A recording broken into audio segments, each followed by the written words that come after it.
It's 1 o'clock in the morning on a work night, and the last of the bar hoppers and clubgoers have long since turned in.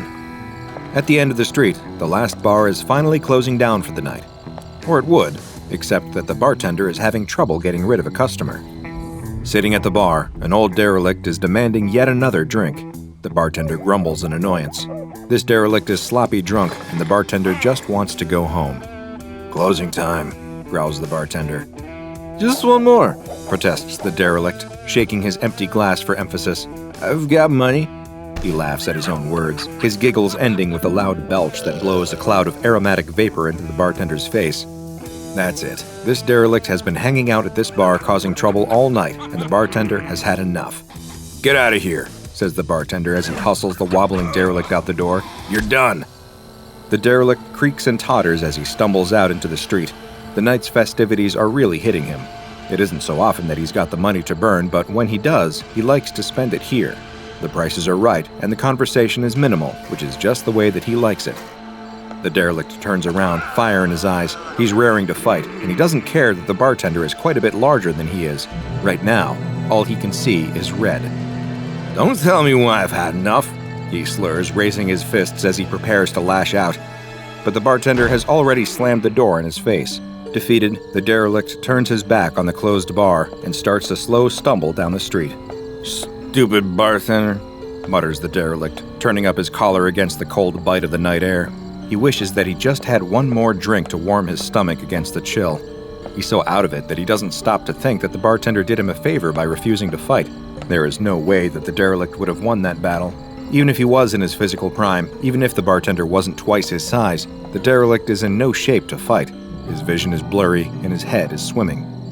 In fact, he can barely remain upright. If he had any sense, he would probably stumble home and sleep this off. But the night is young, and he's not ready to give up yet. He walks down the street, eyeing every storefront in hopes of finding another bar. Unfortunately, every window has a closed sign in it. He swears under his breath. What a run of bad luck. What's a guy supposed to do in this town, he wonders. Just when he's about to give up hope, he spies something glinting in the reflective halo of a street lamp. He stumbles closer to get a better look, and he can hardly believe his eyes. Finally, his luck is changing. Someone has abandoned a half-empty bottle. "Well, hello there, little friend," says the derelict. He struggles to focus, but the world is spinning. In his confusion, he could swear he's seeing things. But no, he can feel the heft of the glass bottle in his hand, and he knows that it is as real as he is. "Who left you behind?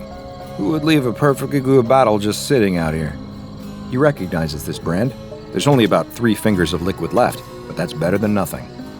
Some people might balk at drinking out of a random bottle that you found on the street, but the derelict doesn't give it a second thought. He tips the bottle back and slurps it all down. It burns going down, just as it should, he thinks.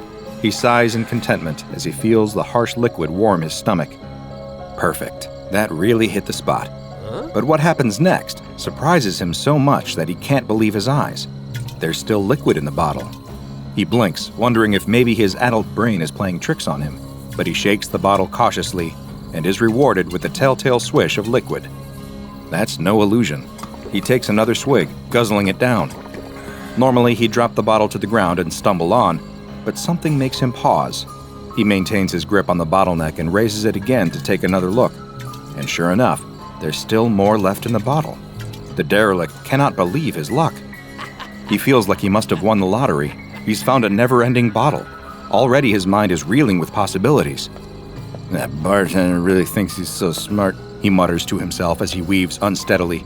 "But I don't need him anymore. See if I ever go to this stupid bar again. He just lost his best customer. Now that I have you, little bottle, I don't ever need to pay for drinks ever again." "It's the best day of my life," crows the derelict, raising his arms in triumph. He's barely able to stagger back to his home, a seedy apartment on the bad side of town, before he passes out on the floor.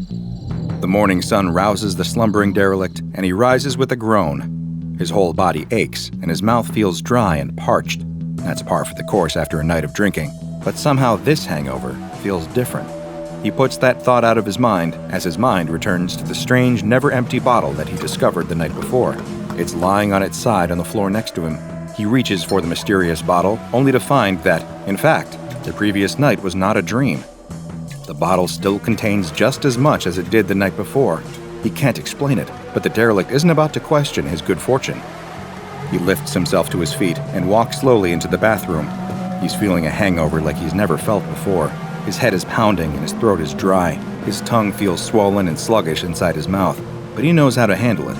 A little hair of the dog is all you need to help with the hangover. He takes another gulp from his bottle, but this time it brings little relief. And he notices something else strange too. It's his scalp. The skin on his head has started to itch, and he can't stop scratching. He feels like he's got the world's worst dandruff problem. He should probably take a shower, he thinks. He strips down and steps into the tub, turning the hot water on full blast and letting it wash over him. The shower only brings him temporary relief. Afterward, as he dries himself off, the towels feel rough and abrasive against his skin. His skin comes off in big, flaky patches, and his nails leave red trails in their wake. What's that? Is that blood? He examines his fingers to see that his nails have grown into ragged, claw-like talons. With a frightened yelp, he bites them off. It's easy to do. Although they look formidable, his fingernails are weak and brittle, almost as if he's dealing with a sudden calcium deficiency. What could be wrong with him? He remembers all the warnings he heard back in school when they used to march everyone into assembly to listen to lectures from the local police. At the time, he scoffed at the long lists of scary-sounding consequences of a lifetime of drinking, but now, he's not so sure. "It's probably nothing," he says as he examines himself in the bathroom mirror. His skin looks blotchy and infected. It doesn't take long before his hair and nails are out of control. His hair grows down to his shoulders, but comes out in big, ragged clumps if he runs his fingers through it. His claw-like fingernails are constantly breaking and cracking until his fingertips are bloody, and his quick is itchy and infected. If his habits had left him looking worse for wear before, he really looks awful now. For the next week, he barely leaves the apartment. He pulls the curtains and keeps the lights off, afraid that someone might see him. When the landlord bangs on the door, shouting that rent is late and demanding that the derelict hand over the money, he doesn't answer. He waits. The landlord gives up for now. That's good, thinks the derelict. It will give him time to think, time to figure out what to do about his disease. He knows that something is not right. Many of the local bartenders are, by now, probably wondering where he's gone. It's not like the derelict to stay away. He's practically kept the bar industry in this town afloat all by himself. It must be something major indeed to keep him away from his favorite poison. Luckily, he still has the bottomless bottle to comfort him during this trying time. The derelict is certain that he's caught some bad bug, but he thinks that he can wait it out. All he needs to do is make it through the next week, and everything will be fine. Sipping free drinks helps him to pass the time in a pleasant stupor as he waits for his health to return. Unfortunately, things are only going to get worse for him. His hair and fingernails keep growing, to the point that he has trouble lifting the bottle without his twisted nails getting in the way. His dry, flaky skin is changing as well, becoming thick and leathery and hanging off him in great folds like the hide of an elephant or a rhinoceros. His skin continues to grow, until the folds flop over his knees and gradually hang lower and lower until they touch the ground. Moving is harder now that he's carrying so much extra weight. He thought at first he just had a nasty bug, but he's clearly picked up some weird skin condition, and even this derelict, sodded as he might be, suspects exactly where he got it. It's got to be that crazy bottomless bottle. He can't think of another reason. Even so, he can't bring himself to part with this little gift from heaven. Even in his darkest hour, a few sips of liquid courage always helps to calm his nerves. He considers lumbering down to the free clinic in hopes that they might be able to cure him or at least tell him what's wrong with his skin. But he thinks better of this option. What if he's got some weird alien parasite that no one has ever seen before? They might lock him away in some government lab or something. No, he reasons, it's better to wait it out. He'll sleep it off, swear off the sauce for a little while, and maybe it'll pass. In desperation, the derelict drags himself across the floor, hoping to at least find some solace away from human contact. He locks himself into his bedroom while he's still able to manipulate the lock on his door. The extra folds of skin are hanging off of his hands and arms, making it hard to do anything. The extra skin is so heavy that he can't walk much carrying all that extra weight. He lies on the floor of his bedroom, away from everything, and hopes that tomorrow, when he wakes up, this will just be a fading dream. The only thing that brings him solace is the never-ending bottle, which, even now in his advanced state of decay, he keeps close by him. After all, he reasons, the damage is already done. What could possibly be the harm in enjoying a nice drink? A week later, his condition has not passed. The landlord is back, and this time he's not taking no for an answer. The landlord isn't supposed to enter his tenant's apartment without permission, but he doesn't care. He uses his own key to unlock the door and go inside. The condition of the apartment is appalling. The furniture is broken, the floor is covered with unidentifiable filth, and there's a rotten stench in the air. The landlord wants to throw up as the full weight of the musty smell hits him in the face. It's as if someone has been living in here without any ventilation, with all the windows firmly closed and sealed. A sudden noise from the bathroom draws his attention. Of course, thinks the landlord, that old bum is hiding in there. He thinks I won't find him. The landlord steals his resolve and heads towards the bathroom, determined to get the money that he feels is owed to him. But what greets him when he steps through the door isn't the derelict anymore. It isn't even human. The creature in the bathroom is a massive pile of ambulatory skin folds. The skin flaps have grown so large and cumbersome that the derelict within can barely move. They sprout all over his body, covering him so that he looks more like some kind of alien sea cucumber now than any human. The landlord stumbles backwards, screaming in terror at the sight, unable to comprehend what he's looking at. Improbably, the creature reacts to the noise, and a ripple of movement spreads across its surface. It starts to move, despite not having any legs. The landlord is so terrified that he doesn't notice the glass bottle that suddenly drops from between the creature's skin folds as it starts to move toward him. The same bottle, still with 3 fingers of liquid inside. How could something like this happen? What parasite or disease did the derelict contract from the miracle bottle he found? Sadly, this never-ending bottle isn't a boon, but a curse, and the man who found it that night became just another victim of what the SCP Foundation has classified as SCP-420. SCP-420 looks like a perfectly ordinary bottle of a certain popular libation, even to the point that it bears the label of a common brand. The bottle always contains a small amount of a mysterious liquid known as SCP-420-1. If this liquid is poured out, SCP-420 will always replenish itself. When SCP-420-1 is potent, it is physically, chemically, and molecularly indistinguishable from ordinary whiskey, although drinking will have an effect far greater than even the strongest liquor. When SCP-420-1 is poured out of SCP-420, though, it undergoes a strange transformation, eventually losing its potency and changing until it is indistinguishable physically, chemically, or molecularly from urine. Consuming potent SCP-420-1 instigates a bizarre physical transformation called SCP-420-2 in 6 stages. In Stage 1, beginning 12 hours after consumption, the subject will start to have difficulty speaking, resulting in slurred speech that is not consistent with normal alcohol inebriation. Their fingernails, toenails, and hair will start to grow at an accelerated rate, but also become brittle and prone to breakage. Nail breakage to the quick often leads to bleeding and infection. The Foundation has had some success in curing SCP-420-2 if it is caught when still in Stage 1, treating it as if it is an aggressive form of cancer with radiation and chemotherapy, as well as a constant intravenous supply of Formula 420A09T-T174B. Victims thus treated have a 73% recovery rate, but a 21% fatality rate. From Phase 2 onward, this protocol can slow the spread of SCP-420-2, but will not stop it entirely. In Stage 2, beginning 1 to 2 weeks after Stage 1, the subject's skin begins to show similar properties to those exhibited by hair and fingernails in Stage 1, becoming dry, brittle, and prone to cracking. As old skin flakes off, the subject's new skin begins to grow at an accelerated rate, eventually forming thick, leathery folds all over the subject's body. Skin flaps growing inside the mouth interfere with speech and eventually render subjects mute, but do not appear to impede breathing or eating. Indeed, subjects in Stage 2 exhibit a renewed interest in eating, possibly because the subject's body requires additional nutrients and calories to build the increasingly heavy armor of thickened, calloused skin. Stage 2 subjects will eat anything that they can get their hands on, and many die after attempting to eat poisonous or inedible objects. In Stage 3, beginning 3 to 6 weeks after Stage 2, nerves in the skin layer grow uncontrollably, but no longer connect to the victim's central nervous system. Genetic testing of the skin in this stage reveals that its DNA has become so mutated that it can no longer be classified as human. It is, in fact, a separate and very inhuman organism that almost acts as a parasite growing from the human host. The skin may develop tumor-like growths, which appear to be analogous to human muscle and secretory cells. Hair and fingernails sprout randomly from the mass of skin. By Stage 4, beginning 3 to 7 days after Stage 3, the skin has become a mass of thick, leathery folds, completely covering the human host to the point that they disappear completely. The skin begins to exhibit random twitching movements, as though it is indeed a living organism finally coming into its own as a life form and testing out its new body. The human subject within the skin continues to eat, although brain scans reveal that they are no longer in control of their mouth.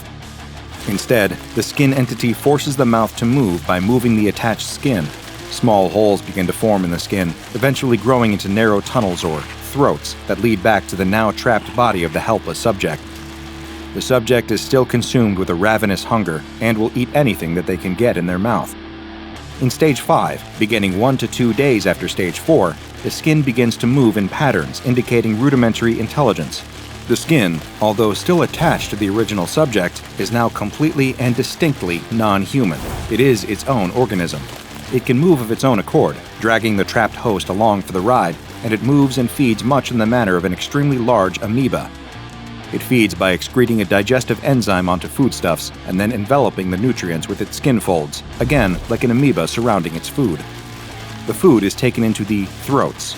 These tunnels connecting the outside of the skin to the now completely subsumed host are now directly connected to the host's circulatory system and function as additional mouths. They can consume nutrients which are moved down their length by bristly hairs and further broken down by grinding keratinous plates before being taken into the host's body. Most hosts will remain in Stage 5 indefinitely, although there still remains a much more dangerous Stage 6 yet to come. At this time, it's unknown what factor triggers SCP-420-2 to develop into Stage 6.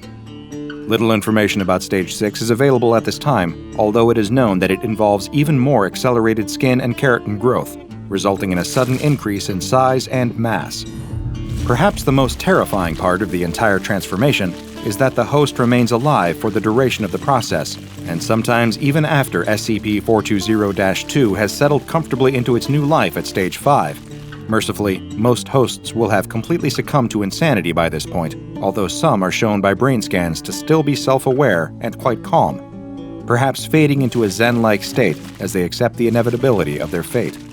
SCP-420 is contained in a storage locker at an undisclosed site maintained by the Foundation, and it is only to be removed from this locker by SCP staff with Level 3 clearance or higher. It has been given the Safe class because, despite the horrifying nature of its effects, at least it doesn't move anywhere. Samples of SCP-420-1 not in use by testing should be stored in the container marked SCP-420-1 Decon in Locker 1014-420 until they lose potency, at which time they can be disposed of as biohazardous liquid waste. Victims infected with SCP-420-2 are not contagious and should be contained in standard solitary D-Class secure confinement. On reaching Phase 3, subjects should receive double rations. Due to the extreme danger of Phase 6, any subjects who reach Phase 4 should be closely monitored for signs that the condition may be advancing further, in which case they are to be immediately destroyed by incineration. Knowing the fate that befalls victims of SCP-420 should make anyone think twice about drinking out of a random bottle that you just found in the street, though personally, I think that's just common sense. These winters are getting worse every year, that's for sure. The old cattle rancher doesn't know if it's the climate changing, God's judgment arriving, or if he's just getting older and struggling to keep up. Probably a strong mix of all of it. Whatever the cause, it doesn't change the facts. It's deathly cold out there. His ailing, elderly ma's health continues to deteriorate. He hasn't heard from his delivery driver Jorge in days, and on top of it all, his loyal dog Maribel is out there barking into the darkness of the barn. The rancher heads out to fetch her. He doesn't know what he'd do if she froze. He whistles, but she doesn't look back at him. She just carries on barking up that road into the snowy night. The rancher wades through the snow and peers in the direction she's looking. "There's nothing there, girl. Get inside." But Maribel keeps barking. She's insisting. He looks again. Is that? The rancher takes off running up the road. All thoughts of cold immediately gone from his mind, he races towards the figure as fast as he can. His frozen fingers fumble at the zipper on his parka. Icy wind stabs the insides of his lungs. Maribel shoots off ahead of him. There, he pulls the zipper down and wrestles the thick coat off of his shoulders just as he reaches the tiny figure. He drops to his knees and throws the coat over the shoulders of the little girl standing alone in the snow. Quick as he can, he wraps it tightly around her, pulling the hood up and over her head. He takes her tiny shoulders in his hands and gives her a shake. "You okay? Hello? Can you hear me?" The girl sways for a moment, then collapses. He catches her and in one deft motion scoops her into his arms and takes off back down the road in the direction of his farm. Where the hell had she come from? There are no buildings around here for miles. No one uses that road except Jorge. And in this weather, she couldn't have walked all the way over those mountains. She'd have frozen solid. He bites the finger of a glove and pulls it off. With his bare hand, he clasps one of hers. By the feel of her skin, she pretty much is frozen solid already. He needs to get her warmed up, now. He kicks open the front door and bundles inside with a flurry of snowflakes and an anxious dog at his heels. The fire's not quite dead yet, so he rushes over to the hearth and lays the little girl down next to it. He can barely see her at all wrapped up in his enormous coat. She doesn't seem to be moving. "Ma, I'm home. I found someone." The rancher grabs 2 dry logs from the side and throws them onto the fire. He piles kindling high on top of them and blows steadily into the embers at the bottom. They glow and swell in size. No taking yet. He blows again for longer, and again. He feels his head starting to swim. A crackle, a lick of flame. It's taken. Panting, he turns back to the bundled-up coat on the floor with the child inside. Still no movement. A sickening knot tightens his stomach. What if she's... No, don't let yourself think that. Not yet. He reaches down and gently undoes the zipper on the parka. His trembling fingers push back the hood. She's pale, deathly pale. Her dark brown hair is wet and clings to her scalp. The tips are frozen. At a guess, she must only be 9 years old. Eyes closed, lips a sickening blue. But that's not the color that scares him the most. On her neck, there's red. Delicately as he can, the rancher takes the coat off her shoulders and hangs it up by the fire. She's dressed only in a plaid shirt, way too big for her. It looks like an adult's shirt, similar to an old one he used to have years ago. But on her neck, her hands, her feet, is that same deep red, layers of blood frozen to her skin. He sits back, his mind blank. He's seen that much blood before. Sure he has. When you work with cattle, it's an unfortunate part of the job. He's seen cows bleed out during childbirth. The girl in front of him, she's the same color as those orphaned calves that lie crying on the floor.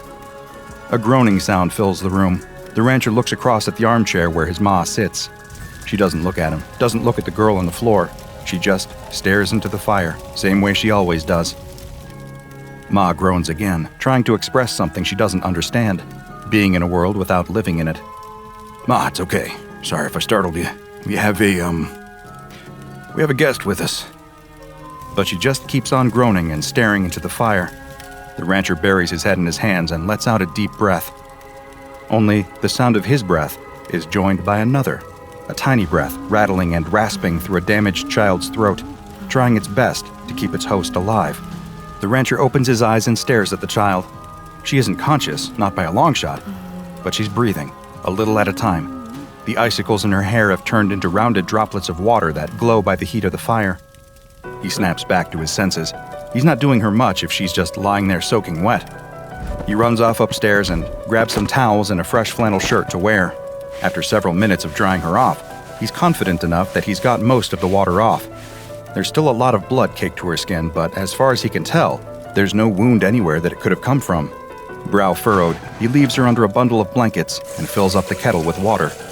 Hanging it carefully over the fire, he walks over to the cabinet and fishes out a tin of cocoa from the top shelf. Hasn't been used in years, but should still be fine. He would make it with milk, but she's probably dehydrated. Lifting the kettle's lid with the poker, the rancher pours the brown powder inside and waits for it to boil. The little girl's eyes are open now. She's staring into the flames. Her lips are looking a little more pink, her skin a little more blotchy. "You're safe here. Just stay by the fire and warm up a bit. You like cocoa?" The little girl drags her eyes away from the flames. Her expression is mostly blank. She looks too tired to be confused. "I don't know." "I think you will. Ma always gave me cocoa." "Okay." And with that, the farmhouse falls silent. The little girl stares into the fire.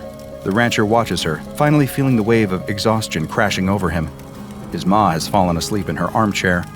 Only Maribel stays awake through the whole night, staying close to the little girl by the fire, occasionally licking her toes to try and warm them up. By the morning, the snow stopped, but the huge drifts remain. As the rancher walks across to the barn, he finds it hard to believe that just a few hours ago, the winds were whipping at his face as hard as they were. The world this morning is totally still. What the rancher finds even harder to believe is that there's a little girl in his house right now, fast asleep by the fire. He checked her forehead when he woke up this morning, and she miraculously hadn't caught a fever. She couldn't have been out in that weather for too long, but it only made the question more mysterious. Where did she come from? Maribel didn't get up this morning. From all of the excitement last night, she must have been too tired for today. Walking through the crisp morning air, he can't really blame her. He shoulders the barn door open. A column of steam curls out of the opening. All of that warmth, humidity, and cattle smell is strangely comforting this morning.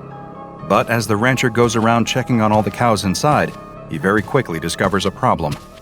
They're thin. Way too thin. Some of them look to be on the verge of starvation. He'd missed it last night as he drove them down in the dark, but in the warm glow of the barn's lights, it's unmistakable. These cows haven't been eating properly. He pours out several sacks of grain for them into the troughs, and they all gather around hungrily, filling both their stomachs as fast as they can. The rancher leans on the railing for a moment, confused. Even in this cold, there was still plenty of green grass for them up on the ridge. That's why he'd taken them up there. They should have had no trouble eating until the snow came in last night. He doesn't like this one bit. Last time Jorge had driven down and collected some of the meat, he'd had a few questions about the quantity being smaller than usual. Were the cows sick at all? Not that the rancher could tell. But now, looking at them, it's clear as day. Something's up. You hungry? The little girl nods. They sit across the table from one another, eating homemade bread and soup. Ma stays over by the fire. Maribel slowly wanders over to the kitchenette and flops down on the floor, exhausted. Where are you from? The girl shrugs her shoulders. You know how you got out here? Remember anything from last night? The little girl just eats her soup and shakes her head. She doesn't look particularly scared or worried, just a little confused. Where are your parents? Do you have parents? Again, the little girl shrugs. The rancher sits back and folds his arms. He's tried to call into town, but his phone line's gone out in the blizzard. Not much to be done until the snow clears. He's got a good relationship with the police around here. If he explains the situation, then it'll all be okay. What do you know? Can you remember anything from last night? It was dark. The girl slurps her soup. I was hungry. So hungry. Then I saw the light and I went towards that. My car? No. Well, yes, later on it was your car, but before it wasn't. What was the light then? Where were you? I don't know. It was just the light. Now he's even more confused, but try as he might, the rancher can't figure any of it out, and try as she might, the little girl can't remember anything more precise than that. The pair of them hop into the car and drive back out up the road that afternoon. The snow is piled so high that the rancher is having to get out twice as often as he did the previous night to clear a track for them. He isn't actually sure what he's brought her out here looking for. Clues, maybe? He almost laughs at himself at the thought, but that's probably the best word for it. If he can figure out how she got here, then he can work on understanding who she is and how to get her home. There's the damage to the phone line. One of the masts has collapsed, sagging heavily on the lines. That's not something he can fix on his own. No, sir. Looks like he'll have to wait for the snow to melt before making any phone calls again. That could be in 1 week. That could be in 3 months. He glances at the child sitting in the passenger seat. She's just staring out of the window in amazement, wrapped up in as many layers as he could put on her. They may be stuck together for a while. A lurch. The pickup plunges dangerously to the left. The rancher slams on the brakes and it comes to a stop just in time. A large chunk of snow in front of them comes loose and slips off the side of the road. It tumbles down into a gully that he hadn't even spotted. With all this snow on the ground, he has no frame of reference. Everything is just white. Stay here. The rancher opens the door and climbs out. He wishes Maribel was with him, but she'd wanted to stay home again. Poor dog.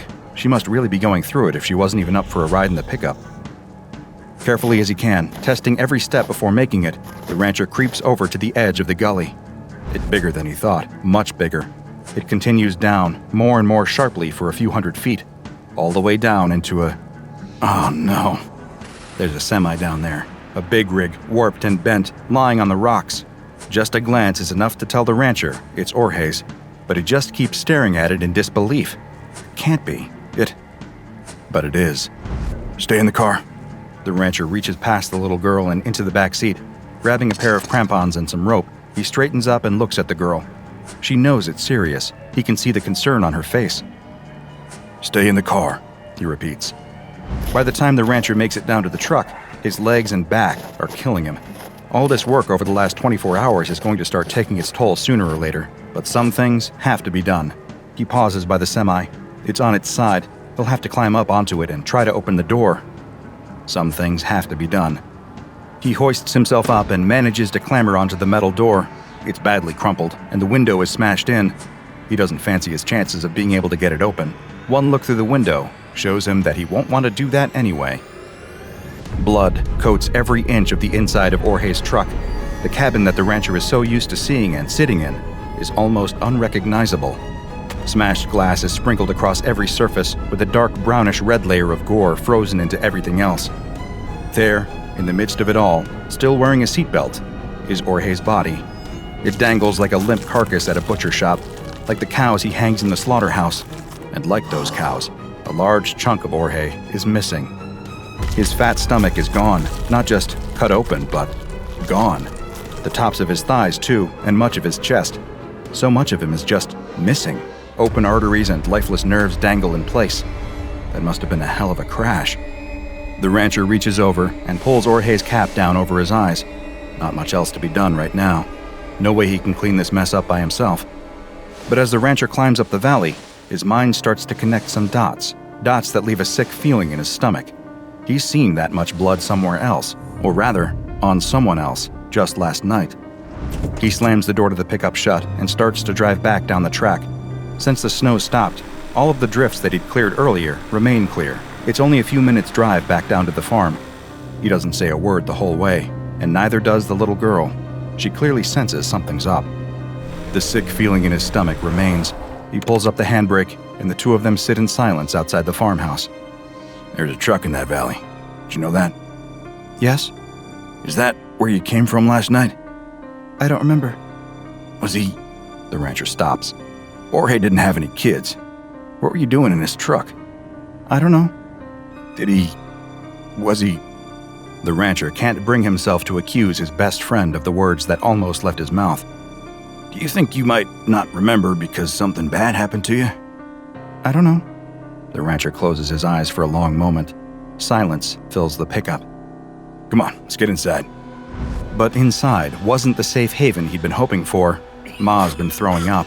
Not just once, but a few times. She's distressed, groaning aimlessly for someone to come and save her. Maribel is pacing around the room, yelping and whining. The rancher immediately goes upstairs to get some rags to clean up with. Perfect timing, as usual. But he stops in his tracks when he comes back down. His ma's stopped moaning. The little girl is kneeling by the armchair, holding the old lady's hand. The room is calm. The little girl gently places the frail hand back on the armrest and comes over to take the rags from the rancher. Returning to the old lady, the girl goes about mopping her up as best she can. Maribel slumps back down on the floor. And that is how the four of them exist for the next few days. Ma gets sicker steadily, but the little girl stays by her side all day long, caring for her in every way.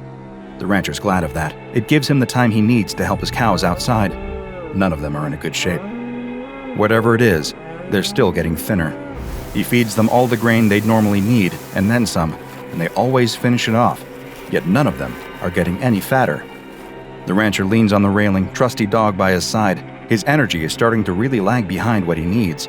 The last couple of days, even though he hasn't done all that much, have totally taken it out of him. How do you think it is, Maribel? He looks down at his little friend. She's looking thinner too, actually, but she's been eating just fine. It hits him. Tapeworms. As soon as the word comes into his head, it makes total sense. His cows, his entire herd by the looks of things, have been riddled with tapeworms. Oh, hell. He hasn't got anywhere near the amount of medicine needed to give some to all of them. Even if he did, a lot of them are looking pretty far gone. The chance of reinfection would be high. He needs supplies. He needs Jorge. Maribel whines softly next to him. He knows what they have to do. Laying Maribel down carefully by the fire, the rancher administers the tapeworm medicine. For a few hours, they lie there together. He strokes her side, waiting for her to pass it. The little girl watches over his shoulder. His ma sits back in her chair, mumbling to herself. He hasn't talked to the little girl anymore about Jorge yet. He isn't sure what there is to say. Maybe he should ask if Jorge was sick. After all, the cows clearly have had these tapeworms since before the other night. Jorge may have picked up contaminated meat from him last time he came. Maybe. Maribel passes the worm on the rug. Ugh, the smell. The rancher uses the tongs next to the fire to pick the worm up. It's long and pale, and dead. He tosses it into the fire and puts the tongs in the flames for a bit to sterilize them. The worm sizzles and pops in the flames. The sound makes his stomach crawl. The rancher glances around and sees the little girl staring at the tapeworm. He looks past the girl to his ma sitting in the chair. Her turn next. But as that night and the following morning reveal, it's too late. His ma's groans turn into cries of pain. She openly sobs by the fire, clutching at her stomach. Every time the rancher tries to give her the medicine, she just vomits it back up. Each time she vomits, there's more and more blood mixed in. The little girl gets more and more upset. It's not fair on her to have to witness something this traumatic and disgusting. There's nowhere else for her to go. She shouldn't even be here at all. The fact that she is means she has to help. That's all there is to it. By sunrise, his ma has passed away. There is nasty red bruising all across her abdomen, which tells him she must have bled out internally from this worm. He'd been too late to realize what was wrong. Too late with the cows, and too late with his ma. He covers his ma with a blanket and tells the little girl not to go and wash her hands. He needs to check on the cattle. Sure enough, during the night, a handful of them died too. The calves. They were the ones to go first whenever something like this happened. Mother cows stood over their calves, licking their heads, willing them to wake up. The rancher drags each body out to the back and burns them. He can't risk any more contamination. As the carcasses burn, he allows himself to cry. But when the rancher comes back into the house, it's full of noise, a noise that takes his brain a long time to comprehend. Crying, but not his own, not the little girl either. No, it was a new sound. It was a baby, a newborn child screaming at the top of its lungs. The rancher can't believe what he's looking at. The little girl is sitting at the hearth with Maribel at her feet. In her arms, drenched in blood, is a baby. The girl looks up at him and smiles sweetly. "It's a boy." Then she turns around to his ma's body under the blanket. A sickening red patch soaks through the fabric, right over where her stomach would be. "What the hell happened here?" "I've got a little brother." Securing and containing SCP-1003 has proven challenging. This is largely because the tapeworm that causes all of this damage is virtually indistinguishable from Echinococcus granulosus, the common variety of tapeworm that causes hydatid disease. The tapeworm, designated SCP-1003-1, follows the same life cycle as other regular worms. Its eggs come into contact with an animal through contaminated meat, saliva, or unclean surfaces and are ingested. Once inside the gut, they grow and latch onto the inside of the digestive tract, where they feed on the nutrients of the food traveling past them, steadily growing bigger and stronger. Once mature, they lay eggs, which pass out in the animal's excrement to continue the process. Infections spread quickly, particularly in unsanitary conditions amongst livestock, and can often be difficult to contain, as by the time the symptoms, nausea, weight loss, fever, start to manifest in the infected, the worms have likely already reproduced and have a new generation growing in the guts of other animals. As far as the Foundation is aware, SCP-1003 follows this normal pattern in all observed animals except humans. When a human ingests an egg from this tapeworm, a very different creature starts to grow in their gut. Human embryos, with the same genetic code as the tapeworm, begin to form. The rate of their growth is greatly accelerated, however. By just 8 weeks, they are as mature as the typical 3-week-old neonate or newborn child, although similar in size to an 8-week-old embryo at 13 to 16 centimeters. Many eggs usually enter this fertilization period, but almost all of them die before having a chance to develop much beyond the early stages. They stand the best chance of survival when buried in the hepatic tissue, where they can absorb plenty of nutrients from their host. The host at this point usually starts to experience mild symptoms, lethargy, the occasional stomach cramp, nothing particularly severe, yet. The embryos that survive soon develop rows of temporary, razor-sharp teeth. At this point, passively absorbing nutrients is no longer enough for them. They bury their teeth into the soft tissue surrounding them and begin to eat. Once they enter this stage, their rate of growth increases exponentially the more flesh they consume. Eventually burrowing out into the world, the tapeworm child is born drenched in blood. The size and apparent age of the child that emerges from the corpse are determined by the size of the person they consume. For example, the child eating its way out of the rancher's maw appeared to be only a 10-month-old child, as there was very little of the frail old woman for it to eat. By contrast, the little girl who emerged from Orhe's gut had plenty of fat to feast on, and so was able to grow to the size of a 9-year-old. Once the child emerges, the teeth that they'd used to eat their way out quickly become loose and are replaced by regular human teeth. The children themselves have no memory at all of where they've come from or what they are. They have the same motor and linguistic skills that a regular child would possess at their age. Nothing, aside from their DNA, marks them out as being any different from the children around them, blissfully ignorant, just like the children around them. It is theorized that many of these children end up in orphanages. With no birth certificates or identifiable parents, they fall through the gaps in the system, quickly lost to the world. The only way to really track them at all is to follow the infections they cause.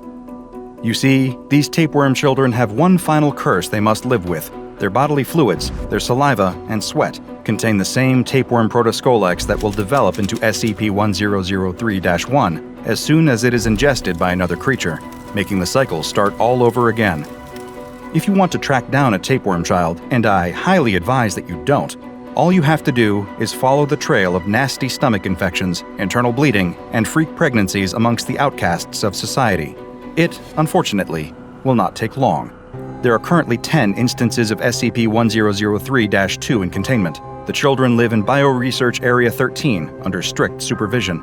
Researchers are only permitted to enter their cells whilst wearing full-body biohazard suits, but first must have Level 4 security clearance and must have written permission, and can only enter with specific research goals agreed upon. All staff are regularly tested for the presence of any kind of tapeworms in their system.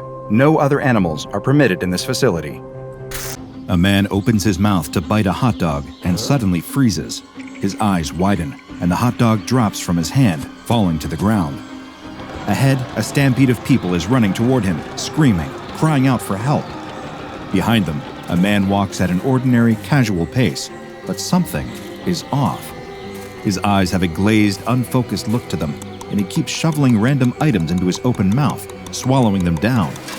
He eats a clipboard and pen, a discarded shoe, and as the first man watches in horror, the very hungry man grabs the ankle of a fallen member of the crowd and pulls him into his mouth, devouring him. The first man turns to run for his life, only to be knocked to the ground by the rest of the crowd, trying to escape. He struggles to climb back to his feet, and a hand reaches out to take his. When he makes it to his feet, he looks up and sees the hungry man pulling him in, mouth stretching open wide. The sky is a perfect, cloudless blue. The air is warm from the unbroken sunlight, but cooled to the perfect temperature by a gentle breeze. And there is a sense of electricity, excitement, and competition in the air. Throngs of people have gathered together in a makeshift arena, piled into plastic chairs and swarming around concession stands, all training their eyes on the arena's center. What are they here for? Some sort of Olympic Games? A baseball tournament? A horse race? No, it's something greater, something meatier. It is the annual Midsummer Hot Dog Eating Contest, and locals and tourists alike are coming together to see just who can cram the most pork or beef hot dogs and buns down their gullets in front of a roaring crowd. The announcer makes his way to the front of the arena, standing with his arms wide in front of the long table behind him. As he calls out the names of this year's contestants, they file in, each taking his place behind the table. There is the previous year's champion, a burly man with a bushy beard and twinkling eyes, and there is this year's surprise competitor, a skinny 19-year-old college student with a hungry grin. Then there are the lesser-known contestants, a local father who signed up after making a joke with his daughter, an uncle who scrawled his name on the sign-up sheet after a few too many drinks, a recently retired man checking off another item on his golden years bucket list. All have come to the event today with full hearts and empty stomachs, ready to see who the year's victor will be.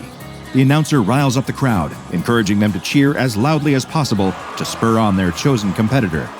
All the while, staff are carrying out trays piled high with hot dogs, more hot dogs than most people see in a year, except for the people who just really, really love hot dogs.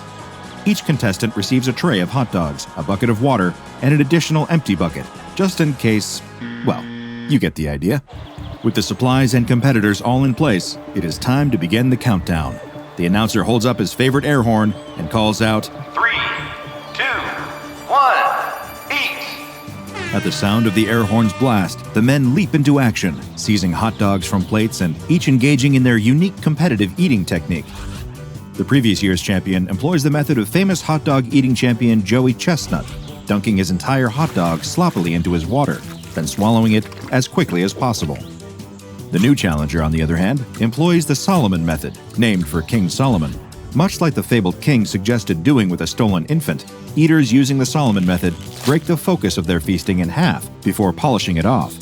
One of the more casual competitors attempts a divide-and-conquer technique, eating first the dog itself, and then the bun. Others employ no specific technique at all, attempting to devour the stack of hot dogs before them, using the same classic eating style they might employ at a family barbecue. This is a grave mistake. One by one, the less prepared competitors drop out, spitting into their buckets, wiping meat sweats from their foreheads, waddling out of the arena while groaning and holding their aching stomachs. Soon, only the two frontrunners remain. But what's this? A challenger approaches. An unassuming black man, clad in a shirt and dress pants, rushes into the arena, his face a mask of single-minded determination, and begins seizing the discarded hot dogs off the table, gobbling them up as fast as he can. The announcer and the rest of the audience watch in stunned disbelief. This is unprecedented, and as exciting as it is, definitely against the rules. This man is not a registered competitor, and he certainly can't join the contest in the champion stretch. Unsure of what else to do, the announcer beckons to the staff on the sidelines, ushering them back toward the table to clear the food and escort this surprise drop-in out of the arena. The audience watches with rapt attention as the staff members attempt to remove the stranger from his place at the table. He shakes his head violently, refusing to go, and snatches the hot dogs away from them, even as they try to clear the trays away. All the while, the remaining competitors standing are attempting to stay the course and finish strong in spite of the interruption. The new, younger man collapses, slumping down onto the table in a hot dog-induced stupor. He has tapped out. The victor is the previous year's champion, with a staggering ultimate tally of 38 hot dogs. As four staff members work together to wrestle the stranger out of the arena, the champion steps forward to receive his trophy. The crowd roars as he holds up his arms, grinning ear to ear and basking in yet another win. The announcer can still see the staff struggling with the stranger out of the corner of his eye, but this crowd wants to see their champion crowned, and the show must go on. So he grabs the Hot Dog King sash, the crown made from gold-plated, hot dogs, and even the massive gold trophy. He crowns the winner, placing the sash over his shoulders. Then, as the music swells triumphantly, courtesy of the local high school marching band, the announcer holds up the trophy, sunlight glinting off its shiny surface. It represents so many things: achievement, celebration, the ability to eat just so much meat and not get sick, and now it is time for it to be awarded to the man who earned it. The announcer stretches his arms, handing over the trophy to the contest winner, when all of a sudden, another hand grabs hold of its handle, ripping it from the announcer's grasp. The stranger has returned, somehow freeing himself from the multiple security guards who escorted him away, and he has taken the trophy for himself. But he isn't just attempting to crown himself the Hot Dog King. No, this is not a simple coup de hot dog. He lifts the trophy up over his head, opening his mouth as wide as it will go, and tears the metal in half with a horrible screeching sound, shoving the pieces into his mouth, chewing and swallowing. By the time the announcer and the champion recover from their shock enough to move again, the trophy is completely gone, vanished into the stranger's belly. After a day of seemingly impossible feats of feasting, the sight of this strange man consuming a truly impossible meal of metal is just too much for the already anxious crowd to take. The arena erupts into absolute chaos as people spill out of their seats en masse, fleeing the area. The champion, however, does not turn and run. He feels robbed of his victory. Though it may have occurred in an utterly bizarre fashion, he won't stand for this kind of disrespect. He has trained all year for this moment, only to watch his trophy be eaten right in front of him. He marches right up to the stranger and pokes him in the chest, demanding to know who he thinks he is. What gives him the right to crash the hot dog eating contest, interrupt the proceedings, and upstage his victory by chowing down on the trophy? The man doesn't answer him, so the champion continues to berate him, wagging his finger in his face. The stranger's eyes follow the finger, and slowly he opens his mouth.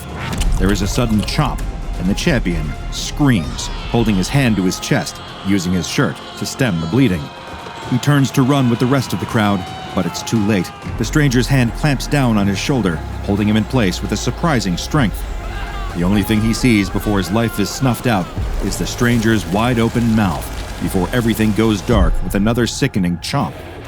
All the while, the crowd's terror rises to a fever pitch at the horrible sight. They trample each other as they scramble to vacate the area, shoving strangers and loved ones alike out of the way in a bid to escape this mysterious equal-opportunity omnivore with an appetite for far more than just hot dogs. Some manage to escape, running far enough from the arena that they can stop to catch their breaths and glance back at the ones who were not so lucky. Those who tripped and fell in the madness, who had the wind knocked out of them by an elbow to the gut from one of their neighbors, those with weak ankles, or who hadn't tied their shoes carefully enough. All of these poor, unfortunate souls are next on the menu for the stranger, who devours them one by one, rarely even stopping to chew. As one surviving woman watching from a distance pulls out her phone to call 911, she can't escape noticing the parallels to the contest itself, the way the stranger eats with a singular focus on consuming as much as possible.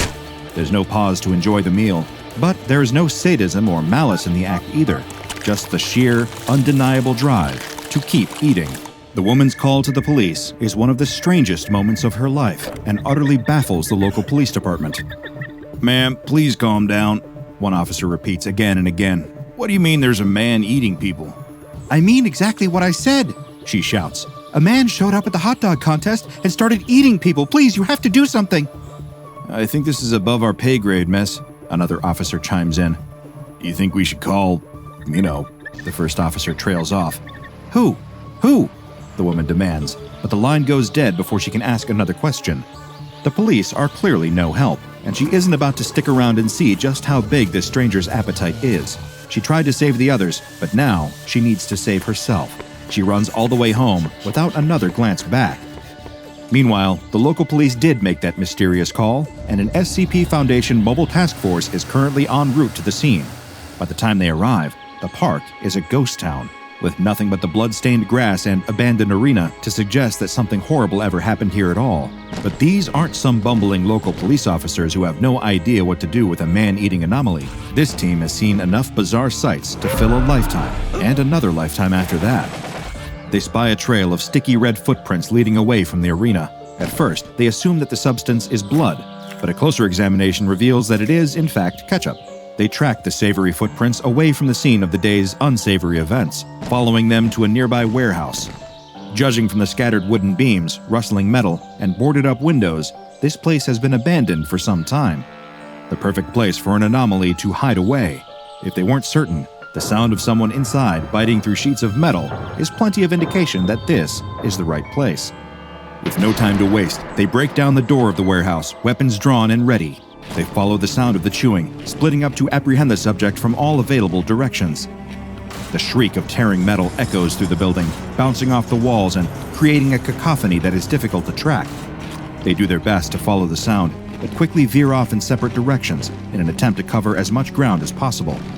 One operative confronts the stranger just as he is reaching for another piece of metal. He watches as the man takes a massive bite out of the steel, a bite that should have shattered his teeth and broken his jaw. Instead, a cartoonish bite mark is taken out of the metal. He approaches the stranger, who, upon locking eyes with him, begins to shake his head, still chewing. The MTF operative ignores this visual cue, approaching the man and attempting to physically restrain him. This, like the confrontation with the champion before, is cut off with a fateful chomp, and the operative screams ringing out through the warehouse, alerting his teammates to his unfortunate fate. The screams suddenly go silent, and another MTF operative stops cold, listening as the sound of chewing draws nearer and nearer. He spins around to face the presence behind him and spots the stranger standing there. The otherwise ordinary man is polishing off the tip of a steel beam, grimacing as he swallows it. The operative lifts his weapon, pointing it at the subject. The operative tells him to stand down and come quietly. The hungry man pleads wide-eyed for the operative to turn and run while he still can. He takes small, reluctant steps toward the operative, muttering that he can't stop. The operative brandishes his weapon again, barking another order for the man to stop. Before he can make another move, the stranger snatches the weapon out of his hand, opens his mouth, and swallows it. He winces as he does, but does not stop until the weapon is completely devoured. All at once, he lets out a loud belch, his knees buckle, and he slumps to the ground. He rubs his stomach, wipes his brow, and sighs heavily. I'm so sorry about that. I was just so hungry I couldn't help it. The man shakes his head sadly. I hope you can get a new weapon. And I'm sorry about your friend, too. You said you couldn't help it. Why'd you stop? The stranger shrugs, sighs again, and simply says, well, because I was full. After a bit of convincing, and a test confirming that the subject's strength and bite force has returned to ordinary human levels, the remaining mobile task force agreed to bring him into Foundation custody unharmed, though restrained. They pile into one of the SCP Foundation's trademark unmarked vans and set off toward the nearest Foundation site. About 1 hour into the trip, the subject begins to lament his growling stomach, asking if they could possibly stop somewhere for a bite to eat. Ordinarily, this is against protocol, but after what happened to their teammate, the task force members aren't taking any chances. They pull into a fast food drive-thru and permit the subject to order whatever he wants. They'll declare it as a business expense later. 5 burgers, 5 fries, 5 tacos, 5 pies, 5 cokes, 10 tater tots, 10 tenders, 5 shakes, 5 pancakes, 5 jalapeno poppers, and 5 baked potatoes later, the task force successfully reached the Foundation site with their newest subject, SCP-913. SCP-913 appears to be an average African-American man around middle age. Though his appearance is completely ordinary, his metabolism is unnaturally fast. He requires the recommended daily caloric intake for an average human being every 2 hours and has an unusually high internal temperature, though the specific number has been redacted from his official file. If he does not meet his calorie requirement for a given 2-hour period, he will enter a trance state in which he is unable to control himself. In this state, he will break down and ingest any solid matter in his line of sight. This includes matter that would ordinarily be indigestible, including wood, plastic, and metal. In this state, his appetite does not distinguish between living and non-living subjects. When he is in this hunger-driven state, he is aware of all his actions, but cannot stop himself, even when he eats dense materials that cause him extreme discomfort. If this state hits while the subject is sleeping, he will be forced awake. In addition to his anomalous appetite, SCP-913 can rend objects at an estimated force of 3,000 newtons and can bite objects with an estimated force of 5,000 newtons when eating them. Whenever he is not in his trance state, he cannot replicate this strength. An examination of SCP-913's liver tissue showed that it is capable of producing new enzymes in response to foreign material, allowing his body to digest matter that should be highly dangerous to consume. These enzymes metabolize the substrate at an efficiency of approximately 98%, detoxifying any drugs or toxins consumed by the subject during the hunger state or otherwise. This includes, but is not limited to, amnestics and anesthetics. When SCP-913 was first discovered, he was wearing a shirt and dress pants, both with the brand name Doctor's Orders sewn onto their tags. SCP-913 has no tattoos aside from one on his right calf, which reads, Mr Hungry, from Little Misters by Dr. Wondertainment. Just in case you aren't aware, the Little Misters are a line of humanoid anomalies created by the mysterious Dr. Wondertainment Corporation, including the fish-headed Mr. Fish, the candy-coated Ms. Sweetie, and Mr. Life and Mr. Death, who is every bit as existentially upsetting as he sounds. The purpose of these creations is currently unknown, though, like many Dr. Wondertainment products, their existence invites endless speculation. SCP-913 must be contained in a customized humanoid containment cell lined with 1-meter thick carbon steel. 913 is to be provided standard furnishings for his containment cell, coinciding with the usual necessities for a comfortable humanoid dwelling. He may be given pre-recorded entertainment materials, such as concerts, films, and television shows upon request. The cell may be accessed via a reinforced carbon steel door. Once every 2 hours, SCP-913 is provided with 1 nutritional supplement as specified in Document 913-2. I attempted to locate a copy of 913-2 for further details on said nutritional supplement, but access to it appears to be limited to researchers assigned to SCP-913. While the subject is sleeping, nutrition is provided to SCP-913 via a central venous catheter that must be changed once every 3 months. These measures allow SCP-913 to receive the calories that he needs to avoid entering a hunger state, ensuring the safety of everyone on site, as well as his own comfort. Like the rest of the Little Misters, SCP-913 presents a puzzle that may never be solved.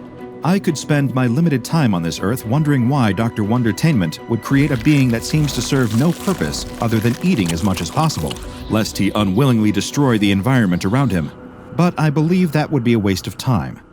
Why does Dr. Wondertainment do anything that they do? Why create a woman who can turn men into candy soldiers? Why create an ordinary man with a fish head, a tiny top hat, and a Boston accent? The personal motivations of Dr. Wondertainment, whether they are an individual or a massive conglomerate, are as inscrutable to me as the meaning of life itself, or the reasons why a person would want to eat more than 2 hot dogs in one sitting. A young woman steps onto her bathroom scale. She holds her breath and squeezes her eyes shut, afraid to see the results as she listens to the dial spinning. When it slows to a stop, she opens her eyes and looks down. She balks at the result. 150 pounds! That's unacceptable in her eyes. She steps off the scale and examines her reflection in the full-length mirror. In truth, her weight is far from out of control, but when she looks at herself, she can't help but see flaws. The subtle ring of pudge around her middle, the way her butt sticks out just a little too far for her liking, the very faint thickness around her cheeks and chin that hint at her history of snacking. As she leaves the bathroom, she reflects on her situation. Of course she's gaining weight. How could it be any other way? For the last 2 years, she's been in lockdown during a pandemic, and she's barely left her apartment. She let her gym membership lapse, and instead of cycling to work, she's instead taking the easy way out by just driving. And it's not like she gets much exercise in her free time either. During these last 2 years of isolation, she's mostly stayed in and watched television. She's discovered a particular love for trashy daytime talk shows and court dramas. Intellectually, she knows that they're the equivalent of junk food, but at the same time, there is a certain mindless charm to them. She would be embarrassed to admit it to any of her friends, but she does enjoy just turning off her brain and absorbing some silly talk show about professional stunt dwarves or Satan-worshipping furry juggalos. That sort of entertainment has been a boon to get her through the tough times. Nevertheless, it's time to make a change. She promises herself that she's going to get into shape. Today, instead of vegging out on the couch, she's going to make an effort. She's going to go out and get some exercise, and she tells herself she's going to watch those extra pounds melt away right before her eyes. She hopes that her old gym clothes will still fit her. After all, she's definitely put on some extra weight since her last trip to the gym. After rummaging through her drawers, she finds what she's looking for: her spandex gym shorts and sports bra. She quickly changes her clothes and is relieved to see that, although they might be a little snugger than she would like, they still fit her pretty well. That's a good sign.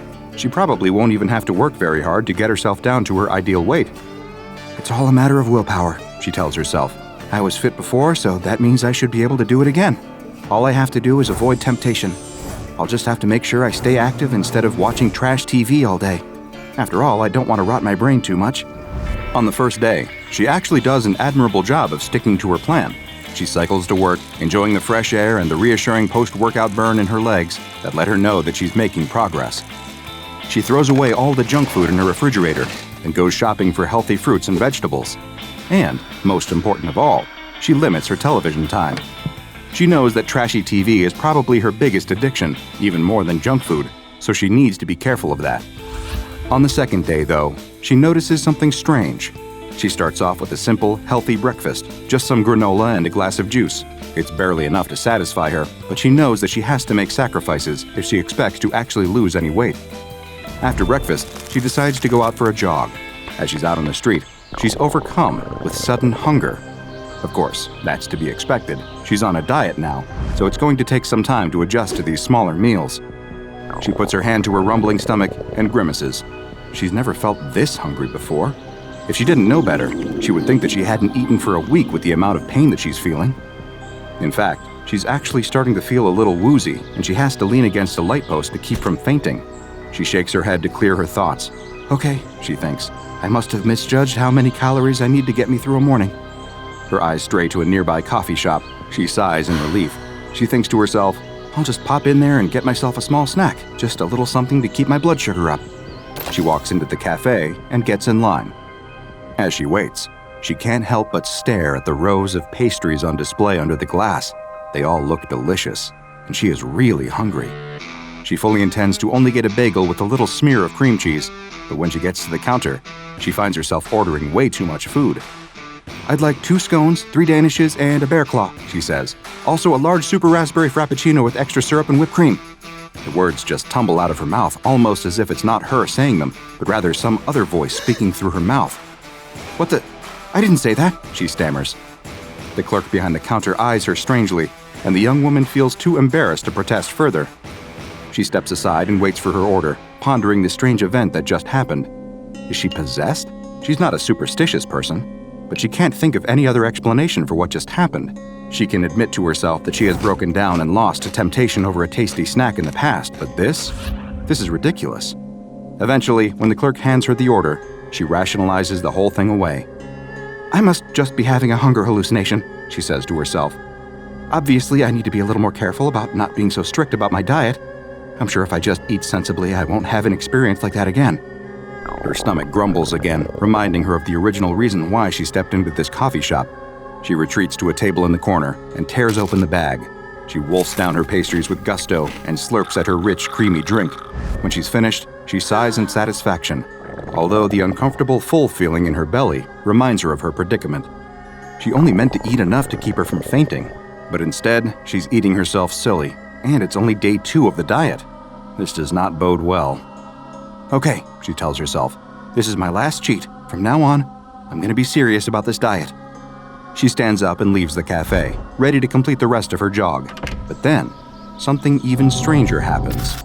On the television, the matriarch of the family is furious. She has forbidden her daughter from marrying the gardener because she believes that he is too low class for her high-born daughter. But what she doesn't realize is that her daughter is in love and that she is determined to make it work. The daughter and the gardener have eloped, and the matriarch is hiring a private detective to track them down. Meanwhile, the matriarch's long-lost twin brother, whom she thought died in a plane crash in the tropics, has actually been alive the entire time. He has been in a South American hospital recovering from amnesia, but now he returns to the family estate, ready to claim his share of the inheritance. These events are all noted by the family's shady lawyer, who has big plans to usurp the family fortune himself. Unbeknownst to the family, he is actually secretly working for their mortal enemies and business rivals to destroy them. The young woman laughs, shoving a handful of potato chips into her mouth. Oh man, I wouldn't want to be in their shoes now. That lawyer is playing them all like fiddles. Suddenly, she startles, as if she's just waking up. Where is she? Wasn't she just in that coffee shop? How is it that she's at home? And why is she eating potato chips? She was sure that she threw out all the junk food in the house. She must have bought a bag on her way back home from jogging, but she literally cannot remember it. And what is she doing now? Watching television and eating junk food? In disgust, she grabs the remote and shuts off the TV. She was supposed to be jogging, and instead, she's sitting at home and watching stupid soap operas. The thing that worries her the most is her apparent blackout. She remembers nothing about her trip home from the coffee shop, although the evidence of the potato chip bag indicates that she must have stopped at a convenience store or supermarket on the way home. How could she forget something like that? I really must be having a blood sugar issue, she tells herself reassuringly, even though deep down, she knows that can't be the case. She had the blackout after eating the pastries at the coffee shop, so that can't be the cause. But she really doesn't want to think about that, so she puts it out of her head with a renewed promise to commit to her exercise and fitness program. Over the next few days, she makes a valiant effort to keep her promise. She cycles when she can, she jogs when she remembers, and yet, the blackouts continue. And no matter where she is when she loses her memory, she always recovers in the same place. Back home on her couch, always in the middle of eating some fatty junk food, always staring at the television set. Sure, she's always had an unhealthy television habit, and she knows that trashy talk shows and silly soap operas are her biggest weakness. But it doesn't make any sense that she would be seeking them out when she's in some kind of fugue state, right? As the weeks roll by, the young woman finds that her weight keeps rising. When she steps onto the bathroom scale, she's shocked to see that the dial points to 200 pounds. She's doing everything right, she thinks. How is that possible? How is it possible that she's ballooned up an extra 50 pounds since deciding to slim down? She can't fit into her old gym clothes anymore. She can barely tug the spandex shorts up to her thighs, and even if she could, she's afraid that they're going to split apart. In desperation, she switches to an old stretchy sweatsuit. It's the only thing that she owns that still fits her. This is just a temporary setback, she tells herself as she stares at her bloated reflection in the bathroom mirror. I just have to work harder. And she does. Or does she? When she goes to ride her bike, she finds that it's no longer strong enough to support her weight. She can't perch on the seat comfortably, and the steel body frame starts to creak when she rests her full weight upon it. She steels her resolve. Sure, it might be embarrassing to go out in public wearing an ill-fitting sweatsuit and riding a bike groaning under her bulk, but she really has no choice. This time, she's going to do it.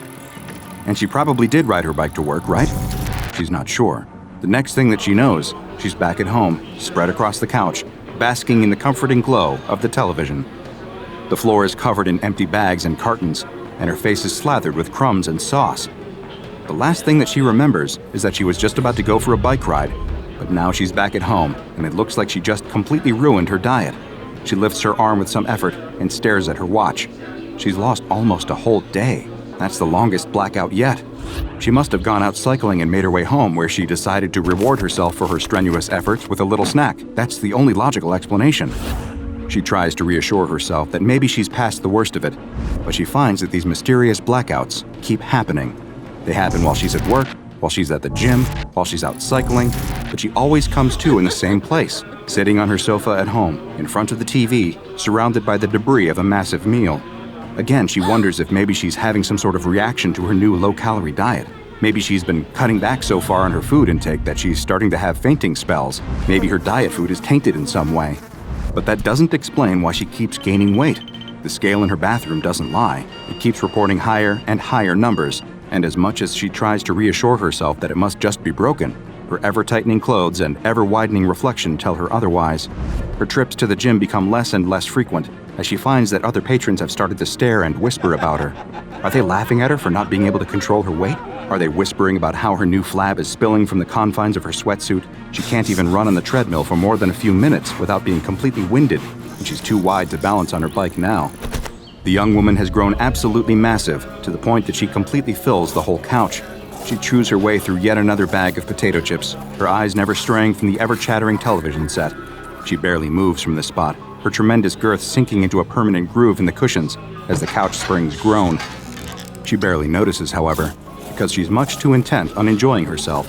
She loves to eat, and every bite brings her untold joy, her taste buds tingling with delight. She is constantly full, so much so that she feels slightly sick, so bloated that she feels like she might just burst, but she's powerless to resist the siren call of junk food. She scarfs down entire boxes of cookies and cartons of ice cream without a thought, having turned into the very definition of a mindless eater. Only occasionally does she rouse herself from this stupor of gorging, to reach for her telephone, to order more takeout or more grocery delivery, always choosing the most calorie-laden options. Other than eating, her attention is completely devoted to her television set. She watches a constant stream of daytime talk shows, laughing along with the studio audience as the hosts parade out an assortment of society's biggest freaks. Sometimes she'll switch the channel to watch soap operas, becoming so wrapped up in the ridiculous plot twists and melodramatic acting that she completely forgets the passage of time. Her bicycle stands propped against the wall in the hallway, completely forgotten and untouched now for months. At this point, all thoughts of losing weight have utterly evaporated, and all that she cares about is satisfying her appetites for junk food and junk television. One day, she suddenly shakes her head and looks down at herself in horror, as if seeing herself for the first time. "What the?" she says in disbelief. She drops her half-eaten carton of ice cream and grabs at her fleshy middle with her hands, as if to make sure that it's all her and not some kind of crazy dream. Her hands sink deep into her new flesh, and she realizes to her shock that indeed she has eaten herself into morbid obesity. "How is this possible? I can't be this big. I was only... Her words trail off as the sound of an organ sting from the soap opera on TV diverts her attention. Within seconds, her eyes have glazed over, and her hands move to pick up the dropped carton of ice cream. Her worries about her growing size forgotten, she's now only concerned with watching until the next commercial break. It might seem unbelievable that someone could undergo such a startling physical and mental transformation, but what that young woman experienced has led to her being classified by the Foundation as SCP-2611. SCP-2611 is, as you might have expected, a young woman currently weighing approximately 500 pounds. Her mobility is limited due to her weight, although SCP staff encourage her to take light exercise whenever possible, in hopes of preventing her mobility from deteriorating further. She also suffers from several health issues related to her weight and lifestyle, including diabetes, for which she is receiving treatment by Foundation personnel. Her awareness of her situation and surroundings is severely limited, as she spends most of her time in a stupor, but when she is lucid, she believes that she is in a special facility receiving treatment for her weight problem. In reality, SCP-2611 is under observation because of SCP-2611-1. SCP-2611-1 is a mass of sentient fat located on SCP-2611's left side. SCP-2611-1 has become integrated with several of SCP-2611's vital organs, making it too dangerous to attempt to remove SCP-2611-1 via liposuction or other means. SCP-2611-1 has gradually exerted increasing control over the mind and actions of its host, to the point that SCP-2611 is only fully conscious for 1 to 2 hours daily. The rest of the time, SCP-2611-1 is fully in control of its host's behavior. Prior to coming to the SCP facility, SCP-2611-1 influenced its host to consume massive amounts of calories, leading to the mysterious and sudden weight gain that we observed earlier. This was possibly an attempt by SCP-2611-1 to increase its own size and influence, but as of yet, its reasons, as well as how it exerts control over its host, are unknown. When in control, SCP-2611-1 can speak through its host, communicating in standard American English. SCP-2611's access to food has been limited since her arrival at the Foundation, so as to prevent her weight gain from accelerating to dangerous levels. Other than eating, SCP-2611-1's main interest appears to be daytime television. Attempts to communicate with SCP-2611-1 have so far met with little success due to the anomaly's limited attention span for anything other than the minutiae of daytime television.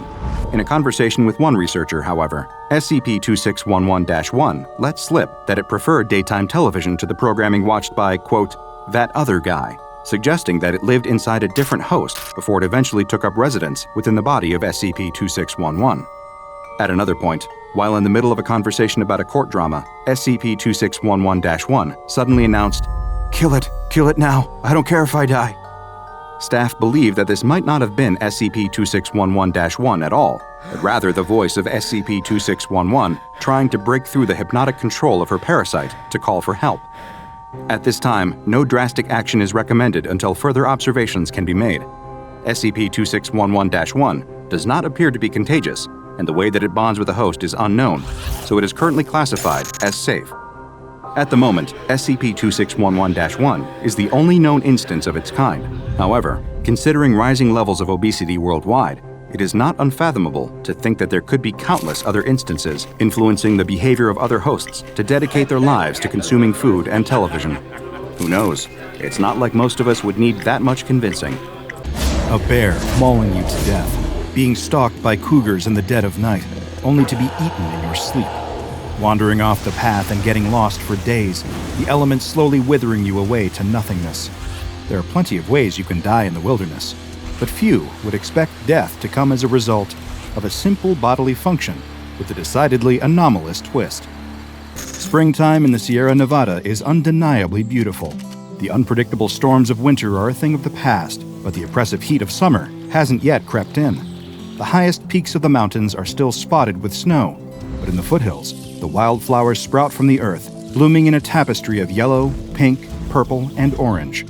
Crystal clear waterfalls roar down the rocky mountainsides, water set free from its slumber by the melting ice as the world wakes up from a long hibernation. The summer vacation crowds haven't yet flooded the hiking trails and ski slopes, but a few groups of early adventurers can be spotted hiking through the mountains, taking in the sights and breathing in the fresh, fragrant air. Among these springtime visitors are a pair of young men, one with blonde hair and one with dark hair, each wearing a small backpack and carrying a canteen of water, not a scuff to be seen on their brand new hiking boots.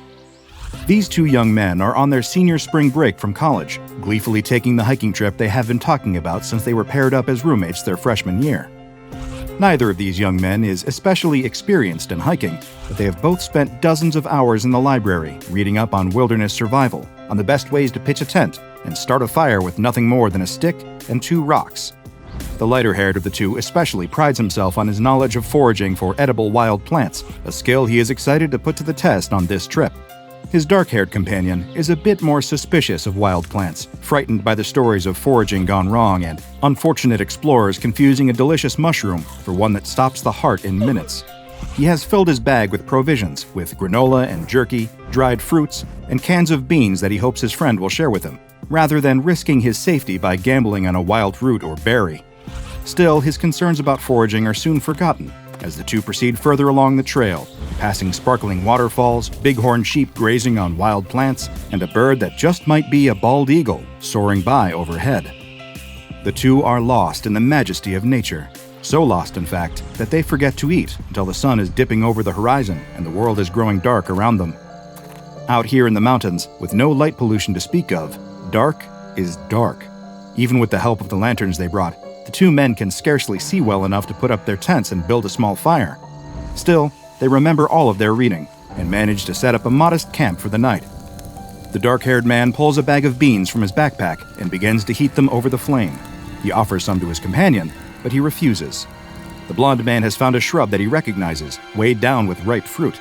This shrub, he explains to his friend, is a species of manzanita, an evergreen shrub that produces berries similar in flavor to little apples. The dark-haired man is dubious. Aren't manzanita berries typically red in color? These appear to be a shade of brown. Wait. The young man reaches out and stops his friend just before he can pop the berries into his mouth. At least let me look them up on my phone. That won't work out here, his friend tells him. The government blocks access to the web out here. They don't want you on the internet. It's a big conspiracy. Everyone knows about it. Page unavailable. His friend is right. But wait, he has the ultimate tool to defeat this intrusion on his lunch lookup liberties because he has Surfshark VPN. Surfshark, the sponsor of today's video. The virtual private network that keeps your online identity safe by encrypting all of the information sent between your device and the internet. With the simple press of a button, he's able to change his location to somewhere well outside the Sierra Nevadas and access the blocked content, thanks to over 3,200 servers Surfshark has around the world in 100 countries that allow you to bypass censorship and geo-restrictions no matter where you are. And you don't need to worry about who might be watching you, since Surfshark masks your IP address to make sure that your city, country, and download history aren't linked back to your identity. It's the absolute best way to stay safe online and keep your personal information secure from whoever might want to use it for their nefarious deeds. So why not try it out for yourself? Surfshark offers a 30-day money-back guarantee, so there's no risk. DrBob viewers who use my code DrBob get an extra 3 months free. So use the link in the description and check it out for yourself. You'll be glad you did. The wannabe forager insists that he has correctly identified the plant and that these berries will be his dinner.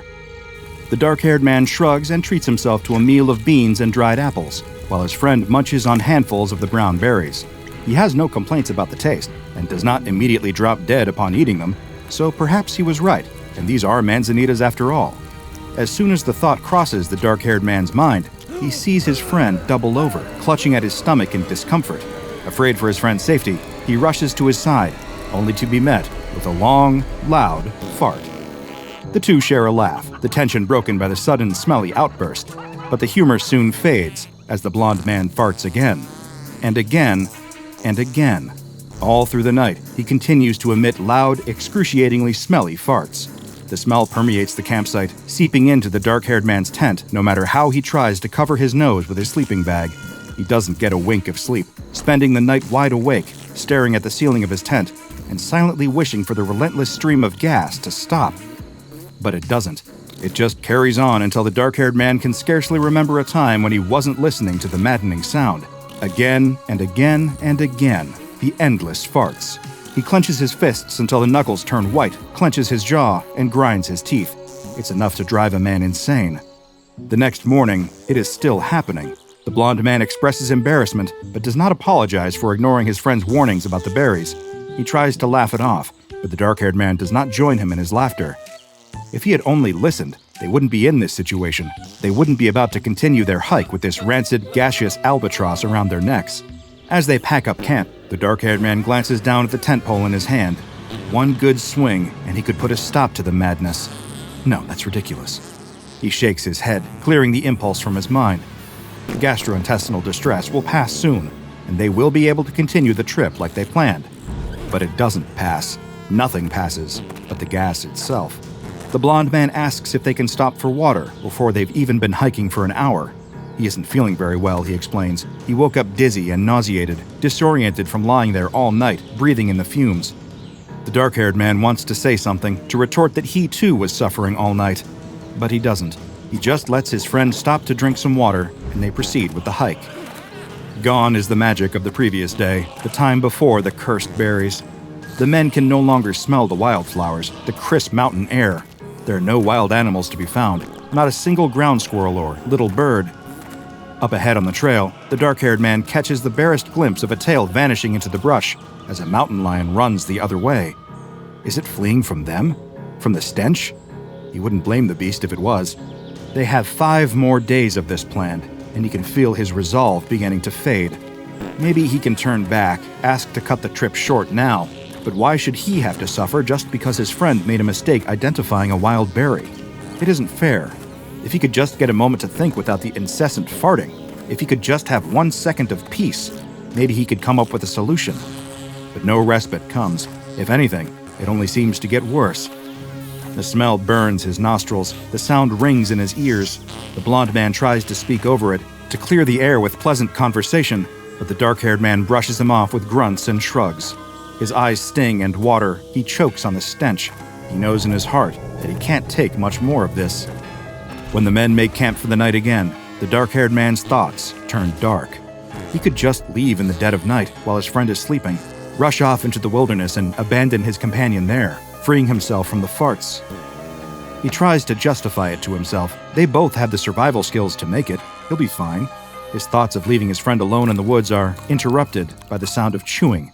Is there any animal nearby? No, surely no animal would approach, given the smell. He takes a look in the blonde man's tent and finds his friend eating another handful of those same brown berries. The dark-haired man flies into a rage, unable to contain his fury. How could he do this? How could he eat more of them after what happened the first time? Doesn't he understand what this is doing to him, what it's doing to the both of them? How could he be so selfish? The blonde man insists that it's fine, that the farting can't possibly be related to the berries, because manzanitas don't cause that sort of thing. At this, something in the dark-haired man snaps. He can't take it anymore. He turns away from the tent, throwing up his hands and telling the blonde man to find his own way back. They'll split up from here. The blonde man emerges from his tent, begging his friend not to cast him out. He's certain the farting will stop any day now. At this, it seems to grow louder, more potent. The dark-haired man spots a large rock by the campfire, small enough to hold in his hand, hefty enough to do some real damage. He picks it up and turns to meet his friend. Without thinking, he swings the rock at the blonde man's head. For the first time in days, the sound of farts goes silent. The air smells sweet, like flowers, leaves, and campfire smoke. He did what he had to do. The dark-haired man lets out a sigh of relief, the rock falling from his hand. He glances at the rock on the ground, at the blood dripping down its surface, and realizes the full weight of what he has just done. He packs up the campsite as quickly as he can, douses the fire, and dumps the body over the edge of a nearby cliff. Over the next few days, he hikes back the way he and his friend came, noticing in spite of his gnawing guilt that the walk really is so much better without those damned farts. On the way, he passes that bush, that horrible bush, weighed down by the fruit that destroyed his spring break trip, that destroyed his friend's life. He opens his backpack, tearing a page from one of his books and grabbing a pen. He scribbles a warning, no matter what, do not eat these berries, and affixes it to the bush. He can only hope that the next person to stumble on this shrub will see the note and heed its warning. If they don't, they might meet a similar fate. Days later, the park rangers discover the blonde man's body and declare the death an accident caused when the man fell over the side of the cliff. Some of them suspect foul play, but are unable to find any evidence. All they can find is a strange note on an unidentified shrub and the faintest smell of something foul, like rotten eggs. The two doomed hikers had no way of knowing this, but the fruit they foraged was not from the manzanita family. It was from a plant known as SCP-4032.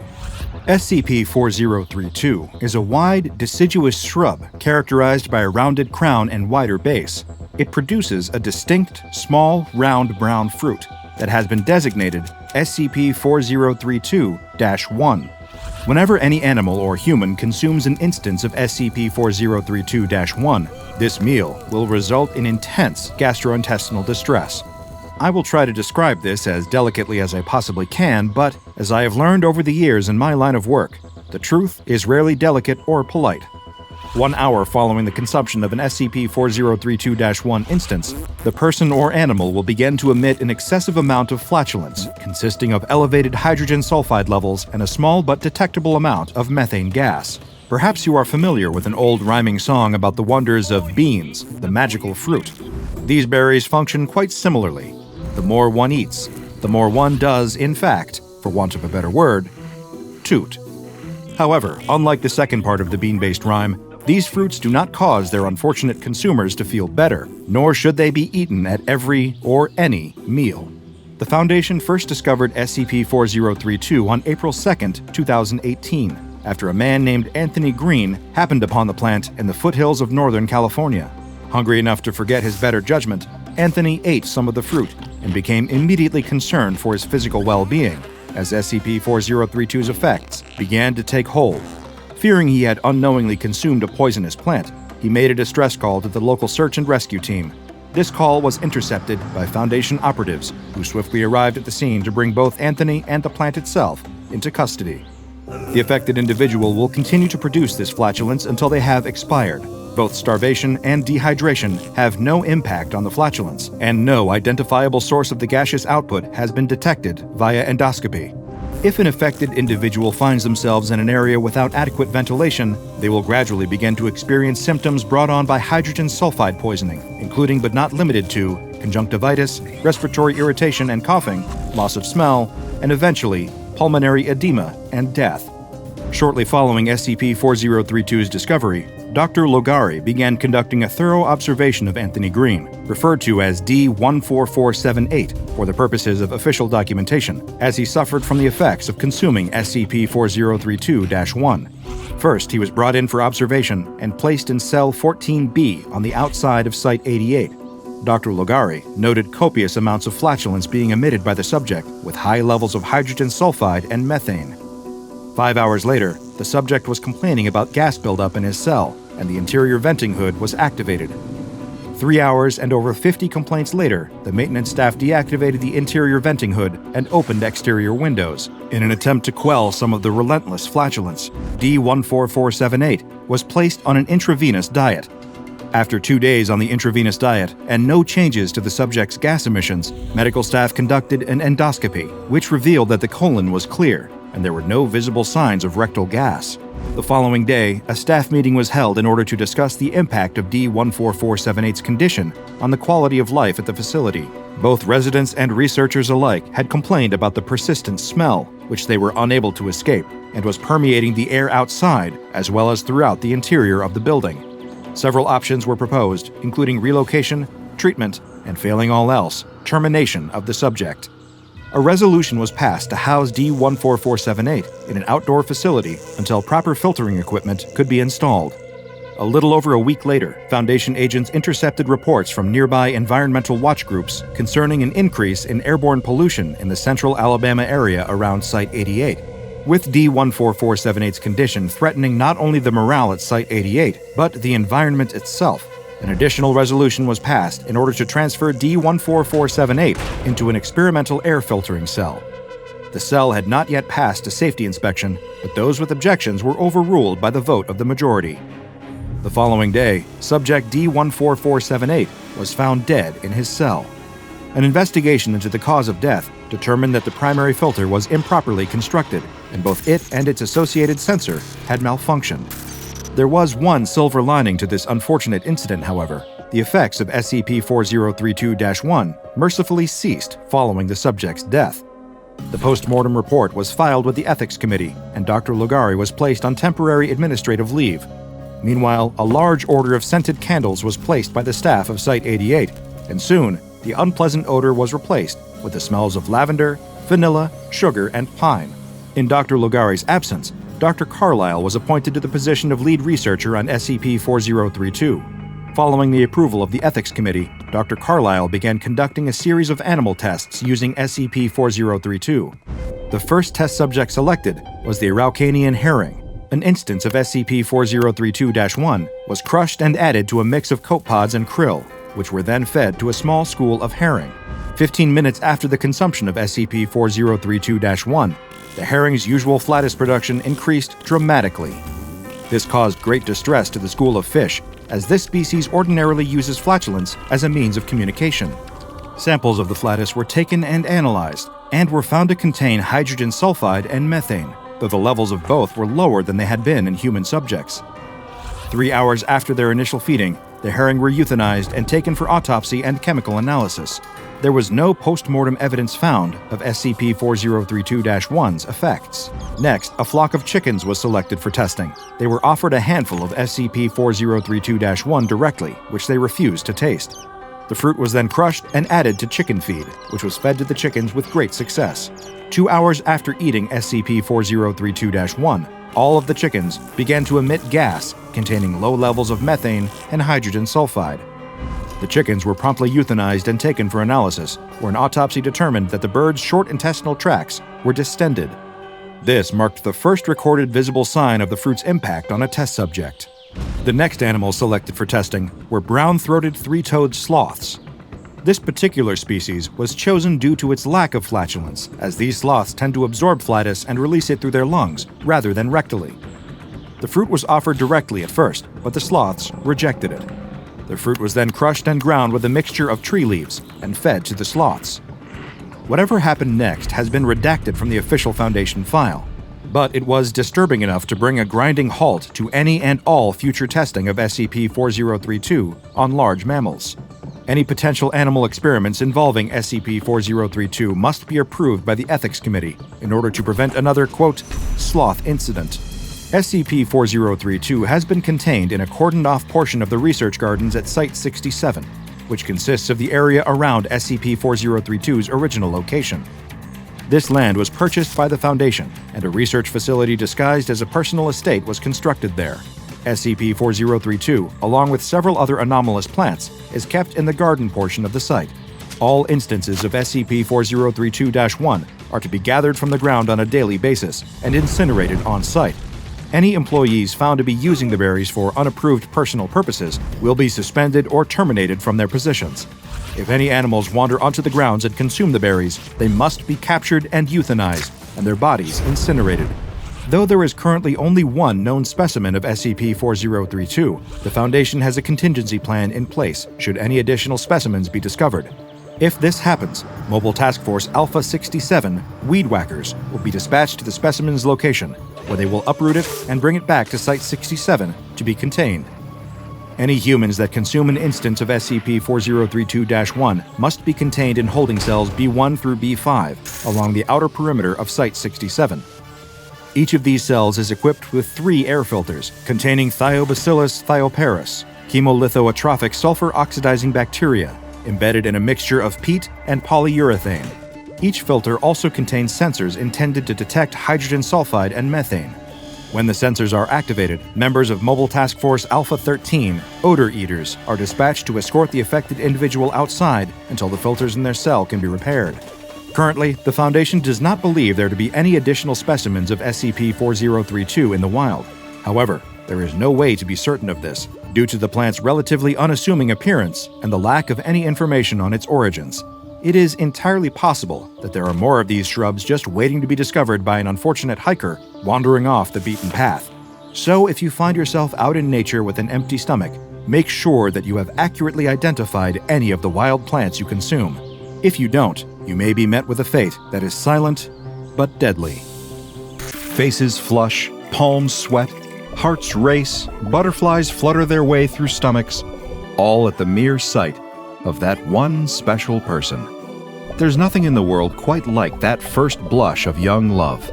It's a powerful feeling, the sort of feeling that makes kids write flowery poems and stuff them into lockers, that makes teenagers get a part-time job, all so that they can buy 2 movie tickets and all the concessions their date desires.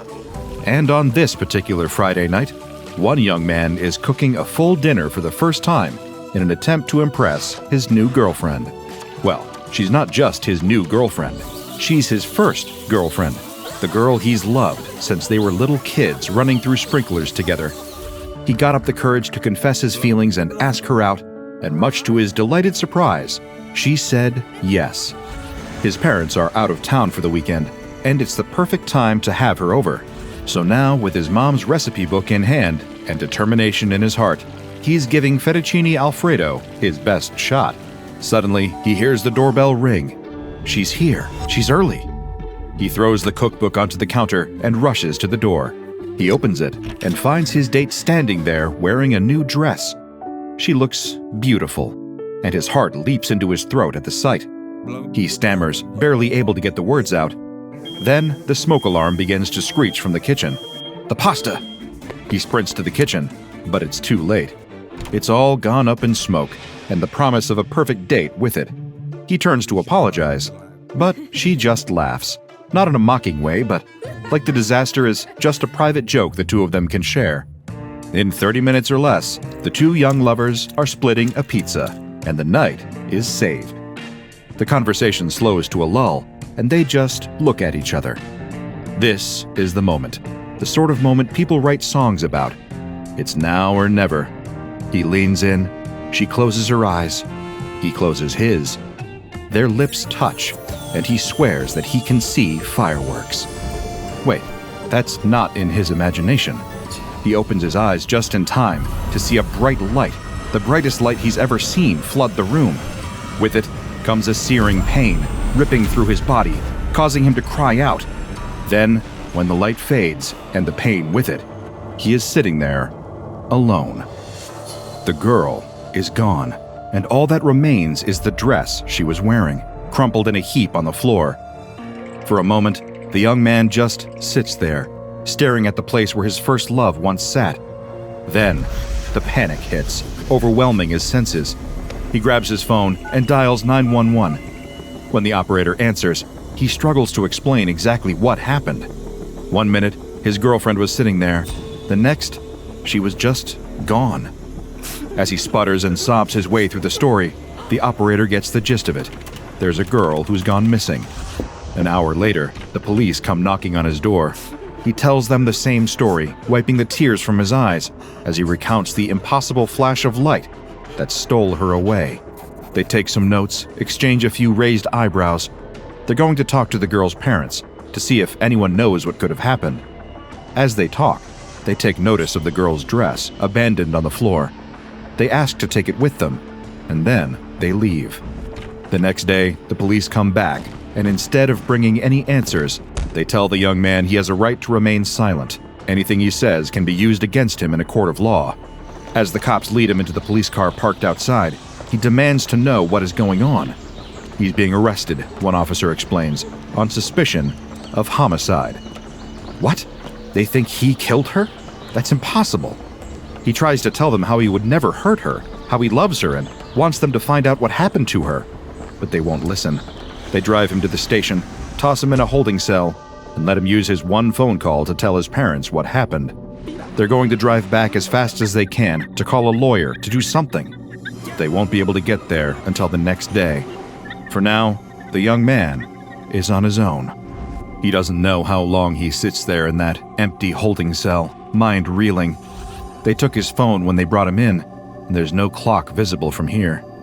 The minutes creep by at a snail's pace, while he grieves the life he had only 24 hours ago. It's all gone now. No matter what happens next, it'll never be the same. He is just about to drift off into a dreamless sleep of pure exhaustion when he hears a voice. There are two men standing at the door to his cell, dressed in suits. He doesn't recognize them. They aren't cops. At least, they aren't any of the cops he's seen so far. He asks them what they want with him. They tell him not to worry, that he's being transferred to a new facility. His parents have already been notified, they promise, but something in the young man's gut tells him that they are lying. He shakes his head and refuses to go with them. A transfer in the middle of the night, without him even talking to a lawyer? Something is wrong. The men open the door to the cell and step inside, telling him that he doesn't really have a choice in the matter. They received orders from their superiors to come and collect him, and that's exactly what they're going to do. Each man grabs hold of one of the boy's arms as they drag him through the door, leading him down the hall. His heart rate spikes, his stomach turning with pure panic as adrenaline floods his body. He has to get away, has to do something to escape. All of a sudden, that familiar pain tears through him again, and he doubles over in agony. There's a crackling sound, like lightning striking. The bright, searing light fills the hall, and there's a whiff of something like ozone in the air. Then, the mysterious men are gone, without so much as a trace left behind. The young man's eyes dart around the room. There's no one else here, no one to stop him from making a break for it. So he does. He runs through the nearest door, out the exit, and keeps running. He knows he's breaking the law, digging his own grave even deeper. It definitely looks suspicious to run away from the authorities when you're already a murder suspect. But it would be way worse to stay behind and possibly be blamed for even more disappearances that weren't his fault. So, he runs. His desperate escape leads him out into the woods, to an abandoned cabin where he used to play as a child. He can hide out in here, at least for a while. What comes next? He doesn't know yet, and tries to put the thought out of his mind. Focus on making it through the night first, he tells himself, then worry about the future. As his breathing slows, the adrenaline fading from his body, he feels a heaviness overtake him. He's exhausted, more exhausted than he's ever been in his life. He slumps against the wall, then to the ground, letting the fatigue take him. Nothing else to do. Might as well get some sleep. When the young man wakes up, he's in an unfamiliar room. Not the cabin, not the jail cell, and certainly not his bedroom at home. There are fluorescent lights overhead and stark, white walls all around him. He's lying in what appears to be a hospital bed. He goes to sit up and realizes that he's been strapped down. As he begins to panic, a doctor approaches him. Or he thinks the man must be a doctor. He's wearing a white coat, carrying a clipboard. The man speaks in a pleasant, friendly tone, with just the slightest hint of clinical distance behind it. He tells the young man not to be afraid, and that no one is going to hurt him as long as he cooperates. He asks where he is, but the doctor doesn't answer. He struggles against the straps pinning him to the bed, demanding to be released. He asks for his phone, for a way to contact his parents or call a lawyer. The doctor does not answer. Then, that sudden pain, that crackling sound, that burst of light. The straps vanish, and the young man jumps off of the bed. But his legs are weak and unstable, his body still exhausted. He collapses and is strapped down all over again. The cycle repeats again and again like that for hours, until the young man gives up. He begs the doctor to please just tell him where he is. The man relents and explains that this is a place called the SCP Foundation. He's been placed there after being removed from police custody, and he is, unfortunately, going to be there for quite a while. The young man doesn't yet know what this means, but he has been given an official designation: SCP-913.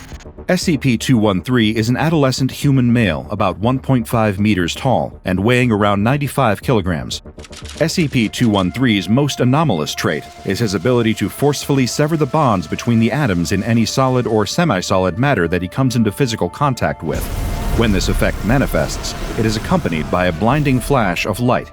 This effect can be triggered by any part of SCP-913's body, as long as it comes into physical contact with the affected being or object. For example, projectiles that have hit SCP-913's body in various places have been vaporized in this way on impact. The effect is not only devastating for whatever is being disintegrated, but also causes severe pain to SCP-913 himself. During several recorded manifestations of the effect, the pain has been intense enough to render SCP-913 unconscious. According to his file, SCP-913 has never been particularly happy to be in Foundation custody. It isn't hard to see why. I can't say I would have enjoyed spending my youth locked up in a scientific research facility, even one in picturesque southern Italy. Unfortunately, there is currently no ethical alternative that I can see. If SCP-913 were permitted to walk free, he could cause untold damage to the surrounding population, the ecosystem, and humanity as a whole. So, tragic as it is, he must remain in containment in order to prevent any innocence from being disintegrated. SCP-913 made 6 escape attempts during his first 6 months in containment. After all of these failed, he began to plan his 7th. He took his time, waiting several months for the Foundation to let their guard down. Then he requested an interview with one of the head researchers assigned to his case. When security personnel disengaged most of the containment procedures in order to let her into the chamber, SCP-913 used his ability to vaporize the doors to the chamber and make a run for it. Unfortunately, when the researcher and 2 other agents attempted to grab hold of SCP-913 to stop him from escaping, they were disintegrated by his anomalous ability. Once he escaped his containment chamber, SCP-913 was faced with a new obstacle. He had no idea which way the exit was. He had only seen a limited portion of the facility, so he knew next to nothing about its layout or even how large the building actually was. He ran as fast as he could in a randomly chosen direction, but was quickly surrounded and overwhelmed by security personnel. Using his effect to escape his cell had sapped his energy and left him exhausted, and he collapsed to the ground after approximately 15 minutes of freedom. He was found in the staff break room, trying desperately to break through the floor and escape into the lower levels of the building. But his proverbial battery was drained, and he was unable to do anything other than follow the security guards back to his cell. Following this failed attempt, SCP-913 seemingly abandoned his pursuit of escape. But there would be more of his containment breaches. The security cameras in SCP-913's cell captured footage of him sleeping, tossing and turning as if having a nightmare. Suddenly, there was that recognizable flash of light. When the light was gone, so was the bed and a portion of the floor. SCP-913 awoke in freefall as he plunged through the floor and into a basement level of the site. Thankfully, he landed on a pile of mattresses that had been placed into storage down there and was not injured. As this particular containment breach was obviously unintentional, he was not issued any punishments. A researcher's note was added to the file following this incident, which reads as follows. From study of this video, it is clear that SCP-913's control of the effect is not as perfect as it previously believed, and it has become more cooperative with us in trying to establish a method to control and utilize it. Vague conjecture on the part of the review staff as to possibilities of what would occur should the effect trigger accidentally, including SCP-913 self-vaporizing, are noted as being particularly useful in this regard. From here, the relationship between SCP-913 and the Foundation became a great deal less antagonistic. It seemed that the Foundation and SCP-913 shared a common goal. They both wanted to get to the bottom of SCP-913's anomalous properties and determine what exactly was causing them. From there, perhaps they could learn how to properly control them and prevent any more unintended casualties. SCP-913 was contained in a high-security humanoid containment cell within Site-77 in southern Italy. His containment chamber was surrounded by a 10-meter-wide zone filled with gaseous materials that are corrosive to human skin. SCP-913 was kept informed of the nature of his containment in order to prevent manifestations of his anomalous effect that might result in additional containment breaches. There were 2 guards positioned outside of the containment chamber at all times. These guards were required to be armed with high-pressure hoses, oleoresin capsicum, or pepper spray, and polymer web grenades, just in case. These containment procedures served SCP-913 well for some time. Then, during a routine physical examination of SCP-913, everything the Foundation thought they knew about him changed.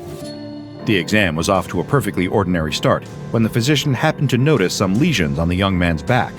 At first glance, they appeared to be smooth nodules resembling a cyst or a small lipoma. However, the physician could tell right away that these were no ordinary cysts. There were 4 of them, positioned on SCP-913 at precise intervals of exactly 15 centimeters to form a perfect square. Additional medical personnel were assigned to monitor this condition in case of any changes, and follow-up examinations were scheduled. During the first follow-up examination of SCP-913, medical staff discovered 2 more nodules, each located in the center of one of the young man's palms. When asked if the nodules were causing any pain or discomfort, SCP-913 shrugged and said that they were a bit irritating but otherwise had not given him any trouble.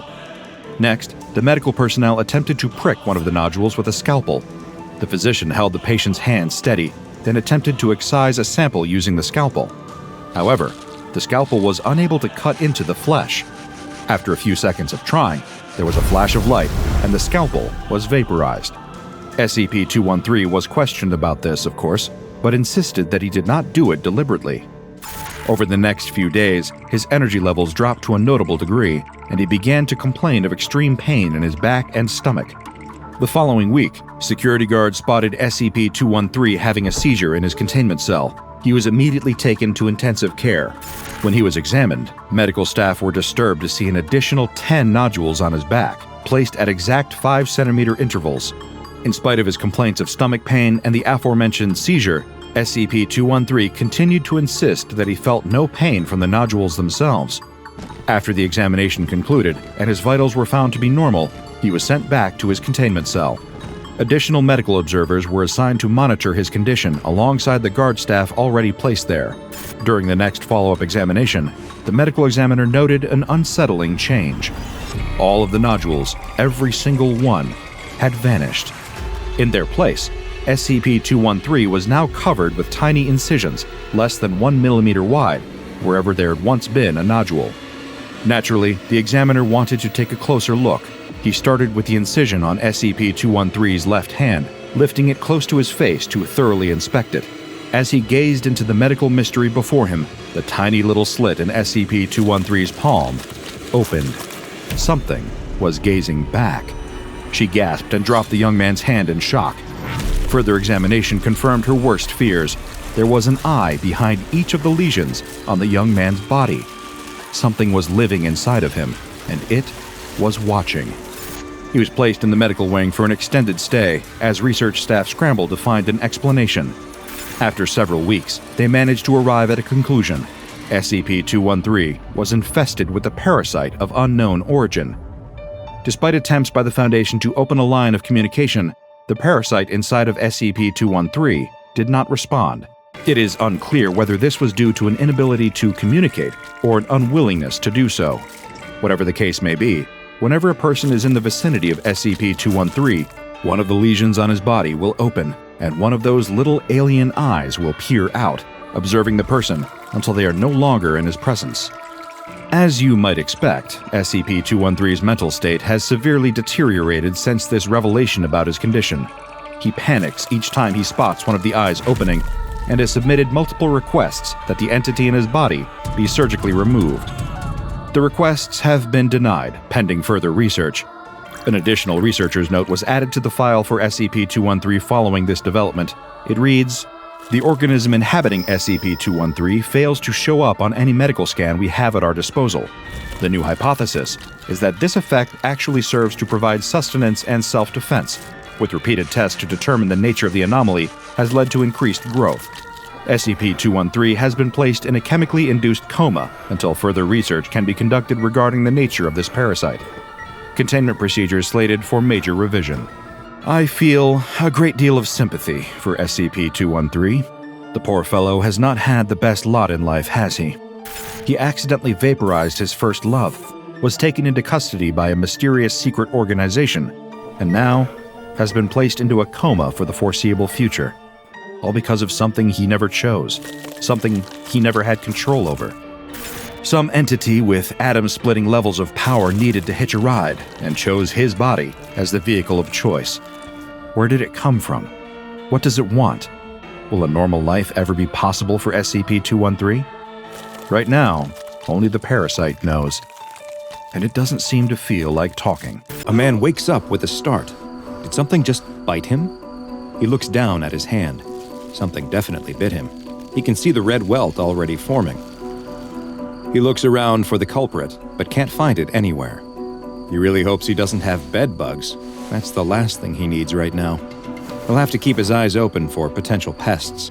He doesn't want this to happen again, since the spot is already starting to itch and feel uncomfortable. A couple days pass, though, with no signs of other bugs.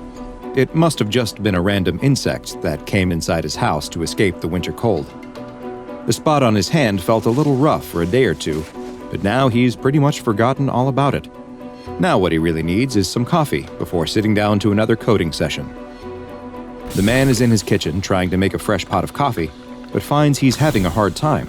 He's not so much making coffee as he is making a mess. He knocks his favorite mug onto the ground, breaking it, and decides that maybe he doesn't need coffee after all. A couple of nights later, as the man is watching TV, he starts to cough. Just a little at first, but then more and more. The coughing fits get longer and deeper too, like they are coming from the very bottom of his lungs. He hopes he isn't coming down with something. He hasn't left the house in days, so how could he have? Can bugs transfer colds? He'll have to look it up later. For now, he needs to do something about this cough. He won't be able to sleep if it keeps up. He needs to go get some medicine. The man gets bundled up and heads out. It's lightly snowing as he walks to the pharmacy, and he can't help but admire the way the moon hangs in the sky, a beautiful beacon of light on this dark winter evening. Inside the pharmacy, he finds the cold medicine section and picks out a cough suppressant. He takes it to the counter and decides to get a few candy bars too. He's developed a real sweet tooth these last few days. The man starts to cough again. It's a good thing he's getting this medicine. Several more days pass, and the man isn't feeling any better. This cough just won't go away. He decides it's finally time to go see a doctor. As he sits in the doctor's office waiting room, he does his best to hold in his coughs, but he has a very hard time. The woman on the other side of the room is coughing too. Strangely, it actually makes him feel a little better. There must just be something going around. A nurse comes into the waiting room and calls his name. The doctor is ready for him. The man is sitting on the bed in the examination room when the doctor enters. He's looking over his medical records and doesn't even look up from his clipboard. He tells the man to take off his shirt so that he can be examined, and the man obliges. "Okay, let's see what the trouble is," the doctor says. He finally looks up at the man. and screams. It didn't take long for the SCP Foundation to hear the reports of people's limbs metamorphosing into insectoid appendages, and they knew immediately what they were dealing with. This was another outbreak of the parasitic, limb-transforming insect known as SCP-150. SCP-150 is an obligate parasite, meaning that it requires a host for the completion of its reproductive life cycle. It bears a visual appearance similar to that of Cymothua exigua, another parasite that eats the tongue of a particular type of fish before replacing the tongue with its own body. SCP-150 engages in similar behavior, though it appears to exclusively affect humans. When a human comes in contact with the small bug-like organism, it will embed itself under its new host's skin. Next, over the course of roughly 7 days, SCP-150 will burrow deep into the host's flesh and begin to cause numerous physiological changes to them. First, and most prominently, SCP-150 will begin a gradual process of altering the limb that is nearest to the original infection site. As SCP-150 burrows deeper and consumes the flesh, it excretes a substance that has the effect of replacing the missing sections of the limb with a hard, chitinous material that resembles one of its own appendages. Beneath the chitin, the excreted substance forms a rudimentary nervous system that gives the host the ability to control the new limb as if it were their own. As it feeds, SCP-150 also secretes several chemicals that contain anesthetic, immunosuppressant, and transplant-rejecting properties that keep the host's body from responding to the changes, or even reacting at all. In fact, the host will often report that their new limb is completely normal and feels stronger and more resilient after the transformation. SCP-150 will continue to feed for approximately 1 to 2 weeks, and as it feeds on the nutrients within its host's body, it will begin to reproduce, creating eggs that it deposits directly into the bloodstream. While the majority of these eggs will die off, enough usually survive to begin colonizing other parts of the host's body, where they will hatch and repeat the process of feeding, reproducing, and spreading more eggs. It is theorized that it is capable of reproducing on its own, meaning that a single instance of SCP-150 is all it takes to create a new colony. Humans infected with SCP-150 will sometimes report slight discomfort and issues with their fine motor skills during this period, but will usually not express any knowledge of what might be causing this. Eventually, SCP-150 eggs will reach the host's lungs, where the process of assimilating continues, this time replacing the lungs themselves. During this process, more eggs will be produced, laid, and then spread out of the body by the host's coughing. As many as 10,000 eggs will be produced during this period, approximately 1% of which will survive being expelled, find another host, and implant themselves. The assimilation process then spreads to the central nervous system, including the spinal cord and brain, but strangely, the host will show no signs that their consciousness or behavior have been affected in any way. In interviews with hosts of SCP-150, those who are unaware that they are infected have not expressed any knowledge of changes happening in or out of their body. When subjects are made aware that they have been infected, they will be able to point out the site of the original infection and agree that a change has taken place, but they seem to have no ill will towards their new chitinous appendages and will often express positive feelings about it. In order to better study the effects of SCP-150 under SCP Foundation control, 2 D-Class personnel, D-13732 and D-016002, were both infected with the parasites, and the assimilation process was allowed to fully progress through all the stages. Following signs that D-016002 was experiencing swelling of the brain, a decompressive craniotomy was performed, a procedure in which a portion of the skull is removed in order to relieve pressure on the brain. This surgery had the added benefit of giving Foundation researchers the chance to look at SCP-150's progress firsthand. But after a flap of her skull was removed, the attending scientists did not find that her brain was swelling. They didn't find her brain at all, but instead observed numerous instances of SCP-150 in the cavity where her brain should be. The D-Class had been partially anesthetized to numb her skull but remained conscious during the procedure, and the scientists asked her several simple questions to which she was perfectly able to answer. They began removing some of the parasites, and as they did so, her answers became slower and less clear. It appeared that the SCP-150 instances had not just eaten and replaced her brain, they had become her brain. For the next experiment, they would use the instances of SCP-150 that had been removed from D-13732's nervous system after he had been euthanized following the discovery that his entire nervous system had also been replaced entirely by SCP-150. The parasites taken from his brain cavity were placed into D-016002s, and the results were nothing short of incredible. After observing a period of time where the organisms appeared to move and rearrange themselves within her skull, she regained consciousness. Once awake, not only did her cognitive functions immediately improve, when she was asked to state her name, she told them it was Michael, D-13732's name. It is unknown why SCP-150 engages in this peculiar life cycle, but the danger it poses to humans and the difficulty in keeping it contained has led the SCP Foundation to classify it as Keter. Some of the more erudite researchers have taken to calling the parasite the ship of Theseus, a play on the philosophical notion that questions whether something that has had all of its parts replaced is still fundamentally the same, or if it has become something new. Perhaps the observation of those infected with SCP-150 can shed some light on this millennia-old question. Infected patients who are being studied are to be kept in Level 3 biohazard containment cells, with never more than one infected host per cell. Cultures of SCP-150 adults and eggs are kept in vacuum-sealed glass flasks in the Site-42 Infectious Materials Lab, and the Foundation's standard pathogen handling procedures are required to be followed at all times. Should any instance of SCP-150 be found outside of containment, it is to be immediately incinerated. It's Saturday night, and a teenaged boy and girl are out on a date. They are strolling through a shopping mall with plans to see a movie later at the theater attached to the mall. As they walk through the mall waiting for their show to start, the girl spots something. It's a photo booth.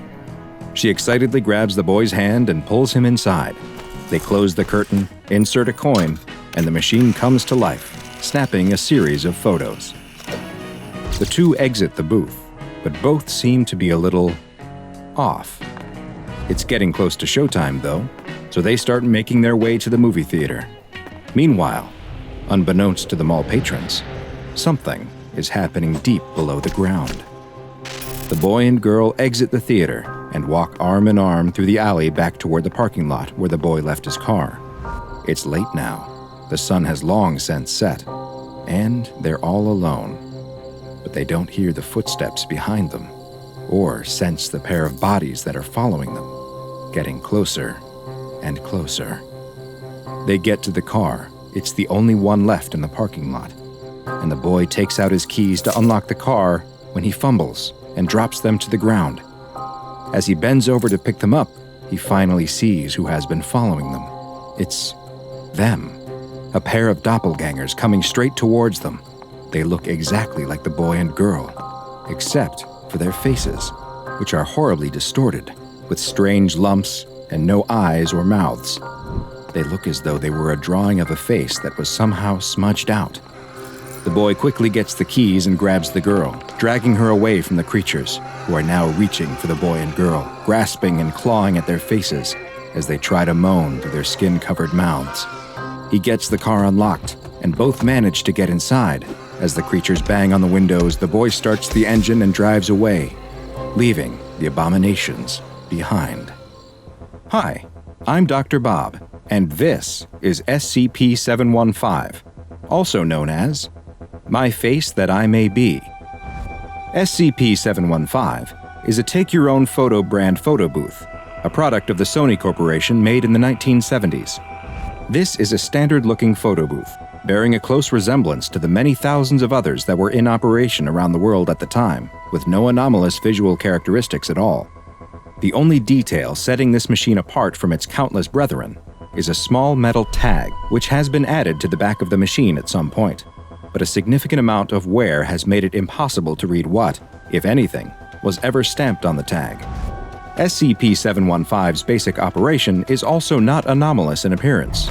It will only activate if an individual sits inside and inserts the required coinage, at which point it will take a series of photos, just like a normal photo booth.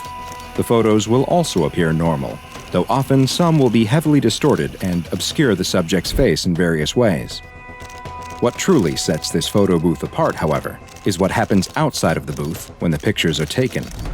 While the individuals who had their photos taken, classified as SCP-913 instances, are able to exit the booth with no obvious effects, below them all, deep underground, something truly terrifying takes place.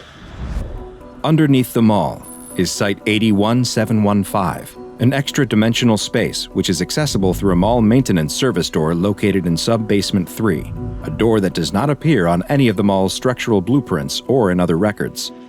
The site consists of a giant cavernous room, which appears to have been hewn right out of the surrounding limestone. In the middle of the room is its most distinguishing feature, a large, deep pit. The walls of the pit are made of an unidentified substance, though it appears similar in both appearance and composition to human fat tissue. These fleshy walls secrete a powerful, corrosive substance, which makes examination and exploration of the pit particularly dangerous. When SCP-913 is activated in the mall above, a humanoid creature, classified as SCP-915-A, will appear in this pit. The bodies of these creatures are similar in appearance to the individuals who had their picture taken inside of 715, but their faces are radically different. Each has severe facial disfigurements and abnormalities, such as large growths, deep lacerations, and the absence of facial features. After appearing in the pit, these SCP-915-A instances will attempt to scale the fleshy walls of the pit and leave Site-81715. These instances are considered hostile, and Foundation security personnel are authorized to neutralize the creatures by any means necessary. Further research into how the SCP-915-A entities are formed and what exactly the pit is are ongoing, and it's not currently known how many 715-A instances exist down in the pit. With the entities who were able to climb out of the pit able to be relatively easily neutralized by security forces, SCP-915 was originally classified as safe. It was contained at its point of origin within the mall in Ohio, and Foundation personnel posing as mall employees would collect the photos printed by the machine. However, following additional discoveries, this classification necessitated changing. The Foundation began noticing inconsistencies with SCP-915-B entities after a researcher tested SCP-915 himself by sitting inside and having his photo taken. Soon after, he began acting in ways that were considered strange, such as when he turned down a promotion to a prominent position with better pay and perks for seemingly no reason, and when he skipped a mandatory site inspection for reality-bending anomalies. After noticing these strange behaviors, a Foundation research head had an anomalous optical enhancement device placed in the oddly acting researcher's bedroom and learned a surprising truth about the SCP-915-A and B entities. The Foundation had been killing the wrong ones. The device, which could remove anomalous reality-distorting effects from images, showed that the researcher was actually one of the creatures from the pit, with the telltale facial distortions. Following this shocking revelation, the research head used the same device on the creatures still inside the pit underneath the mall. They found that when the anomalous visual effects were removed from the distorted creatures who were trying to get out of the fleshy pit, that they were actually normal-looking humans. These SCP-915-A entities were the human beings who had entered the photo booth, had their pictures taken, and were somehow transported to the pit. They had been trying to escape their prison and tell the Foundation who they really were, but this only resulted in them being terminated by the on-site security forces. In order to fix this mistake, SCP-915 was hastily reclassified as Keter, and SCP-915 was removed from the mall in order to be stored in a secure locker at Site-19. Research personnel were no longer able to access SCP-915 without special authorization, and study of the interior was limited to what could be done via remote drone use only. The Foundation began rounding up all known instances of SCP-915-B who were now the ones subjected to immediate termination. Foundation staff did manage to interview one 715-B instance, though, who had been previously believed to be a fellow Foundation researcher. It is unknown exactly what the researcher doppelganger said in that interview, but it must have been extremely serious, as the end result was another complete change in protocol. All attempts to contain and neutralize instances of SCP-915-B would immediately cease, since if there were as many out in the world as the doppelganger claimed, then ultimately, it would better maintain normalcy and ensure the secrecy of SCP-715 if they were allowed to go free. Sadly, the same was not the case for the SCP-715-A instances that still existed down in the pit. The researcher doppelganger advised that it would be unwise to remove them from the pit, and the current Foundation policy is that down in the pit is where they will remain. Following this interview, SCP-715 was reclassified once again as safe. The photo booth was also moved again, this time to a maximum security storage locker at Site-81, and Foundation personnel have been prohibited from interacting with SCP-715-B instances at all. However, there is one more piece of information about SCP-715, and it is only accessible to those with proper security clearance. Another Foundation agent was found to actually be an instance of SCP-715-B and taken into custody for observation. While under surveillance, it was discovered that this instance, classified as SCP-715-B7, was emitting low-level radiation that was somehow directed at Site-81-715, the location of the pit. During an autopsy of the creature, it was found that the radioactive emissions were actually increasing in output and frequency, and soon after, a power outage and containment breach occurred at the site where the autopsy took place. Following these events, the body of SCP-715-B7 disappeared, and video surveillance confirmed that several members of Foundation staff were responsible, all of whom had been involved in SCP-715 research. The staff members escaped with the body and left no other evidence behind, save for a single photo with the ominous text, "My ears that I may hear, my eyes that I may see, my mouth that I may speak. Do not touch my face." No other information regarding SCP-715 has been found, and many questions remain. Just what are instances of 715-B, and what do they want? Are they some kind of hive mind colony that reproduces through the use of a mysterious photo booth? What happens to those left behind in the pit? And what will they do should they ever get out? At first glance, it looks like a perfectly ordinary bathroom. Nothing to suggest that anything weird is going on here. Certainly, if the D-Class personnel assigned to investigate this facility had encountered this room in the wild, if he walked into a bathroom that looked like this while visiting a friend's house or lunching in a restaurant or even stopping at a gas station rest stop, he wouldn't have any reason to think anything was amiss. But this is the SCP Foundation, so he knows that nothing here is as it seems. He glances briefly up at the camera installed in the ceiling. The lens aperture dilates briefly, focusing on his face, and he knows that an SCP technical on the other end is watching his every move. He grimaces, fully aware that his status as a member of D-Class personnel means that every experiment could be his last. That knowledge doesn't exactly endear him to the Foundation or its mission, but it's not like he has much of a choice in picking his assignments. Suddenly, a voice crackles to life over the intercom. "Please step fully into the bathroom," says the researcher on the other end of the camera feed. "What's this all about?" asks the D-Class personnel. "This is just a bathroom, isn't it? What's so special about this place?" His eyes scan the room. The floor is covered with smooth white tiles. The walls are a soothing light blue color, reminiscent of a calm ocean, the sort of color that you might pick for its soothing effect when you need to make use of these facilities. A large mirror is fixed to the wall, before a countertop with a sink. Next to the sink, there's a toilet, and next to that, a bathtub with a shower. There's a scrubbing brush and a plunger stashed behind the toilet tank, and a fuzzy shag cover stretched over the toilet lid. It's all very ordinary. It's much too ordinary, he thinks.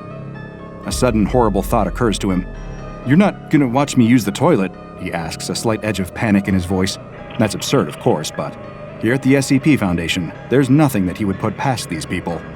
They've always got some new weirdness happening, and it wouldn't at all surprise him to learn that they would want to watch him at his most exposed. The voice comes back over the intercom. "What? No, you don't need to use that. Look, just step forward. Literally all that I want you to do is to step into the room." The D-Class smirks to himself. He's already been through more of these crazy experiments than he would care to remember, and he has the scars to prove it. It gives him a small measure of satisfaction to hear the agent getting flustered. Even if he has to participate in these dangerous experiments, he can at least make things awkward for his tormentors. That seems like a little bit of poetic justice to him. As the agent requested, though, he steps forward. The moment that he's cleared the threshold, the door slams behind him with a crash. The D-Class jumps in surprise and shouts, Why'd you do that?" "I didn't do that," says the voice over the intercom.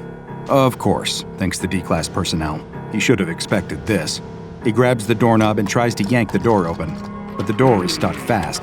He yanks again, harder this time, but the result is the same. The door doesn't budge at all. "The door's stuck," cries the D-Class. He feels his heart start to beat faster, and his temperature begins to rise. What terrible thing does this room plan to do to him? But after a moment, he begins to calm down. It doesn't seem like this room is planning to do anything. Maybe it's just a room with a weird door. But if that were the case, then why would the SCP Foundation be interested in this? "Just hang tight," says the agent. "I'll see what I can do about getting that door open." A few moments later, the agent arrives at the door to the bathroom and gives it a sharp yank. It doesn't budge. "Door's stuck," she says. The D-Class rolls his eyes. Of course it's stuck. "Hold on a second, I'll go get a technician," she says. The D-Class personnel listens to the sound of the agent's feet retreating into the distance. He sits down on the closed toilet and buries his face in his hands. What a day. Is he going to be trapped inside this bathroom forever? He can't help but speculate, but he tries not to think about it. He's more annoyed than anything, truth be told. He wonders if the agent is actually going for help, or if she's still just sitting in her cubicle, watching him through the camera and waiting for the other shoe to drop. His eyes flick to the camera, and he furrows his brow. He's so intent on the camera that he doesn't notice as a dark shape slowly bubbles out from the bathtub drain. It's a cockroach, a perfectly ordinary cockroach. Or is it? The roach remains motionless for a moment, perfectly still, except for the subtle twitch of its antenna. Then, all at once, it starts to move. The roach scuttles across the tub, scaling the porcelain walls, and runs across the counter. Like all cockroaches, it seems confused now that it's emerged into the light and eager to find a dark corner where it can hide again. It reaches the edge of the countertop, but, of course, a sheer cliff is no obstacle for an insect. It shimmies down the cabinet and makes a dash across the tiled floor. That's when the moving roach finally catches the eye of the D-Class personnel. He yelps in surprise and pulls his feet up, his knees going flush with his chest. The roach looks oddly out of place in this clean and well-maintained bathroom, and the sight of this disgusting little vermin fills the D-Class with a sudden and deep sense of loathing. "That's one massive cockroach," he mumbles to himself. Almost as if it heard his words, the roach starts to skitter toward him. The D-Class does not like that at all. Without hesitation, he immediately stomps on the roach, bringing his foot down with a definite thud, and then grinding the unfortunate insect under his heel. The sound is loud enough to attract the attention of the agent behind the camera. Apparently, she must have returned to her post after sending a request for a technician. "What was that?" she asks, her voice crackling over the intercom. "There was a really huge cockroach, just came out of the tub. Come on, hurry up and get the door open. I don't like it in here. There might be more of them." Okay, says the agent. "Just hold on for a second. Help will be here in just a couple minutes. Don't be so jumpy, it's just a bug after all, nothing to worry about." The D-Class personnel isn't so sure of that. After all, when you're dealing with unknown anomalies like those in the SCP archives, can you ever just not worry? He pulls his shoe off, stands up from the toilet, and walks over to the sink. Grumbling to himself, he turns the faucet and starts to wash the insect ichor off the bottom of his shoe. He's too intent on his activity to notice that a second cockroach has already popped out of the bathtub drain. Like the first one, it hesitates for a moment, and then it scuttles across the tub, scales the walls, and makes a beeline for its deceased comrade. As this happens, a third roach emerges from the drain, and a fourth. By the time the D-Class turns around, a whole battalion of cockroaches has entered the bathroom. His eyes go wide as he takes in the scene. A good dozen roaches have clustered around the first smashed roach, all feeding on its carcass. It's a grisly scene, and the D-Class is immediately revolted. He knows nothing about roaches, nothing that might suggest to him that this is in any way unusual behavior for these insects, but he doesn't really care. It looks disgusting, and he's positive that it isn't natural. I don't like this, he yells, panic rising in his voice. "Get me out of here! Hurry up and open the stupid door!" The observing agent, safe in her office, doesn't share the D-Class personnel's terror. From her point of view, she's just watching a man freak out over a couple of perfectly ordinary bugs. Of course, the scene takes on a whole different feel when you're not the one being asked to expose yourself to strange and potentially dangerous SCPs. She can't help but chuckle at the scene. "It's not funny!" cries the D-Class, once again jumping on the toilet and pulling up his legs into a fetal position. "Those things are huge! You better get me out of here now, or... He struggles to think of some threat that might convince the agent to take him seriously, but he fails. The agent is too busy taking notes on the situation. The roaches look to be ordinary specimens of the American cockroach, each about 5 or 6 centimeters long. When the group of roaches has devoured their smashed comrade, that's when things start to get really strange. The small group turns as one toward the D-Class. Now that is weird, thinks the agent. The D-Class probably thinks the same, because he starts to scream incoherently. Both Agent and D-Class are so focused on the roaches that they don't notice something even more sinister happening in the bathtub. A dark, tar-like substance has started to seep out of the drain, gradually filling the bathtub. The agent is too busy trying to soothe the D-Class, trying to convince him to stop screaming and start explaining the scene to her in rational detail so that she can add his observations to her notes. Meanwhile, the oily black tar continues to bubble from the drain, the surface level rising, until the tub is approximately 1/5 full of black goo. The D-Class's eyes suddenly alight on the tub. What's this? He mutters. Suddenly, dozens and dozens, maybe hundreds, of roaches start to rise from the black goo. They boil over the sides of the tub in massive chitinous waves, spreading across the floor of the bathroom in a solid sheet of glimmering black carapaces. It happens so fast that the D-Class can only gibber in mindless terror. There are too many roaches. For the moment, the D-Class seems safe perched on the toilet. The roaches can't scale up the shiny porcelain, slipping back down at every attempt. He scrambles to his feet, standing on top of the toilet lid and praying that it will hold his full weight. Otherwise, he's going to tumble headfirst into that writhing, seething swarm of vermin. He stares at what looks like an ocean of living insects, the light reflecting off their chitinous shells with an evil, oily gleam. It's like a scene out of a cheesy horror movie, but it's all too real. Through his panic, the D-Class vaguely recalls that when he was a kid, he once read a book about ancient life on Earth during the Permian era, when the Earth was a hot, humid jungle, when high temperatures and oxygen-rich air made the world perfect for giant insects. Cockroaches have lived on this Earth for how many million years, he wonders. He knows it's a lot, and he can't help but think about that legacy now that he's confronted with a living carpet made entirely out of roaches. Aren't scientists always predicting that cockroaches will eventually outlive humanity? They're the only nasty little things tenacious enough to survive a nuclear holocaust or the punishments of climate change. He's less worried that cockroaches will outlive humanity right now, though, and more worried that they might outlive him personally. The roaches can't get up the toilet, but they have more success in scaling the walls. Soon the walls are covered in a mass of roaches, the air filling with a constant cacophony of chittering and scratching that sends chills up the spine of the panicking D-Class. The roaches start to march across the ceiling, and the D-Class gets the distinct impression that, if he doesn't do something fast, he's going to be completely covered. In desperation, he throws his shoe across the room with all his might, shouting curses as he does, but it doesn't do any good. His shoe hits the opposite wall and bounces off, dropping into the swarm and quickly sinking beneath the rolling tide of chittering insects. His futile attack only provokes the insect mob, and several dozen roaches take flight, launching themselves at the D-Class. He shouts and claws them away as roaches land on his face and shoulders. They scramble up his neck and tangle themselves in his hair. He keeps shouting and swatting them away, but there are more and more of them every second. More roaches are swarming out from the black oil simmering in the bathtub every second, and now they all seem intent on the D-Class. They crawl inside his mouth as he screams. He gags and coughs, trying to spit them out, but it seems that they're already crawling down his throat. In his panic, he slips and lurches forward, screaming and flailing his arms helplessly. He dives into the writhing mass of roaches. Within seconds, he is covered in a sheet of living insects. The observing agent is speechless, unable to comprehend the sheer insanity of what she is seeing, but watching the D-Class be consumed by cockroaches prompts her to vomit in disgust. The retching, gagging noises can be heard over the intercom, hardly professional behavior, but we're way past worrying about that by now. By now, the bathtub is almost completely filled with black goo. The roaches start to return to the bathtub, scaling the tub walls in vast waves and throwing themselves into the pool of dark tar. As they retreat, they reveal the decimated remains of the D-Class. The corpse is ragged and bloody, partially eaten, its stomach visibly bloated. It twitches slightly, and the observing agent momentarily wonders if it's somehow possible that the D-Class personnel survived his ordeal, even though even a brief glance at the state of the corpse should make it clear it would be impossible. There's just far too much damage.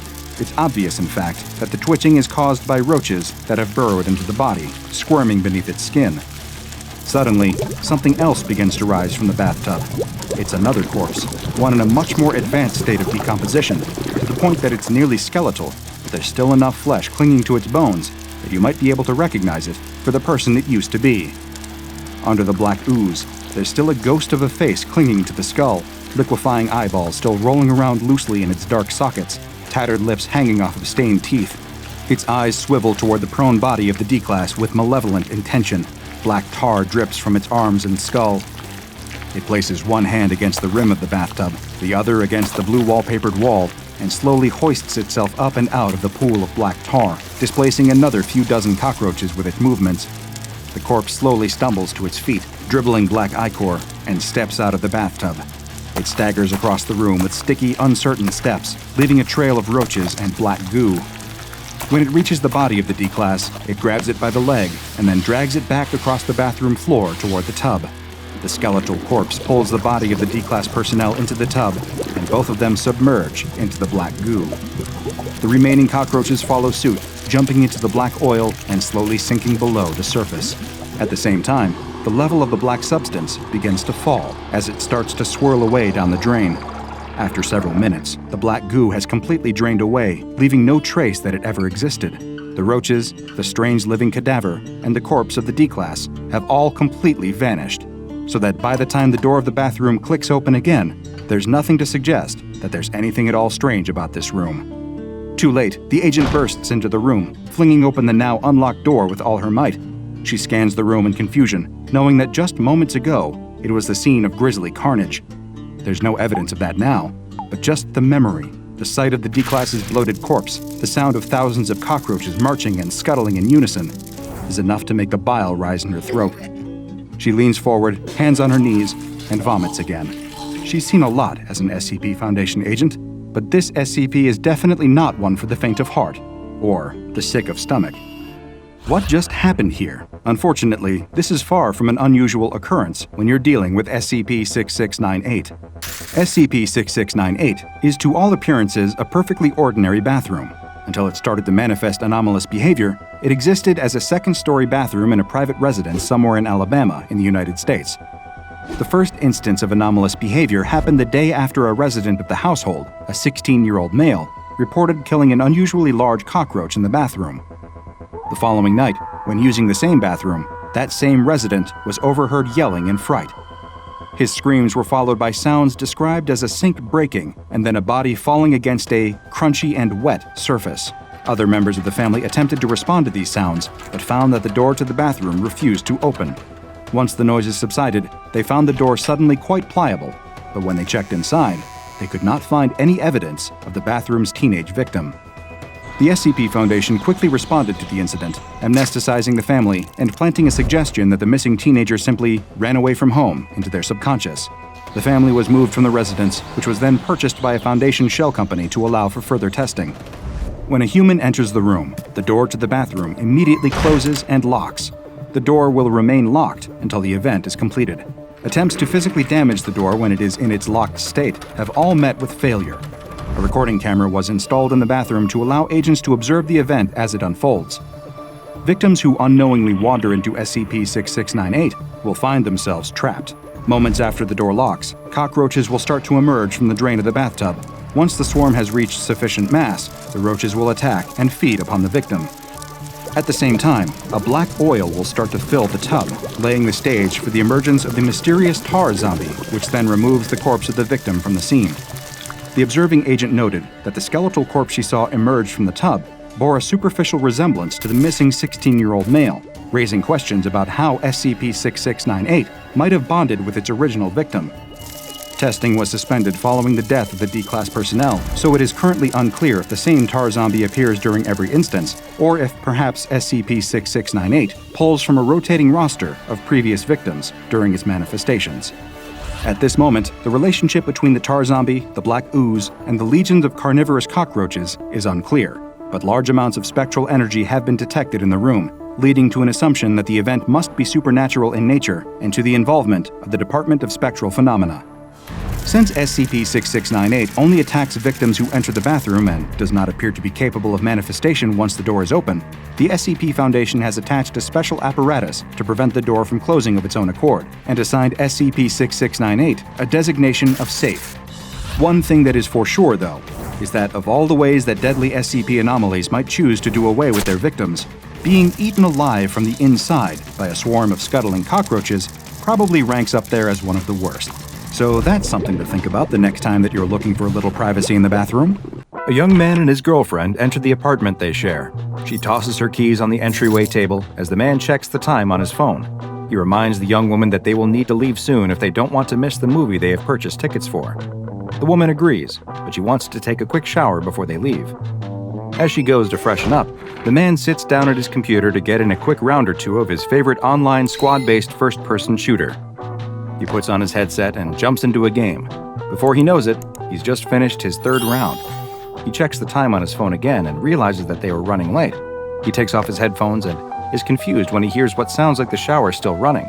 He gets up and goes to the bathroom door and listens. The shower is definitely still on. The man knocks on the door and asks if everything is all right. He waits a moment, but there's no response. He knocks again, and still, nothing. She doesn't usually take showers this long, and he immediately worries that she might have passed out or, well, he doesn't even want to think about it.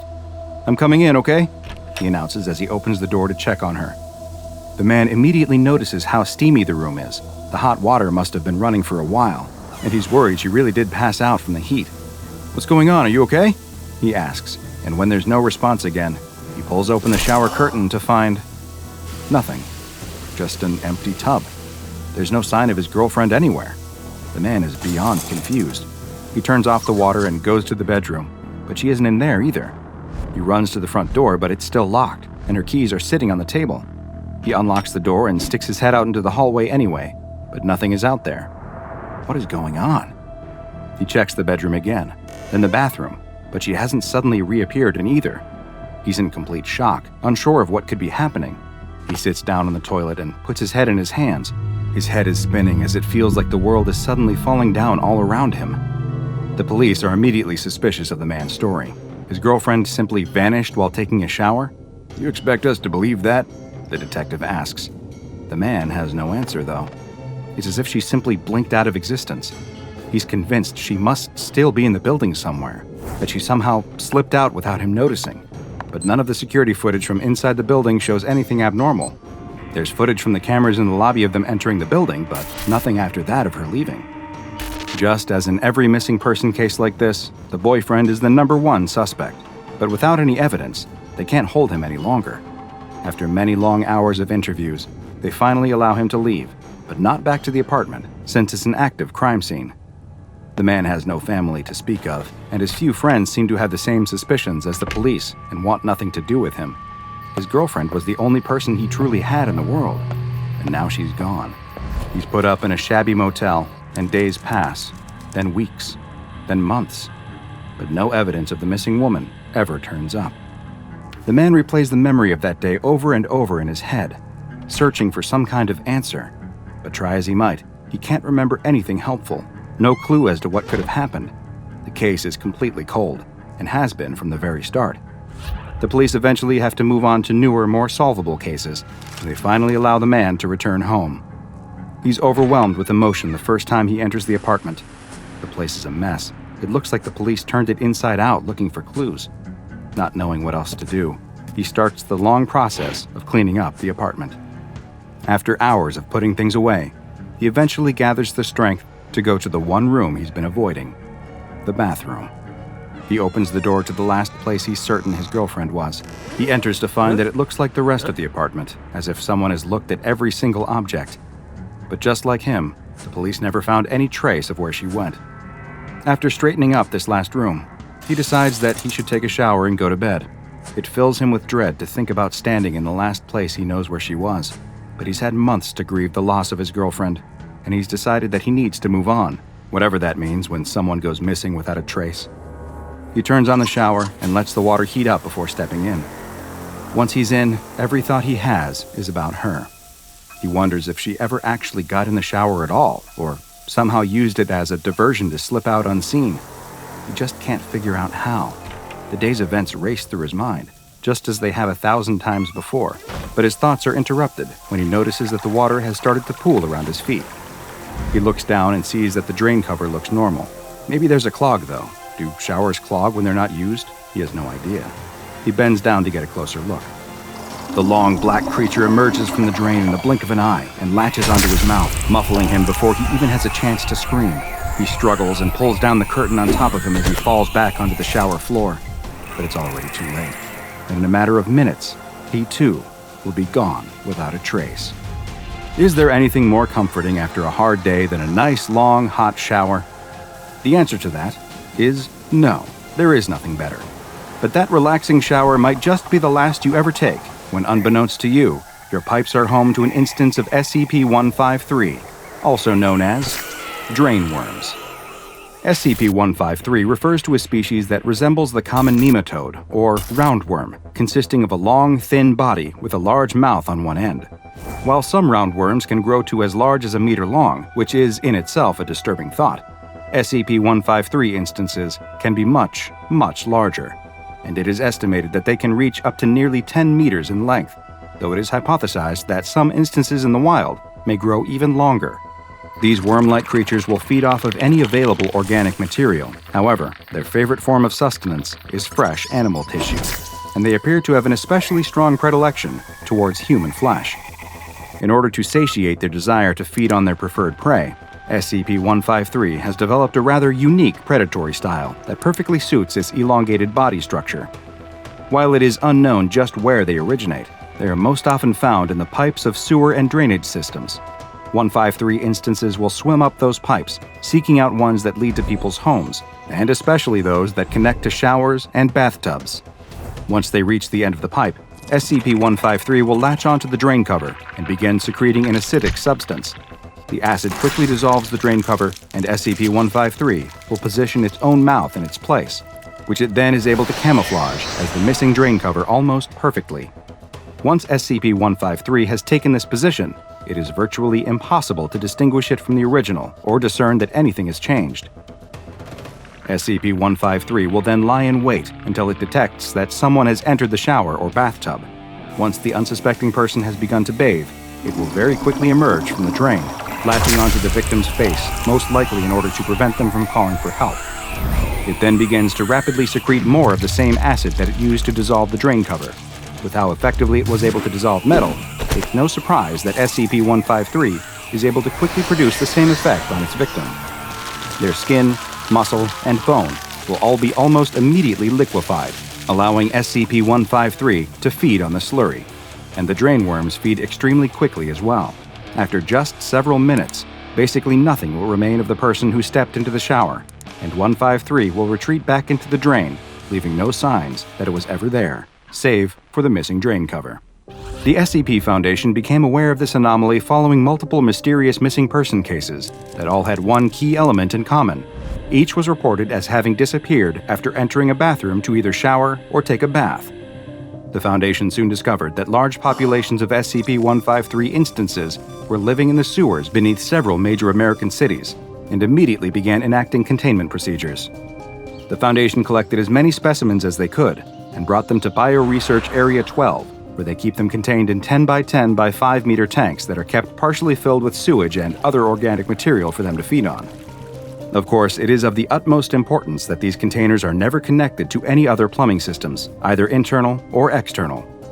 With several specimens contained, the Foundation began researching the creatures in order to hopefully better understand them and how they were able to develop such complex hunting techniques. Research was also approved to find out whether they could be used as a sort of waste disposal system in certain extreme circumstances, such as with SCP-2717, a mass of living animal tissue that has grown to line nearly 4 kilometers of sewer pipes beneath Amsterdam. A small number of SCP-913 instances were approved for release into the wild in order to test whether they could stall the spread of 2717. However, this experiment was halted following some disturbing new reports. More missing person reports came to the Foundation's attention that bore the hallmarks of an SCP-953 attack, but these new reports were not limited to people who vanished after bathing. It now appears that SCP-953 has further adapted and has begun to emerge not just from showers and bathtub drains, but now also from sinks and, yes, even toilets. The Foundation is unaware of just how many instances of SCP-953 continue to exist in the wild, but there's no doubt that many continue to live and hunt undetected in sewers around the world. This anomaly, which has been classified as Euclid, is taken very seriously by the Foundation, and any reports of people who go missing from bathrooms are immediately investigated for signs of SCP-913. Field agents are to be equipped with infrared and ultraviolet sensors, which can bypass SCP-913's camouflage, and if specimens are able to be captured alive, then they are to be brought to Area 12 for further research. But don't bother worrying too much the next time you step into the tub. If you've been targeted by SCP-913, there's not much you'll be able to do anyway, and your worries will soon be going down the drain, along with whatever remains of you. A doctor frantically writes in his journal, "It's almost impossible to believe everything that's transpired has taken place in such a short amount of time. It all began 3 days ago. It was just another day down in the mines. A worker was drilling into a seam of coal when suddenly there was an issue with the rig. From what I've gathered, it sounds like the drill bit exploded due to some kind of mechanical defect, sending shards of metal flying throughout the tunnel. The worker was lucky that none of the large pieces struck him, as they surely would have been fatal. He had, though, still been grazed by a piece of shrapnel from the ruined drill bit, and it had left a deep cut across his upper arm. Other miners who were working nearby heard the commotion and quickly came to his aid. They applied a tourniquet to stem the flow of blood and helped him to the mine shaft elevator for the long ride to the surface. Once they reached the safety of daylight, they brought the injured man to the on-site medical clinic, where I was on duty at the time. I cleaned the wound since there was a substantial amount of coal dust that had gotten inside, before suturing and bandaging it. The miner was sent to his bunkhouse to recover, and I thought that would be the end of it. Of course, it was only the beginning.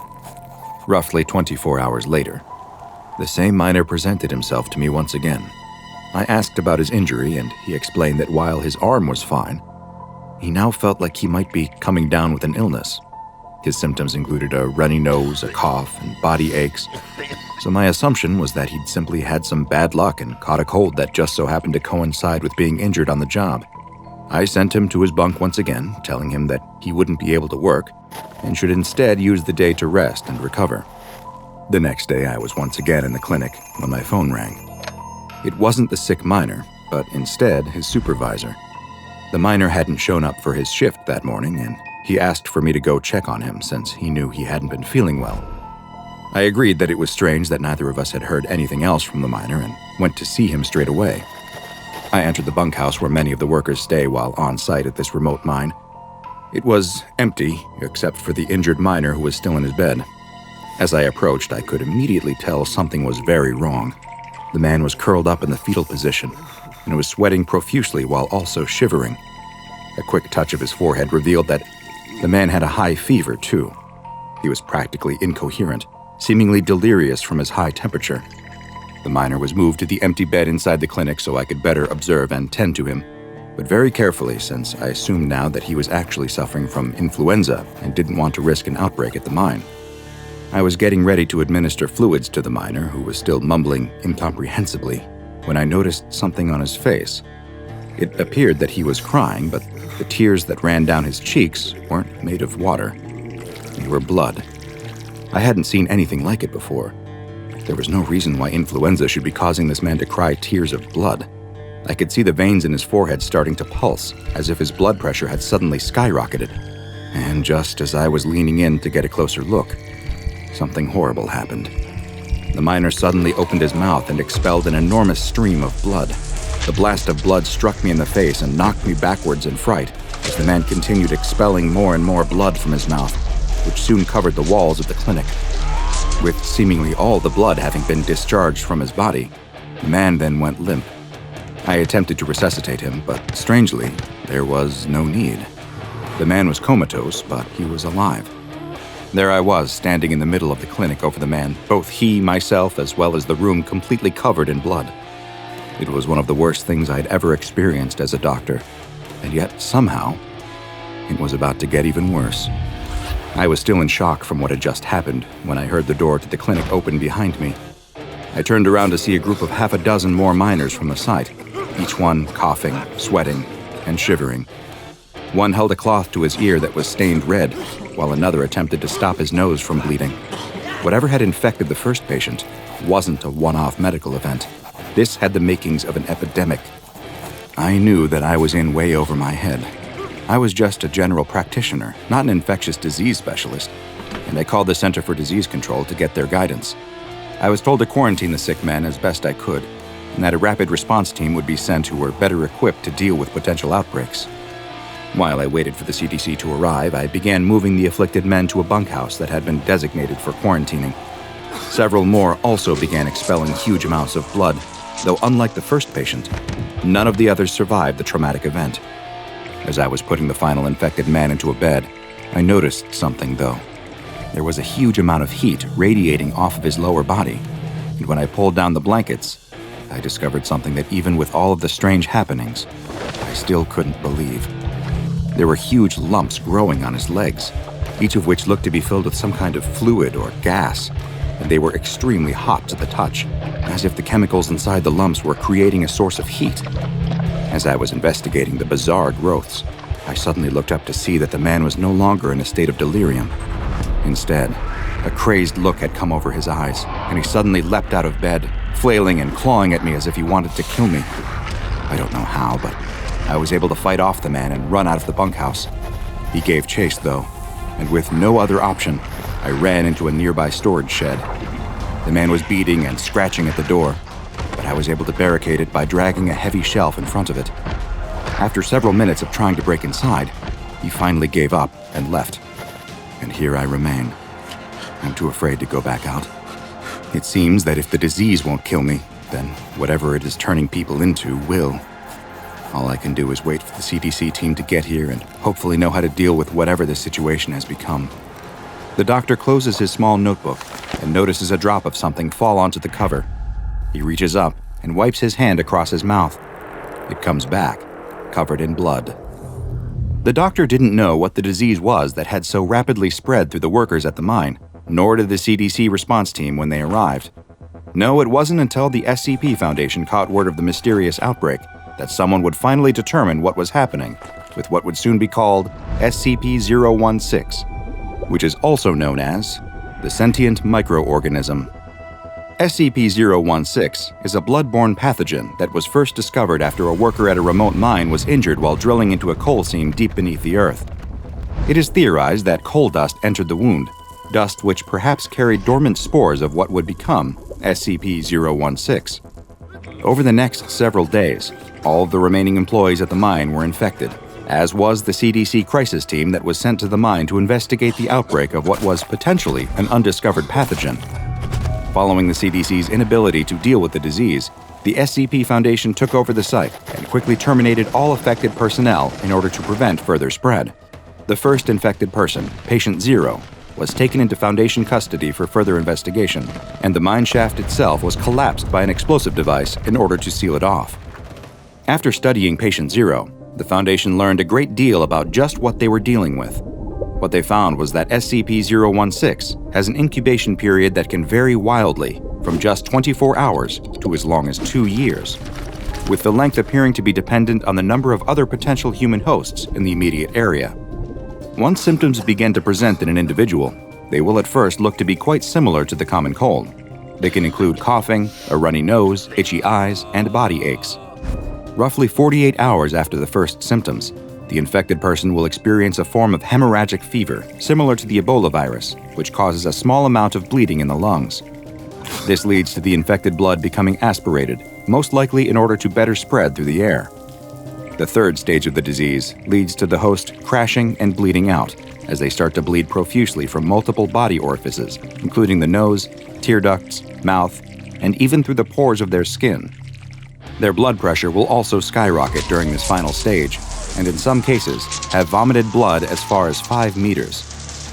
Oddly enough, although most die from the traumatic event, this almost complete exsanguination will not always result in death. Sometimes, following the removal of almost all blood from the body, the patient will somehow survive, and the pathogen inside their body will return to its dormant phase once again, before eventually repeating the process.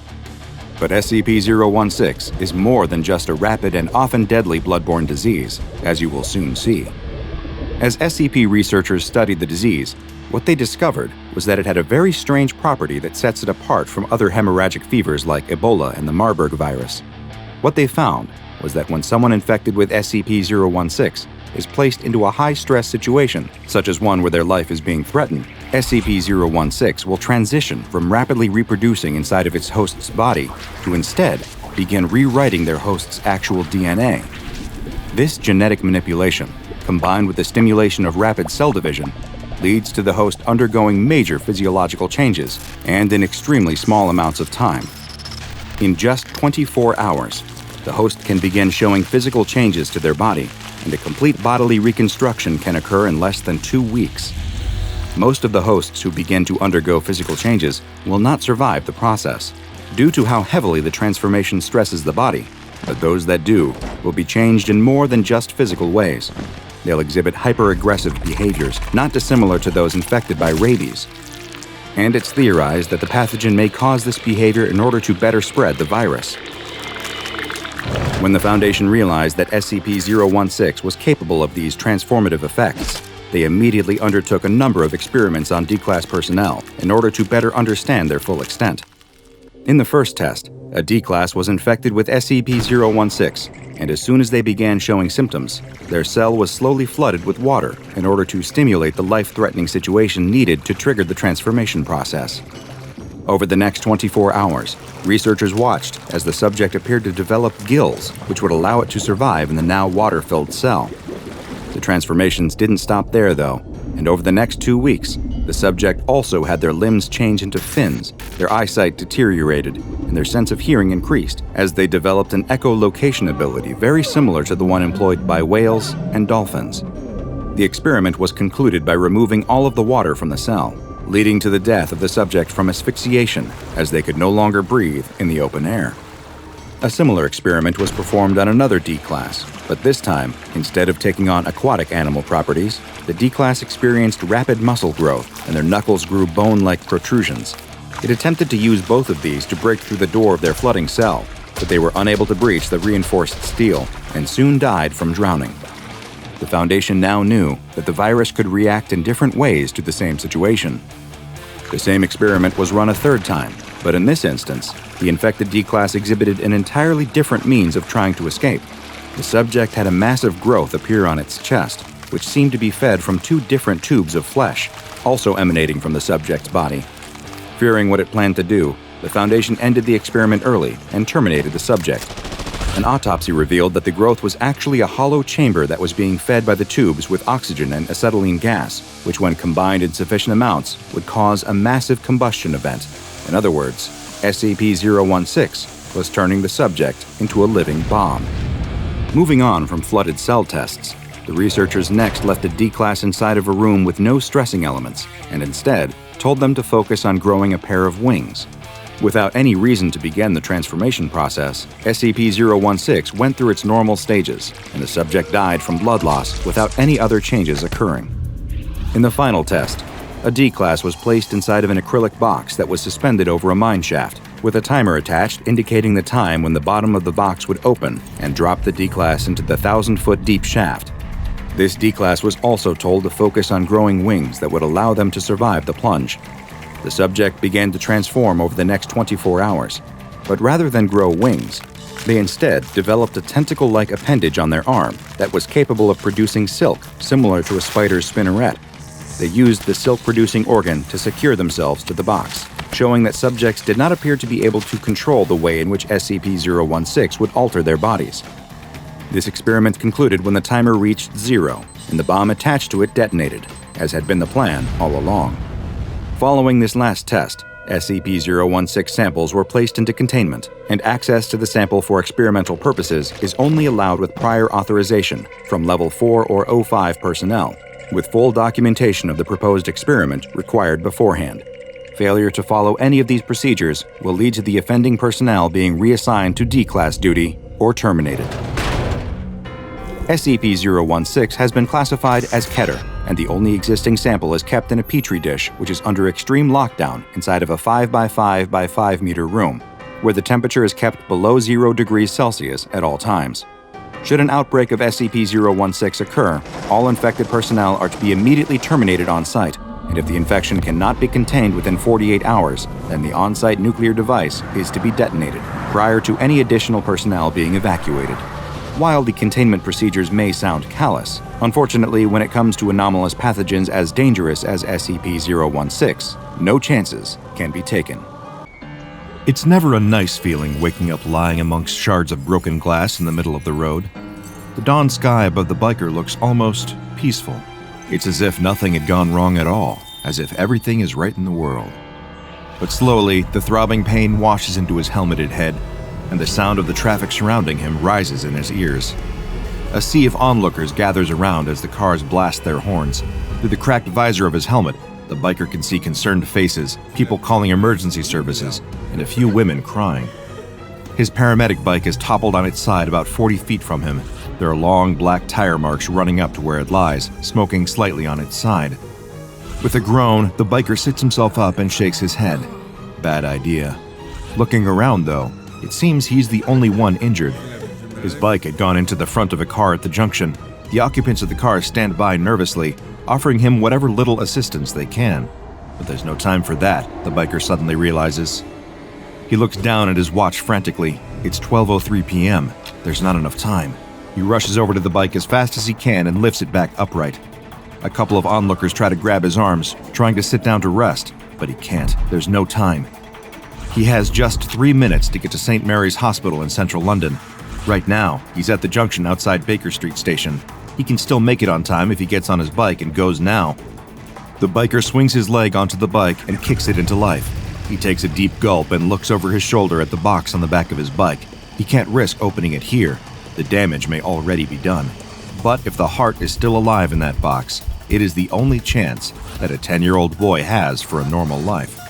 If he doesn't get to the hospital in the next 3 minutes, his life could be over.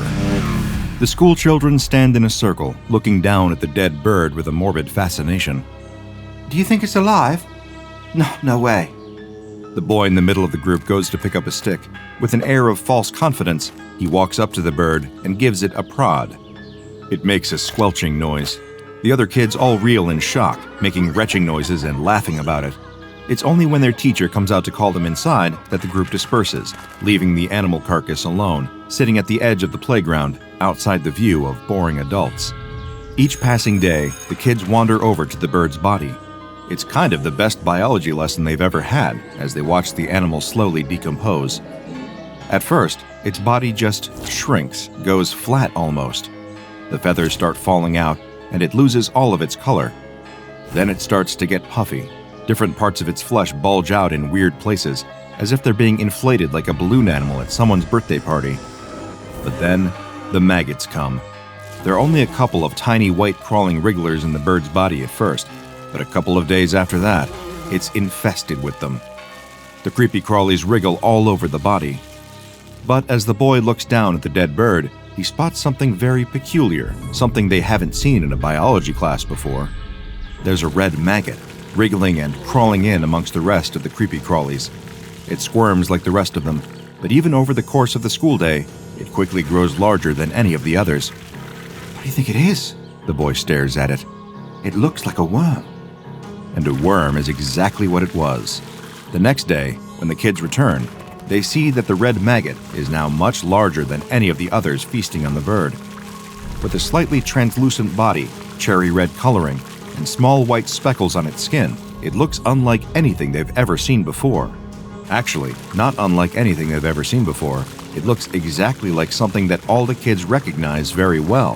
In fact, one of the kids has a bag of them right now that he's chewing on. A candied worm. The kids stare in curiosity, first at the bag of candy that their friend has in his hand, and then down at the worm, slowly eating its way through the decomposing bird. As far as their eyes can tell, the two things are exactly the same.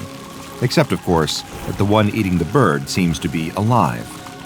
Kids being kids, the next thing that happened was sort of inevitable. One dares the boy to eat it. He almost retches in disgust. There's no way he's even touching it. And then, another one of the children throws down the poison chalice and dares him. The boy stands there nervously. He knows that he's not allowed to eat worms. That had been a lesson ingrained in him from a very young age. But his mother isn't here right now, and this thing doesn't look like any kind of worm that he's seen before. It almost looks a bit tasty. In exchange for eating the worm, another one of the children promises he'll give him 5 English pounds. The kids around the circle gasp. That's a lot of money. None of them have even got 2 pounds on them, let alone 5. Think of all the sweets you could buy with that kind of money. But the boy is adamant. He puffs his chest out, he stands up tall, and he nods firmly. 5 pounds, or he wouldn't do it. After some intense schoolyard debate, the deal is sealed. As the boy lies in bed that night, staring at the ceiling and grumbling, he knows that he is not happy about what his friends have done to him today. He's going to get them back for this. Only he's getting a bit of a tummy ache. Getting is the wrong word. He's had a tummy ache for most of the evening. What he's experiencing now is heartburn. It feels as if something is crawling in his chest. The boy just ignores it. It's probably just his worries about the worm inside of him. He chewed it up pretty well. There's no way that it's still alive in him, surely. His uneasy sleep is punctuated by rotten dreams. Dreams in which he finds himself lying on the floor and his playground lying on the ground at school, unable to move as people gather around him to poke him with a stick. He feels his skin covered with maggots. They even crawl across the surface of his eyes. In his chest, there's a searing pain. The boy wakes with a start as he feels his heart pounding, thudding against his ribs. It's agonizing. Adrenaline courses through him as he sweats off his face. Crying out for his mom, the boy lies there in bed, feeling the heart attacking his system. When you decide to become a surgeon, you have to accept that you're not going to get very much sleep most nights. In fact, it's more than that. You have to not only accept that you won't get much sleep most nights, but you also have to be at your absolute best when you've had no sleep and it's the middle of the night. With over 40 years under his belt, the surgeon doesn't need coffee anymore, even when the junior doctor offers it to him as he strides toward the operating theater. Instead, he asks them to fill him in on the situation. Who's his patient? What's going on? What needs to be done? The doctor accompanying him reads the notes in a calm but hurried voice. They haven't got much time on this one at all. At any moment, the boy's heart could give out. The surgeon asks what's wrong with the organ, and the doctor looks at his notes in apparent confusion. Apparently, over the course of the night, the boy has suffered a 72% reduction in the mass of his heart. The surgeon stops just on the other side of the door. He doesn't want to have this conversation in front of his whole team. He whispers to the doctor in a terse voice, What kind of infection does this boy have that his heart has undergone that rapid of a deterioration? It's not an infection at all, sir. Well, sir, it's a worm. The doctor holds out a sheet to him. The surgeon takes it from him. He looks down at the x-ray to see a scan of the boy's chest cavity. It doesn't look so bad. There's a hole in the heart for sure, but the surgeon has encountered worse in his career.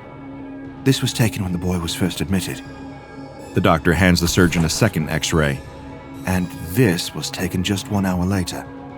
It is barely recognizable as a human heart. There seems to be a mass growing in the cavity that was left by the heart, and there, infecting all of the boy's organs, was the shape of a worm. The biker weaves his way through the traffic down on Marylebone Road, eyes darting frantically in all directions. He may have a concussion, and he may not be allowed to drive at all right now. In fact, he knows he definitely isn't. But he is under strict instructions. This heart needs to get to St. Mary's Hospital before it's too late. The bike careens around the corner and skids to a halt outside the emergency doors. An ambulance team in front of him is trying to help an old lady out of the back of their vehicle, but the biker doesn't have time for them. He grabs the organ box from the back of the bike and races into the building. It takes all of his remaining concentration to navigate through the maze of hospital corridors on his way to the operating theater. On a better day, he'd be able to do this with no problem, but with his head injury, he can see the lights starting to blur all around him. Ward 6, Ward 7, Ward 7A, Ward 7B. He runs as fast as his heavy boots will allow him, feeling that energy draining from his system. He can't look at his watch. He can't check the time. He just has to find this boy. Operating theater, there, right up ahead of him, just a couple of 100 feet. There's a doctor waiting outside the door who looks up at the sound of his footsteps. The biker rips his helmet off and holds out the box with the heart in it, panting heavily. It's the moment of truth. Is he too late? The doctor looks shell-shocked, not at the biker's arrival, but clearly at something else she's just seen. The man starts to explain, but runs out of words, and instead beckons the biker to follow him into the observation room. There, the two of them stand looking through the glass at the little boy lying on the operating table with the surgeon standing over him. There's something in the air. The biker sniffs, confused. Can anyone else smell sugar? Next time you open a packet of candied worms, take a second to look through the little creepy crawlies in the bag. Perhaps poke a couple of them, just to see if any of them are moving. You can never be too careful. If you had told the parents of that young boy on the night when their son woke up with heart palpitations, telling stories of eating a worm at school, that the only health concerns he would have going forward were mild diabetes and a slightly raised level of blood sugar, I'm sure they would have been thrilled to hear it. You see, SCP-839, commonly referred to within the Foundation as candied worms, is much scarier on the surface than it is underneath. Not only does this SCP resemble your usual candy worm, but its body is actually composed of sugar flavorings and colorings, roughly equivalent to what you would find in most convenience store candy aisles. Each instance even has a small raised bit of writing near the tail specifying which flavor it is. While the origins of these worms are yet to be determined, cases have sprung up across much of the Western world, with higher numbers reported in areas with higher levels of diabetes. There seems to be a parallel between high-sugar diets and the presence of SCP-839. Whether they are of man-made or other origins is yet to be determined. That is not to say that SCP-839 cannot survive outside of human populations. This SCP in the wild primarily feeds on decomposing organic matter and is capable of sustaining itself on a purely vegetarian diet. However, when ingested into the human body, SCP-839 will target specific organs and burrow its way towards them. The organ in question depends on which color candied worm the SCP instance is. For example, the red cherry-flavored candied worms will burrow towards the heart and consume that, while the blue raspberry ones will instead feed on the human's kidney. One would expect the health consequences of this feeding to be severe. However, as the SCP feeds, it will also change its own shape and chemical composition until the worm itself becomes a substitute organ for the one that it is consuming. However, this substitute organ is not a perfect replacement, as other health consequences are derived from its presence. For example, the green apple-flavored SCP-839-3 targets the eye and replaces it with a jelly-green version of the human eye. While this eye is mostly capable of sight, subjects have reported mild hallucinations and blurriness of vision, as well as a greenish tint to how they see the world. Fortunately for the Foundation, SCP-839 reproduces sexually, meaning that individual instances require a partner in order to have offspring. This has made containment of this SCP much more feasible. Though they are a relatively low-priority entity in the broader scope of the Foundation, there are no known cases as of yet of any SCP-839 infections leading to death or serious chronic illness. Therefore, any instances that are captured by the Foundation are sent to Storage Site 839-1, where they are kept in a glass housing and regularly fed a diet of plant matter each day. Here, their reproductive activity can be closely monitored and controlled based on what research is needed.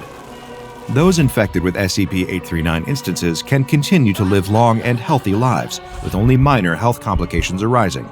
Therefore, the Foundation is comfortable allowing a reasonable number of cases to go unexamined in the world.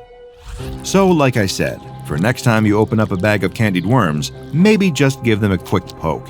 You could be saving yourself a trip to the hospital and a lifetime dependence on insulin. A haunted house. It seems like a fun idea for a date, although the model is the type to jump at everything. He knows everyone in the fake blood and clown makeup are just out-of-work actors or students looking to make some easy money, but any loud screams are enough to get him leaping out of his own skin. Then again, he expects that's part of his date's plan. Get him scared so he seeks shelter in his arms. It's quite sweet, actually. So he agrees. The place is hardly the stuff of nightmares. In fact, it's all pretty homesprung, and being there with company makes it easier to giggle at all the half-baked attempts to incite scares. The distinctly ketchup-scented blood stains are a particular highlight that leaves the model and his date in stitches. Then they spot a hall of mirrors and can't resist heading inside. It's even cheaper than they're expecting. Multiple standing mirrors that seem to have been taken straight out of people's homes and set up in an easy-to-navigate maze. Still, it ends up being fun for the most part, until the model spots something in his reflection in one of the mirrors. A tiny blemish. That wasn't there yesterday, and he's certain of it. His whole job is centered around how he looks. But he tries to brush it off. After all, even he gets insecure about his appearance from time to time. It happens to everyone. But in the next mirror, it seems to look even worse. Maybe it's the lighting, he thinks. Then he starts to worry. Has his date noticed? It plays on his mind, and the rest of the way through the Hall of Mirrors, he avoids looking at his reflection. A few days later, and he's sitting in the makeup chair, getting ready for a photo shoot. He doesn't dare open his eyes, trusting the makeup artists to cover up the things he's been seeing on his face every time he looks in the mirror. He's tried to cancel the shoot, calling his manager and telling her that he just can't be on camera right now. But she comes racing over to his apartment to get a look at him for herself and tells him she can't see anything wrong, to just get over himself and not be a diva. He tries to settle into the familiarity of the photo shoot. The outfit changes, the rapid flashing of the cameras, while he tries desperately not to let his concern show on his face. A few times it slips out, the cameraman telling him to look less worried. It's hard to be, especially with how he thinks he must look.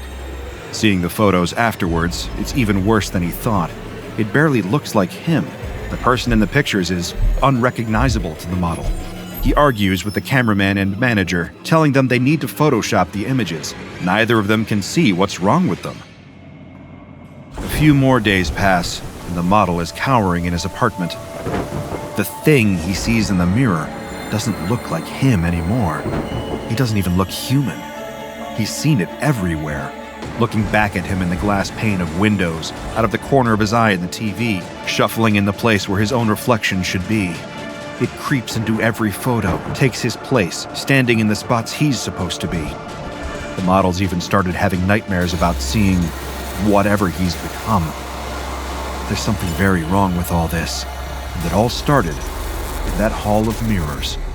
Held in a secure storage locker at Site-19, SCP-4682 is to remain wrapped in an opaque material at all times, in accordance with its special containment procedures. Under no circumstances are any personnel permitted to view SCP-4682 directly. If they do, then they likely won't like what they see. SCP-4682 is, or at least appears to be, a common silver and glass mirror. Upon closer inspection, there appears to be nothing immediately or obviously anomalous about the mirror, even down to having been constructed with entirely ordinary materials. The anomalous properties of SCP-4682 will only manifest from the point a person observes their own reflection within the mirror itself, after which point, any individual that is subjected to the effects of SCP-4682 must avoid any and all reflective surfaces effective immediately after looking at SCP-4682. An affected individual will be advised by the Foundation to avoid being depicted in any and all visual mediums, including never having their picture taken or allowing themselves to be recorded on video, either through the use of digital or film cameras. Psychologists working for the firm Schuyler and Crane Psychiatry, a front for the SCP Foundation's Psychological Research and Analysis Department, will conduct therapy sessions with affected individuals on a monthly to weekly schedule, determined on a case-by-case basis, depending on the severity of the side effects they experience after looking directly at SCP-4682. This, of course, leaves the lingering question of what exactly happens when a person observes their reflection in SCP-4682. Do they find themselves trapped in an inescapable mirror dimension? Does it impart an anomalous effect that removes them from photographs, leading them to question their own sanity and existence? Not quite, but it's arguably just as cruel. Any human being that observes their own reflection on SCP-4682's surface will experience a permanent and irreversible shift in their perception.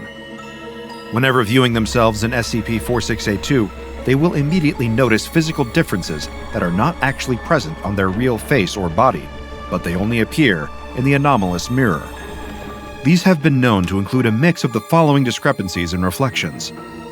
For one, they might perceive themselves as having incorrect proportions of the face, such as their eyes being further apart or closer together than they are in reality. This can also extend to the proportions of the rest of their body too, as the reflection might depict them as being inaccurately taller or shorter than they actually are, or show them having a significantly different body mass or shape. Many of the D-Class test subjects deployed during experimentation with SCP-4682 have also reported seeing various blemishes and skin conditions on the mirror's inaccurate reflections, from acne to facial scars, eczema to even conditions as severe as first-degree burns, all of which are not present on the test subjects' actual faces. Dental hygiene of the test subjects is often depicted as being much worse in their SCP-4682 reflection than it is in real life, with yellowed or rotting teeth appearing, as well as cavities that do not correspond with the subject's actual dental records. Reflected in SCP-4682 are also often the addition of facial features that are considered, at least by conventional standards, to be unattractive. Some test subjects have reported seeing themselves sporting unibrows or uneven facial hair regardless of gender. The same also further extends to the rest of their body, with numerous instances of D-Class seeing themselves with excessive body hair that isn't present outside of the reflection. Following a person's direct exposure to the mirror's surface, the effect of SCP-4682 will become unavoidable. While not possible for anyone else to observe any noticeable change in said person, they themselves will notice the perceived imperfections in their appearance and other reflective surfaces. This extends not only to conventional non-anomalous mirrors, but also to television, computer, or cell phone screens, windows, and other glass surfaces, as well as anything that is polished sufficiently enough to produce a reflection. Additionally, these inaccurate anomalous differences to an affected person's appearance will be present in any photographs or video footage of them, meaning that there is virtually no proven way to convince them that these imperfections are actually present beyond pointing this out. The differences to a person's appearance are not present when they are viewed by others, or when they view themselves with the naked eye. However, naturally, it will be impossible for them to view their own face without the assistance of a reflective surface, which will always depict them as having inaccurate imperfections that are not actually physically present.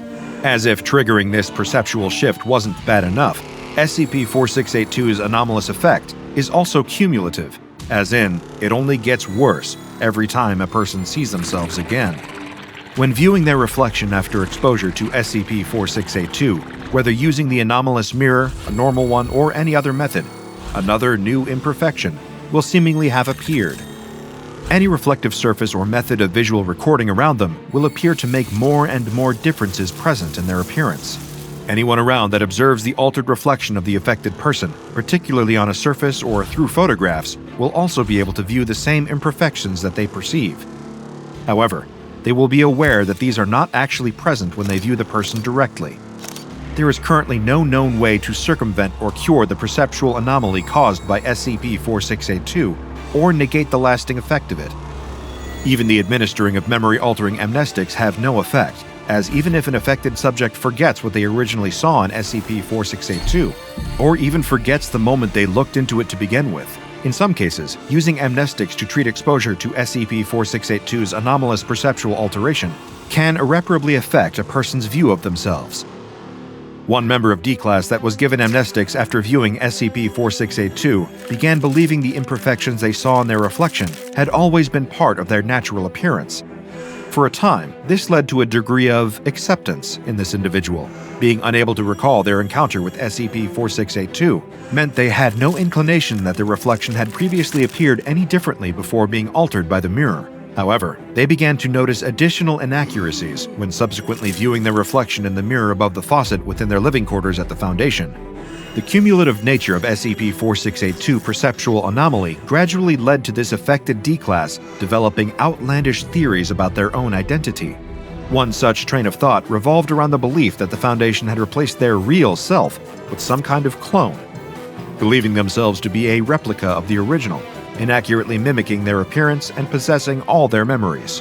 After being dissuaded of this belief by Foundation psychiatrists, the affected D-Class later adopted a new theory that the Foundation had been intentionally applying sophisticated visual effects makeup and prosthetics to his face and body each day until he noticed. When they raised this theory with his fellow D-Class personnel, many dismissed it, saying that they looked no different from when they'd first arrived in Foundation custody. This then led to a growing mistrust of other members of D-Class. The affected subject believing that those around them were secretly privy to the continuing changes they noticed in their reflection, and had been instructed to lie by the Foundation. Gradually, the SCP-4682 affected D-Class developed an uncontrollable paranoia towards all Foundation staff. Unbeknownst to anyone else at Site-19, they began to believe the SCP Foundation had intentionally stolen their face and was deliberately changing their appearance every day as some means of sadistic, psychological torture. At one point, the fact that this had been the side effect of looking at an anomalous mirror was revealed by their appointed psychologist, but this explanation was rejected by the D-Class as being nothing more than an attempt by the Foundation to mislead them.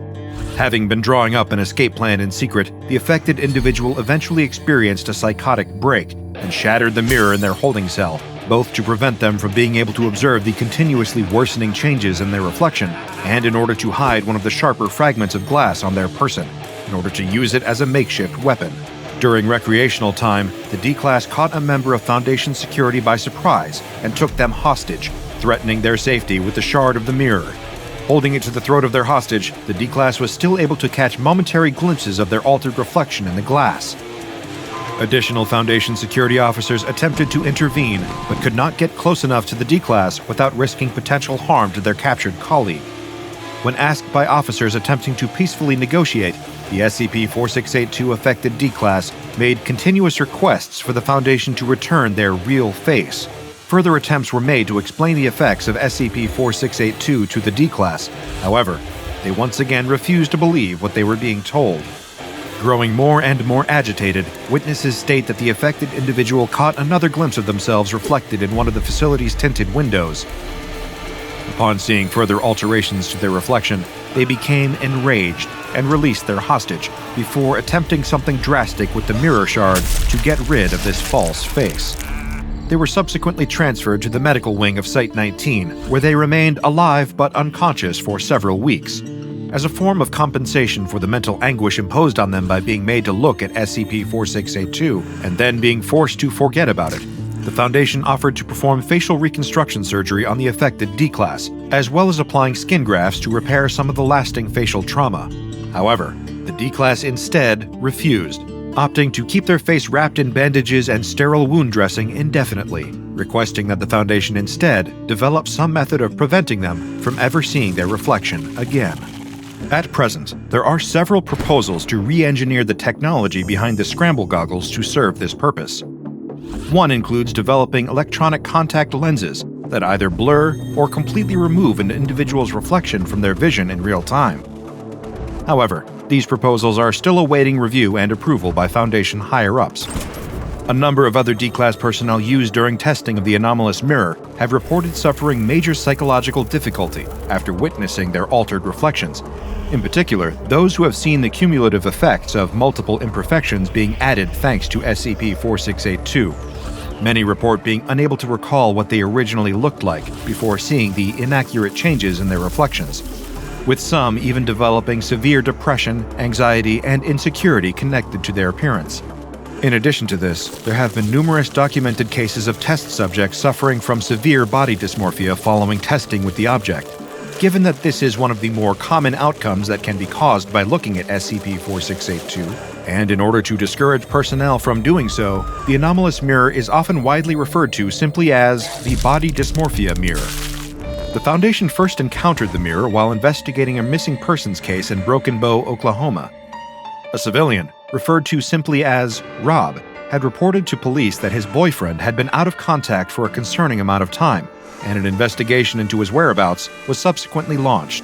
While this would typically be solely the concern of local law enforcement, a member of an SCP Foundation mobile task force happened to be operating undercover within the area's police force.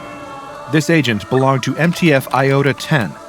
Members of this task force do not strictly operate as a cohesive unit, but are instead a number of undercover operatives spread out across various international, federal, and local law enforcement agencies.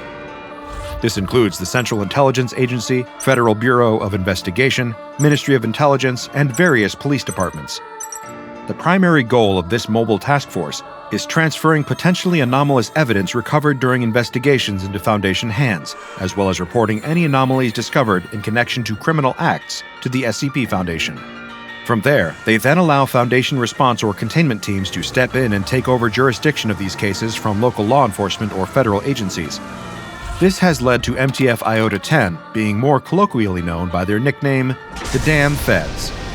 One of these damn feds within the local Oklahoma Police Department investigating the disappearance of Rob's missing boyfriend was present when they searched his apartment. Immediately, this embedded Foundation operative noticed something was wrong. All of the mirrors, screens, windows, every reflective surface in the apartment seemed to have been shattered or painted over, except for one, SCP-4682, which was laying intact on the carpet of the bedroom. Even worse, the cause of the boyfriend's disappearance quickly became apparent on the discovery of a mixture of Jack Daniels and cough medicine next to a body with a note.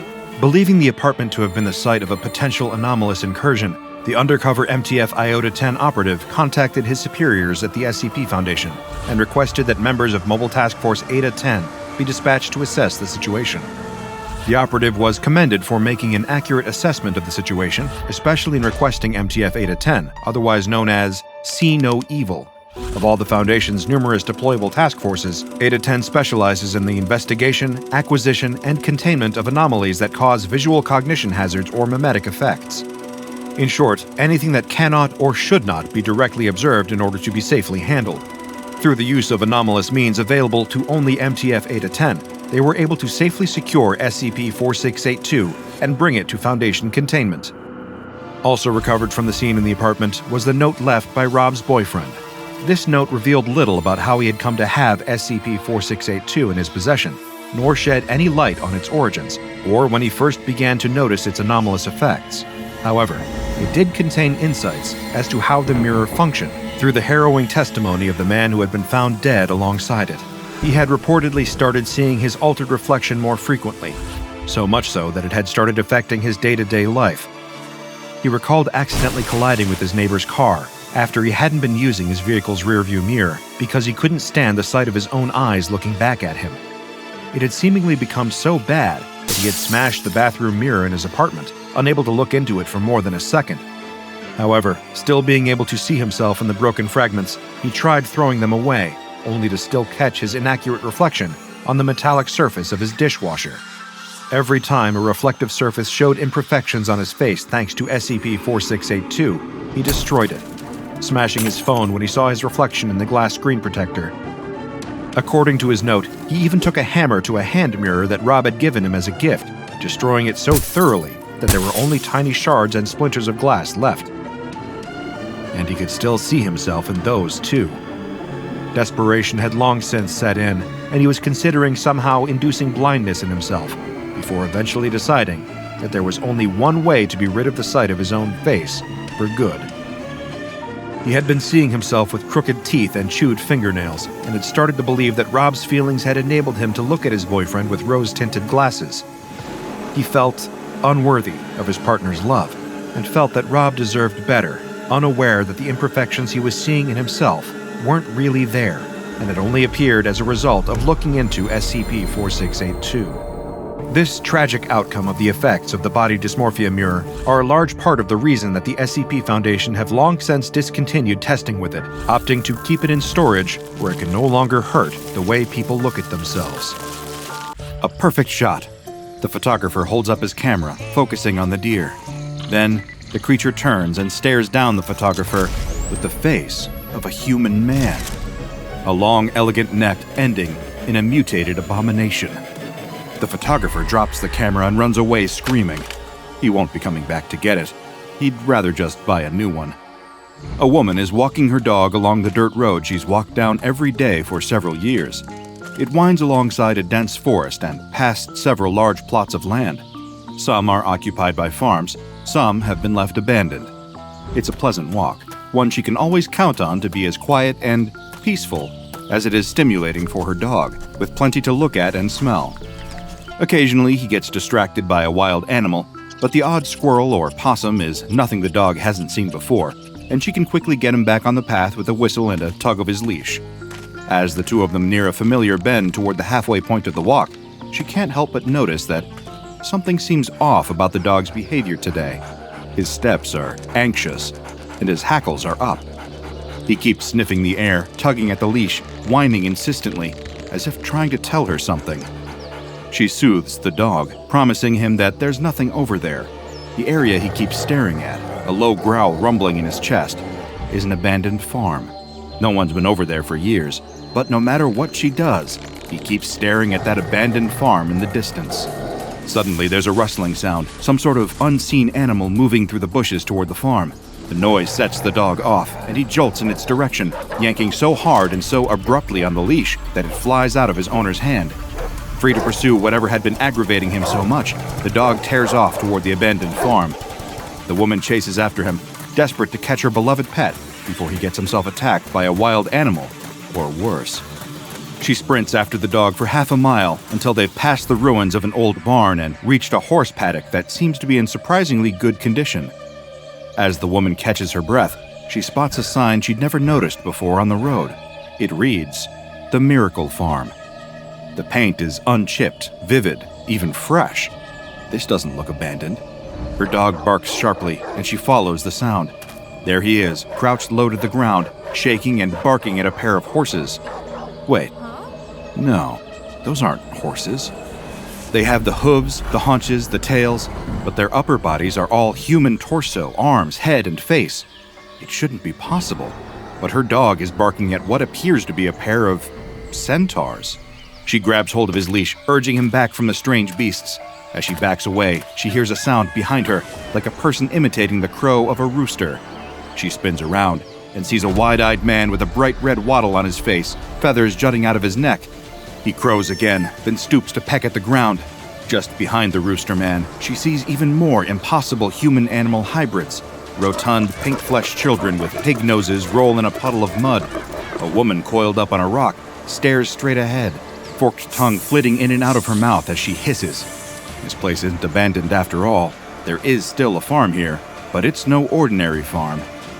The woman scoops her dog, her completely ordinary non-human dog, into her arms and sprints back toward the dirt road. She keeps going, running all the way home until she can get to a phone, and immediately calls the authorities. The first few people she speaks to laugh at her, accusing her of making a prank call, but one man takes her seriously and records her report. Then he passes it on to his friends at the SCP Foundation. They conduct a raid of the Miracle Farm and find that it is just as bizarre as the woman described.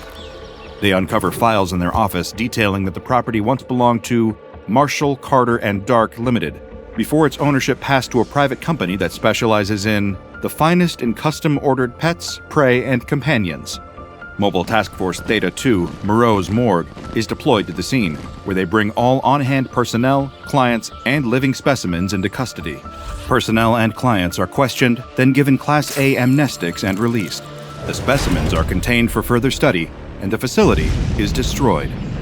But not before the MTF discovers a curious marble statue, acting as a fountainhead, providing all drinking water for the animal-human hybrids on site. The statue, depicting the Roman goddess Venus, allows water to flow out of its mouth when pumped in through the base.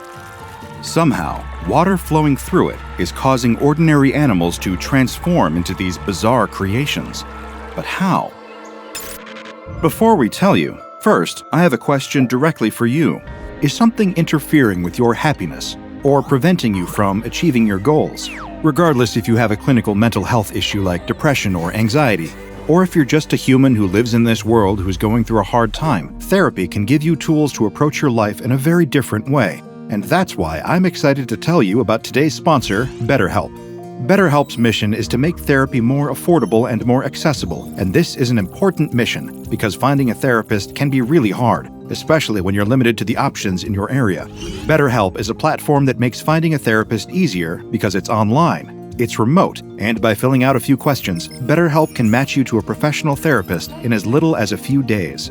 It's easy to sign up and get matched with a therapist. There's a link in my description. It's betterhelp.com/DrBob. Clicking that link helps support this channel, but it also gets you 10% off your first month of BetterHelp, so you can connect with a therapist and see if it helps you. And because finding a therapist is a little like dating, if you don't really fit with that therapist, which is a common thing with therapy, you can easily switch to a new therapist at no additional cost, without stressing about insurance, who's in your network, or anything like that. So if you're struggling, consider online therapy with BetterHelp.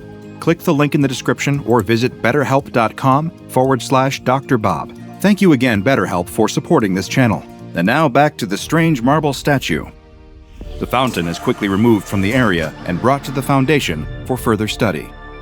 And that is the story of how the SCP Foundation got its hands on SCP-1575.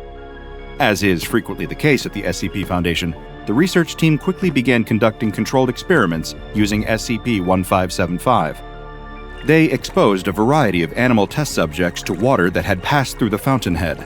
I combed through the test logs I was able to access and have compiled some of the most relevant examples of the anomaly's effects on various subjects. I must warn you that some of the imagery contained within may be a bit disturbing. even by SCP Foundation standards. I admit that a few of them turned my significantly desensitized stomach, but still, they fascinate me, and like a train wreck in slow motion, I haven't been able to look away. Test 1575-2 was performed on a female Japanese field mouse, Apodemus argenteus, at the adolescent stage of development. After several weeks of exposure to SCP-1575-1, the mouse began to rapidly increase in size. Over the course of 12 days, the mouse grew to a height of 1.01 meters, a 500% increase in overall body size. As the mouse began to grow, her fur falling out and being replaced with smooth, human skin, her face warping into that of a young human woman, her appetite increased drastically. She was provided a standard field mouse diet of fruits, berries, and nuts, and consumed nearly 95% of her body weight at a given time in this provided food. By the 12th day of her mutation, the mouse's heart was unable to support her rapidly growing body, and it gave out. She died due to failure of her cardiovascular system, leaving behind an eerie half-mouse, half-human creature with a vestigial tail, partially transformed paws, and gray-tinged skin where her fur had once been. Test 1575-4's subject was a pre-adolescent male white-tailed deer, Otocoileus virginianus. The deer began to mutate fairly quickly following exposure to the water, and its initial steps were an alarming sight, to say the least. He began to suffer severe hemorrhaging in the pelvic area as his reproductive organs atrophied. By the end of the mutation cycle, they had disappeared entirely, leaving a smooth, fleshy surface behind.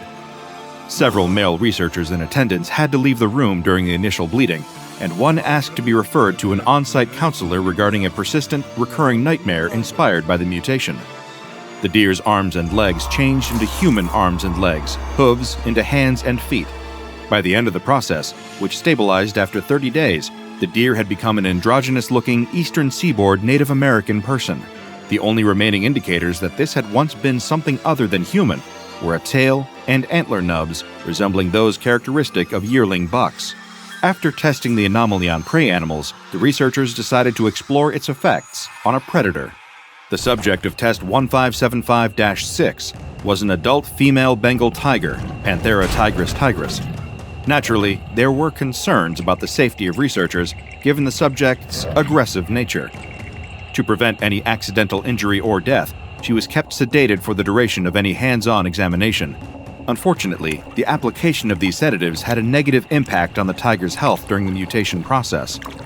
After 4 days, before any dramatic visible transformation had even taken place, the tiger experienced failure of the heart, liver, and kidneys. Though this experiment was largely regarded as a failure, it provided the team with a vital piece of information. Sedatives should not be used on test subjects until they were further along in their transformation and at least 80% stabilized. After the tiger, the research team pivoted to the least threatening version of a similar animal, an adolescent female domestic cat, Felis catus. The transformation occurred without incident over the course of 30 days. It was described as unsettling to watch, especially coupled with the pained yowls of the subject, which slowly transformed into the screams of a young woman. But the subject survived the process. Her body stretched and contorted, claws turned to long, pointed fingernails, whiskers fell out, and fur was completely shed. By the time her transformation was complete, there was a young woman in the containment chamber, crawling around on all fours and batting at particles of dust. She retained her tail, the aforementioned pointed nails, and eyes with the same vertical slit pupils she had as a feline. She spoke several times, but only to request additional food. After testing on a cat, the next natural step was to test the anomaly on a dog. For Test 1575-9, the subject was an adult female domestic canine, Canis lupus familiaris, of mixed breed. At this point in time, it was believed that the fountainhead had no anomalous effect on invertebrates. Unfortunately, this experiment proved otherwise.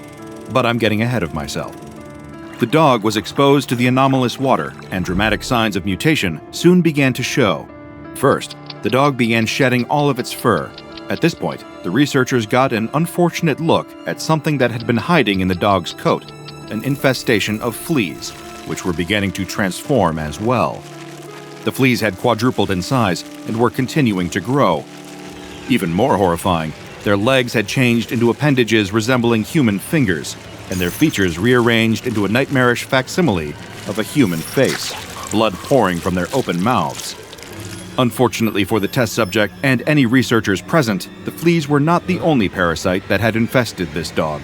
On the 6th day of the experiment, the slowly mutating dog collapsed on her side, breathing heavily, exhibiting intense discomfort. Her abdomen began to distend, and nearby researchers could see something wriggling just beneath the skin. The motion became more violent, and the abdomen distended further and further, as if the dog was progressing through the stages of pregnancy at an advanced rate. One of the researchers made an anxious comment about being reminded of a particular scene from the movie Alien and was admonished for it.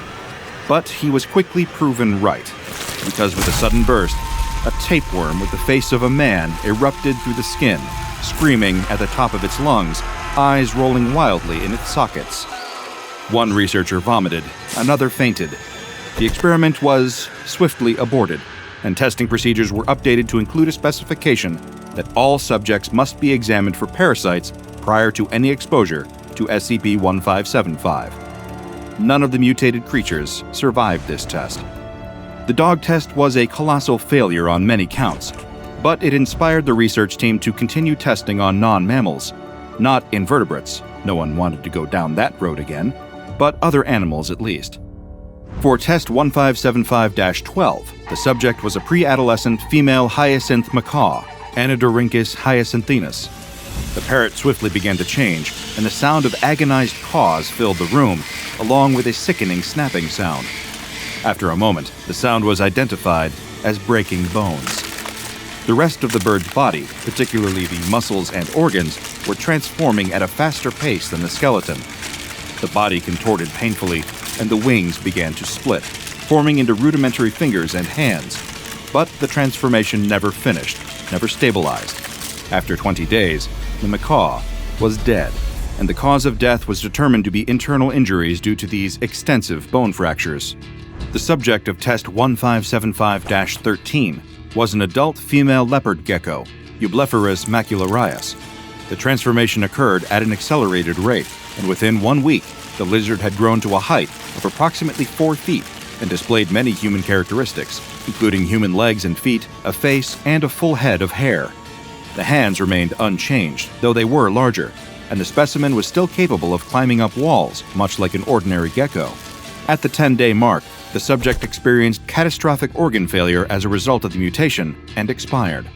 One more test on an invertebrate was conducted, this time deliberately. For test 1575-14, the subject was a female common green grasshopper, Homocestus viridulus. As the mutation began, the grasshopper began to shed its exoskeleton in a process best described as flesh forcing its way out of a casing, breaking the exoskeleton into pieces. What was left following this shedding process was a creature resembling the same grasshopper, but 3 times larger and covered in human skin.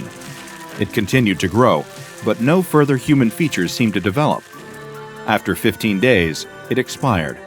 An autopsy revealed the development of human organs inside, including a heart, lungs, kidneys, and liver. The cause of death could not be determined, but the transformation process is thought to have made the subject incompatible with life.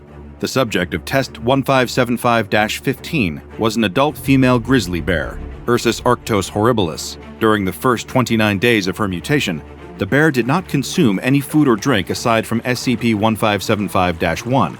Still, she did not appear to experience any hunger or discomfort aside from the pain of the transformation itself. Her body slowly shrank over the course of 30 days, her fur thinning until it left only the ordinary amount of body hair for an average human woman. Notably, the hair was the same color as the fur she had once had. She retained her bear paws, which appeared to be uncomfortably heavy at the ends of her new human arms. Throughout the transformation, stool samples taken from the subject showed excessive amounts of organic matter, such as blood and fatty deposits.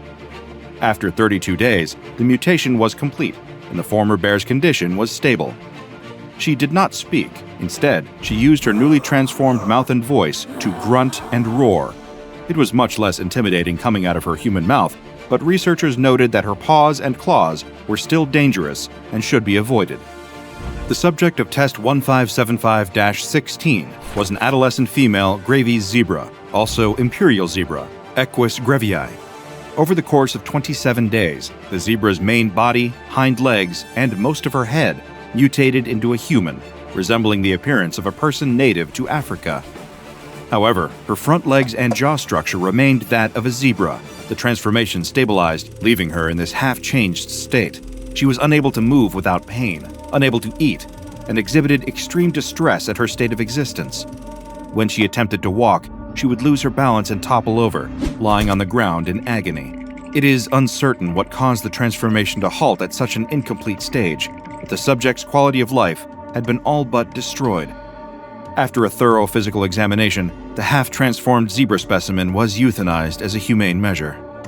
As disturbing as the results of the Foundation's test using SCP-1575 were, they allowed for a more thorough understanding of the anomaly and how it operates. The statue, which was studied extensively, shows no anomalous properties on its own, nor do any samples taken of the marble throw up any red flags. It appeared to be a completely ordinary statue, except for the effect that it has on any water that flows through it. This water, or SCP-1575-1, begins to show its anomalous true colors when consumed by a non-human mammal. Non-human mammals who consume 0.5 or more liters of this water per day will begin to mutate over the course of a month. Perplexingly, impossibly, they will mutate into a human being. During the experiments, it was noted that the ethnicity of the resulting human seems to correspond with the humans native to the natural habitat of the pre-transformation mammal. A European deer displays Caucasian features, for example, while a North American deer resembles a Native American. Domestic dogs and cats have ethnically ambiguous features or appear mixed race, likely due to the mixed backgrounds of their species. Many of the survivors of this process develop vocal cords and are able to speak about their experiences, but their odds of surviving are not great. Female specimens have about a 25% fatality rate. Males have a staggering fatality rate of about 95%. There is a 40% chance that the transformed animal, regardless of sex, will keep at least one premutation feature. These include, but are not limited to, paws, tails, ears, and fur. Across the board, those who survive the mutation process describe it as extremely painful. Though these transformed animals can communicate, they tend to display an intelligence level that aligns with their prior species. There are a few exceptions to this, as some subjects have displayed heightened problem-solving skills, but it is uncertain what exactly caused this shift. Proposed causes include neural restructuring during mutation or an unintended byproduct of the Foundation testing itself.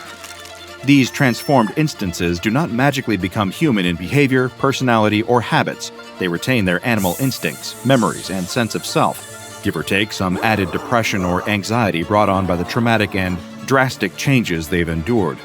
Humans exposed to this anomalous water do not seem to change at all, which makes a degree of sense. If the water serves to transform mammals into human beings, then a human drinking it has nothing for the water to change. Still, I wouldn't suggest drinking it. Tap water may not taste great, but it's far less likely to mutate you. SCP-1575 is currently held in a 6 meter by 6 meter by 4 meter containment chamber at Biosite 23, with direct access to Research Laboratory 3 at the same site. Unless it is actively in use for an approved test, no water may be allowed into SCP-1575's containment. After testing has concluded, all water used during the test is to be held in quarantine and may only be used for further tests. At the time of my reading, I discovered one addendum added to the file for SCP-1575 by a doctor assigned to the anomaly. It reads, "Following the incident on the 12th of this month, during test 1575-9, any animal to be used in testing with SCP-1575 is to be thoroughly examined for both external and internal parasites." Our initial beliefs that SCP-1575-1 only affected the primary host has proven wrong. It apparently retains its mutagenic properties, even when ingested secondarily through the host's lower GI tract or bloodstream. We absolutely do not need another instance of half-mutated flea creatures, and the psychologist is having a hard time helping Janet with her nightmares of a 7-foot-long tapeworm with a screaming face tearing out of the belly of a dog. I fear that Janet and I may have those nightmares in common. This imagery will stay with me for quite some time. When it comes to drinking water from mysterious fountains, proceed with caution, my friends. Sure, this particular fountainhead may not trigger mutation in humans, but that doesn't mean it's the only one of its kind out there. Drink from the wrong waterspout, and you may find yourself changed, and no one, including me, can predict what you might become. July 18th, 2014. The calm and peaceful tranquility of the day has just been disrupted by the squawk of a panicked report over the radio. Civilians in danger. Urgent assistance required. The park ranger hears the screams carried through the trees by the wind a second later, already hurtling his way toward the location given by his colleague. Something is very, very wrong. Usually nothing like this happens at Crater Lake National Park. His mind starts racing as fast as the Jeep he's driving, a brain entering survival mode, trying to predict every possible danger. A forest fire? It was still daylight. He'd have seen the smoke. An animal attack? Maybe. Bears could sometimes be seen roaming about on the fringes of the park, but they typically kept away from humans, especially the more people were around. And today, in the midst of July, there were plenty to ward off any strays. Every attempted prediction only raised the same question. Just what the hell was going on? Approaching the tree line, one of the other rangers waves down the car. She's armed. If the vagueness of the report hadn't been troubling enough, seeing another park ranger with a shotgun in her hands certainly was. They were in bear territory. It wasn't unheard of for one of them to occasionally need a gun to ward the bears off, but that was a rarity out at Crater Lake. Slamming the brakes and leaping out of the Jeep, the park ranger rushes towards his colleague as she takes cover behind a nearby tree. He immediately asks her what the situation is, but she urges him to be quiet. There's something out there with them, she tells him in a whisper, racking a live round into her shotgun. When the park ranger asks what, the other ranger shoots him a look. Her eyes say it all. She's terrified and confused. This isn't just a wild animal on a rampage or frightenedly defending its territory and cubs. She has no idea what it is. She can't even believe she's seen it, let alone start describing it. Twigs snap under the foot of something, causing the other ranger to raise her shotgun, leaning out from behind the tree in the direction of the noise. She scans the space a few feet beyond the barrel. Nothing. The park ranger takes a look for himself, not exactly eager to see what it is, but unable to fend off his own curiosity. He spots something, nothing more than a shape passing between the trees, almost mistaking it for a branch simply moving in the gentle breeze. He taps on the other ranger's shoulder and alerts her. Whatever it is, it's close, and it seems to be walking like a man. The other ranger looks. In a second, she raises her shotgun and fires. A blast of buckshot erupts from the barrel, causing a deafening, high-pitched ringing in the park ranger's ears. He doubles over, clutching his ears as the sound becomes physically painful, not realizing his colleague fumbling as she grabs a fresh cartridge, or the thing staggering towards them. That is, until he looks up, the moment his hearing returns. But before we go any further, I have a question for you. Does something feel wrong with you? Is something interfering with your happiness or preventing you from achieving your goals? Regardless if you have a clinical mental health issue like depression or anxiety, or if you're just a human who lives in this world who's going through a hard time, therapy can give you tools to approach your life in a very different way. And that's why I'm excited to tell you about today's sponsor, BetterHelp. BetterHelp's mission is to make therapy more affordable and more accessible, and this is an important mission because finding a therapist can be really hard, especially when you're limited to the options in your area. BetterHelp is a platform that makes finding a therapist easier because it's online, it's remote, and by filling out a few questions, BetterHelp can match you to a professional therapist in as little as a few days. It's easy to sign up and get matched with a therapist. There's a link in my description. It's betterhelp.com/DrBob. Clicking that link helps support this channel, but it also gets you 10% off your first month of BetterHelp, so you can connect with a therapist and see if it helps you. And because finding a therapist is a little like dating, if you don't really fit with that therapist, which is a common thing with therapy, you can easily switch to a new therapist at no additional cost, without stressing about insurance, who's in your network, or anything like that. So if you're struggling, consider online therapy with BetterHelp. Click the link in the description or visit betterhelp.com/DrBob. Thank you again, BetterHelp, for supporting this channel. Now back to the bizarre creature in the forest. It's like part of the forest has come to life and assumed the shape of a human being in order to attack them. Roots cover its body, sealing up the space where its eyes would be. Oregon-beaked moss coats its arms and hangs off it like it's been draped in a sheet of yellowy-green plants. The creature is horrible to look at, and yet it looks lost. It stumbles, arms outstretched like it's trying to blindly feel its way around, and the park ranger realizes it can't see.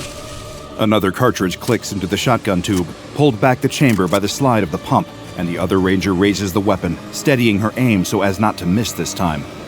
Her sights line up, the mossy monstrosity sitting in the center, and her fingers squeezes on the trigger. An unexpected force from below pushes the barrel of the shotgun upwards, pointing it towards the treetops. Another ear-splitting blast rings out, sending nearby birds flying from their nests in panic. The park ranger keeps the weapon pointed up, despite his colleagues' protests to let go of her gun, or the drops of blood dripping out and trailing down his neck from his own eardrums. He glances over his shoulder as, whatever it is, flees in terror. Startled by the shotgun blast, it runs away between the trees, knocking into some as it moves with uncertainty. Minutes later, a team of other rangers arrives, declaring that they're taking over the search effort for the creature that was found lurking around Crater Lake National Park. These rangers seem off. They look the part, in full uniforms and everything, but the park ranger can't place their faces. They somehow seem brand new, yet not one of them is fazed by the unusual situation. They seemed all the more interested in questioning all the hikers and families visiting the park who had seen the creature, as they were in actually finding it. It was almost as if they didn't want the word getting out. The park ranger decides he can't keep quiet any longer and raises a concern to the newcomers. He tells them that he doesn't think whatever is out there is some kind of monster. He thinks it's human. The new rangers thank him for his input, but insist that they'll take it from here. Little did he know, these weren't other park rangers. They were agents of the SCP Foundation. They have been embedded within the National Park's rangers to contain SCP-913 an anomalous log floating in Crater Lake, said to contain a powerful deity named Yao, who can cause dangerous weather to erupt unless the log is left to float freely. Then the call comes in from SCP Foundation Command, reports of an entity attacking civilians. Since they happen to be nearby, in the same park no less, a handful of agents are sent in to investigate and, if possible, contain the creature. Before too long, the civilian witnesses, even the real park rangers who had tried to kill the entity, have all been interviewed, administered with memory-wiping amnestics, and subsequently released, as if nothing out of the ordinary has even happened. Putting boots to the ground, the search for the unidentified creature doesn't last long. Within 2 hours, the agents have found what they're looking for. Only, it's not a creature. It's a person. His name is Zach Herman. They find him cowering under an alcove near the edge of the lake, his moss-covered skin providing a near-perfect camouflage for him to blend in with his woodland surroundings. The only thing that gives him away is the sound of his frightened sobs. The Foundation agents aren't under orders to neutralize him on sight. Instead, they humanely subdue Zach Herman and arrange to have him taken to a nearby Foundation outpost for examination. SCP-3462, an anomalous humanoid entity known to inhabit a rundown Blockbuster video rental store in the nearby town of Bend, Oregon, with the area having been sealed off and constantly patrolled by Foundation personnel. So that seems like the best place to take Zach and figure out exactly what happened to him. Upon closer examination at the Foundation outpost, it's discovered that Zach Herman has a number of unidentified roots growing through both his skin and internal organs. Given the danger to his life that this poses, he's rushed into an operating theater to undergo emergency surgery. 18 hours pass as the Foundation tries to save the man's life. At this time, the surgeons decide that it isn't wise or possible to remove all the roots at once, so instead, they focus on clearing the ones that had grown within and over his eyes, nostrils, ear canals, and throat. Another 7 hours of intensive surgery pass, and Zach Herman is still alive. He's not cured, but the roots covering much of his face have at least been cleared. After stabilizing, it's then that he's transferred to Site 56, where the Foundation intends to conduct further operations to remove the growths from his body, as well as ask Zach questions about what happened to him. They're still baffled as to what caused his anomalous mutation into a moss monster. Just where had these roots come from? And what exactly was SCP-7185? Researcher Charlie Canley is tasked with conducting interviews with the subject, Zach Herman, between his various procedures, and she wastes no time in unearthing his story. Oak Ridge, Oregon, 60 miles north of Crater Lake National Park, where Zach will eventually be found. That's where he describes the horrific mutation taking place. Given that the roots would grow over his eyes, his vision impaired, he has no idea where he's going until he eventually winds up in Crater Lake. Scared, alone, and changed beyond recognition. And as he describes it, he wasn't the only one. Shortly before his own mutation, Zach mentions witnessing the same happening to Kellen Herman, his husband. The couple, along with a group of several others, are in a small Oregon town reached by traveling to Hills Creek Lake, then following Hills Creek Road south until finding a road sign simply labeled Beard. The place has spent 70 years in ruins, abandoned, and left to be overtaken by the elements. Most of the roads leading into the area are blocked off thanks to a landslide, leaving the town completely void of all human life. Until Zach and his friends arrive in Beard. There are 6 of them in total, including Zach, his husband Kellen, then Azrael, Mark, Angel, and Caleb. Answering an ad on Craigslist, the group has come to Beard after being hired by a man named Sean to scavenge through the abandoned town, collecting anything that could potentially be of value. Scrap metal and intact valuables, as long as they can be resold, are worth holding on to. While the group searches, Sean delivers food and supplies to them once per month. One thing that they hope for each time, but never seem to get, is something to drink in their downtime. So on a whim, while exploring an abandoned factory they come across, Zach looks for an alternative source of beer for the group to enjoy. What he finds is an unusual blue machine. Pulling levers on it, he finds that it dispenses samples of a surprisingly green liquid. Of course, none of the group immediately drinks it. Not until Angel finds an old journal with entries dating back to the 1930s. It describes the owners of the factory giving the liquid to their workers and only ceasing the practice after the workers stopped getting drunk. Taking that to mean the liquid was safe to drink, the group decided to each take a swig of the green. Initially, none of them feel any change. It's actually rather anticlimactic, at least at first. Soon after, however, they start to feel energized, more alert, and awake for much longer without feeling the usually expected fatigue that would bring. It even helps them search through parts of the town quicker, something they're all grateful for. After a week, not one of them even feels the need to sleep.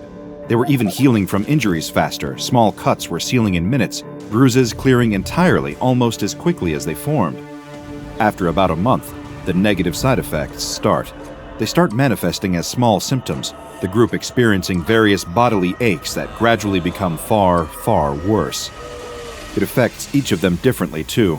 Zach starts to experience a tightness in his chest, while Caleb develops a bad fever that leaves him barely able to function. Mark and Angel's hair starts falling out in thick clumps too. Soon after, the same is happening to Caleb. His symptoms are the first to worsen. After his hair falls out, his skin starts to do the same. It keeps peeling away, turning red. Then, Sean arrives in Beard. According to the information given by Zach in his interviews with the Foundation, their employer would routinely drive to the town every 3 months in order to pick up anything valuable the group has recovered. All of them suffering from the ill effects of whatever the liquid they'd all drank was. Those of the group that still had the strength to stand rushed to meet Sean and beg him to get them help. Upon taking one look at them, he drives away, abandoning them. 4 days after Sean left them there, the sleepless group is startled by screaming in the night. It's Caleb, and he's on fire. Panicking, the others try to help, pouring water on him to douse the flames. It seems to work, but it's only a few minutes before the fire starts up again. They even try taking him to the creek that runs through the town, but submerging Caleb in the water only causes his skin to form massive blisters that painfully burst. Keeping him under didn't work either. He kept needing to come up for air, and breaking the surface, he started catching fire again the second he was above water. There was nothing they could do to save him. He just kept burning. Caleb is the first of the group to die. It's not clear when this occurred. Investigating the area, the Foundation recovers fragmented journal entries written by Azrael, in which the others all attribute Caleb's death to him having a weak immune system. But normally, diseases don't cause people to spontaneously catch fire. By the morning, he is almost completely burned, leaving only a charred corpse that the group buries by the factory. Following Caleb's death, Zach is forced to leave. The others blame him for Caleb's death, and he does as well. He intends to find some other way of getting help for the rest of the group. Kellen joins him, and the couple leave Beard together. Meanwhile, Angel, Mark, and Azrael search for their own way out of the town, but to no avail. Hardly any of the roads are accessible on foot, and those that are just lead to abandoned properties on the woodland outskirts of Beard. According to Azrael's journal entry, they then refocused their efforts towards finding a cure for whatever it was they had drunk. It's not much more successful. During Zach and Kellen's absence, Mark is the next group member whose symptoms start to get worse. His hair was almost entirely gone, and soon, rashes started to form over his skin before peeling away. Immediately, he and the other two start to fear that what happened to Caleb might be about to happen to Mark, too. Their only plan is for Mark to stay out in the snow if he starts catching fire in the same way, since, by this point, winter had reached Oregon. But instead of a reoccurrence of Caleb's condition, Mark's skin begins repeatedly forming an unusual bluish-green substance, warm to the touch. It accumulates every few hours, and Angel and Azrael help him scrape it off before it ultimately returns. Within days, it's returning faster, too fast for them to clear it. So much of it forms that it starts dripping off Mark. Then Angel points out it seems to be candle wax, and the more of it, the hotter it gets. Shortly after, the substance burns out Mark's eyes. He's completely covered in scalding hot wax, with no way of removing it entirely. Eventually, he dies. Angel and Azrael can't move his body thanks to the wax, as more of it keeps forming, nor can they bury him yet thanks to a snowstorm outside. It's only a week later that Azrael thinks he sees the body moving. Mark is still alive. He's been lying in a pile of hot wax the entire time, his body still making more. Soon, he stops moving altogether. While all this is happening, Kellen and Zach are still trying to find help, but manage to wind up lost in the woods surrounding Beard. The numerous overlapping and confusing paths surrounding the town had meant one wrong turn sends both of them heading towards the woods, with only a few cans of food, a lighter, and a pocket knife between them. After a week, they pass a mountain that Zach assumes is the Diamond Peak volcano. Another week later, both he and Kellen are beginning to suffer their own severe symptoms from the liquid they consumed. Kellen is vomiting shards of metal and glass. Further metallic chunks were breaking through Kellen's skin as they grew within his body. At the same time, roots grow over Zach's eyes, preventing him from fully seeing just what is happening to his husband. They sit together in Kellen's dying moments, Zach feeling like he needs to be there for his partner, even though he can't see him or do anything to help him. A few hours after Kellen's breathing eventually stops, Zach walks through the woods until he hears the sound of cars, only to be found in Crater Lake National Park. Around the same time, Angel also dies. It takes him a whole week after his eyelids and fingernails fall out, followed by every layer of his skin. It would happen multiple times, thanks to the effects of the green liquid causing him to recover. Also, his skin could once again come off. At one point, Azrael, horrified by it all, sees his friend's face fall off. Still unable to find a way out of Beard, one of the remaining two survivors of the group also starts to change. Bumps form under Azrael's skin, eventually causing his hands to become swollen and preventing him from moving anything below his chest. Aware of his impending fate, he stashes the journal he's been writing in inside a backpack and leaves it for whoever finds them. The Foundation is able to recover the bodies of Azrael, Angel, Mark, and the buried remains of Caleb within Beard, but they decline to share this information with Zach. Sean's identity is confirmed to be that of Sean McDougal, and Foundation agents are sent to interrogate him. They aren't able to ascertain any valuable information from him, so instead amnesticize him. Anything saved on Sean's devices relating to the location of the town of Beard, the group he hired to scavenge there, and the $46,000 he'd made from the scavenged goods are all seized. SCP-9185 consists of two elements. The first is an unidentified machine that was uncovered by Zach Herman and his friends in an abandoned factory in the southern Cascadian mountain range of Oregon. Despite not having any power sources connected to it, SCP-7185 seemingly functions without the need for electricity. It is instead operated via a series of levers connected to the main body of the device. Two are black and one is rusted over. Should both of the black levers be switched downwards and the rusty lever pulled, the machine will produce the second element of this anomaly, designated by the Foundation as SCP-7185-1, hereby alternatively known as the body horror juice. The alcoholic liquid byproduct of activating SCP-7185 is green in color and has a semi-viscous consistency. If this liquid is drunk at any point by a human being, then this person will undergo major bodily changes that tend to span a period of at least several weeks. Anyone ingesting SCP-7185-1 will suffer numerous mutations and deformations of their body, although exactly how they are altered varies depending on the person drinking the juice. SCP-7185-1 also negates the effects of any depressants, opiates, or other stimulants taken after ingestion, meaning there is no way to nullify the pain of these intense physical changes. On July 21, 2014, Zach Herman died due to complications during surgery. The Foundation surgeons had been making extensive efforts to clear the roots growing throughout his body as a result of Herman ingesting SCP-7185. They had made enough of a difference to allow him to participate in interviews with researcher Canley. However, during these exchanges, Zach mentions that he can still feel everything that is happening to him during the procedures. Every incision, every removal, every stitch. The same day, the body of Zach's husband, Kellen Herman, is also recovered. The homeless man in the alley looks down at his arm, wide-eyed in horror. Is his skin moving? It almost seems to bubble, like water coming to a boil. He's experiencing a kind of pain he can't even imagine. He can feel something moving up against his bones, chewing through the calcium. He can't move. They're everywhere inside him, just eating.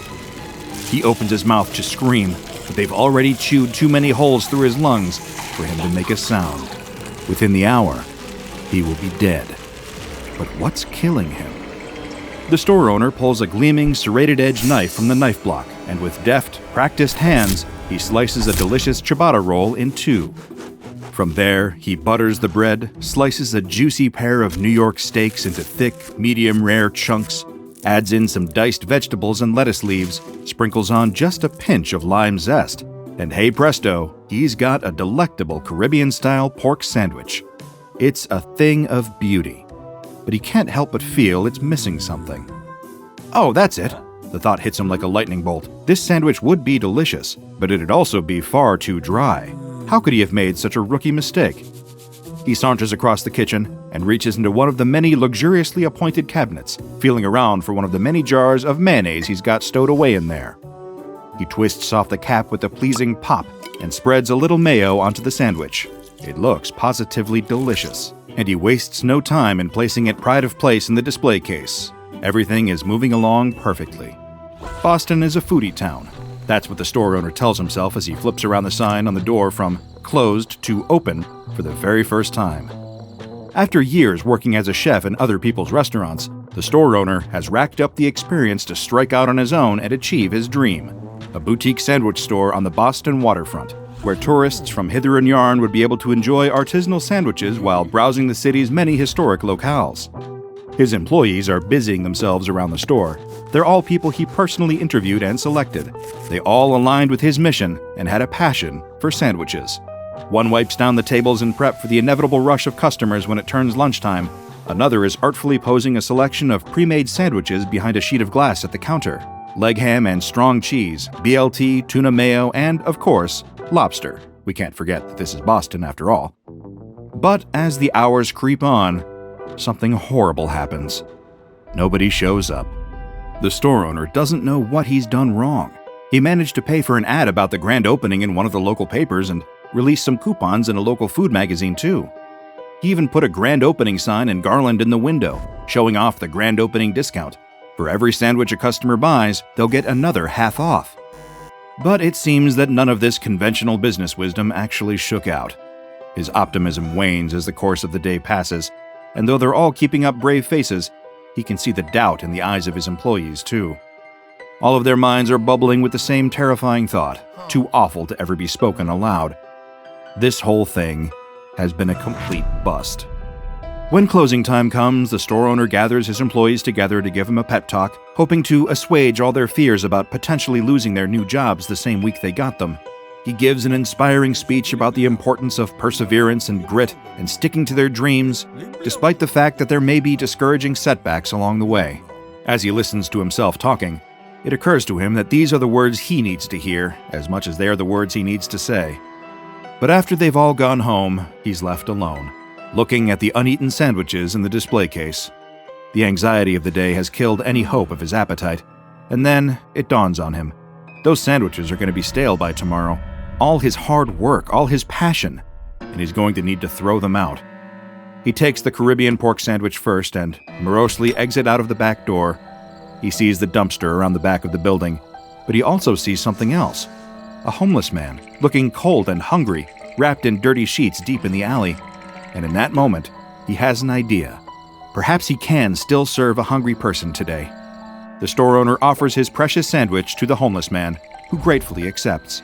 Deciding it would be a terrible waste to just throw food away while there was a man going hungry behind his building, he gives all the sandwiches from the display case to the homeless man, who acts like it's the first time someone has been kind to him in many, many years. He eats every single sandwich and tells the store owner that it's one of the tastiest meals he's ever had. Clearly, when it comes to making sandwiches, the store owner has a gift. In one moment, he's reminded of why he does this, making people happy with food. He has no idea that, in a sense, he's just murdered the man who rekindled his passion. The next day, things change for the better. With renewed passion and vigor for the art of making and selling delicious sandwiches to tourists and the Boston public, he puts his all into the sandwich business, and Lady Luck responds. A few customers each day at first, and then the place becomes a local curiosity, the subject of online write-ups and must-visit in Boston lists.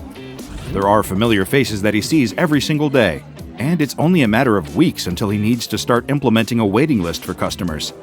Business is booming, and despite his sudden and miraculous success, the store owner never forgets what sparked his second wind. He owes it all to the homeless man out behind the store, who reminded him of his true purpose. One day, he decides he needs to repay his old friend. He whips up a delicious tuna mayo sub and steps outside to give it to the homeless man. But the man is gone. It's strange. He's left some crumpled clothes behind and the piece of cardboard he'd always sleep on. But the man is gone. The store owner steps forward, concerned for the man's safety. It had been a particularly cold and unforgiving winter after all, but he sees something instead that utterly disgusts him. In amongst the scattered clothes, there's a worm-like creature, glistening white and about a foot long. It lays there in the pile of clothes, mercifully dead. But the mere sight of it so revolts the store owner that he drops the tuna mayo sub onto the ground, splattering it across the asphalt.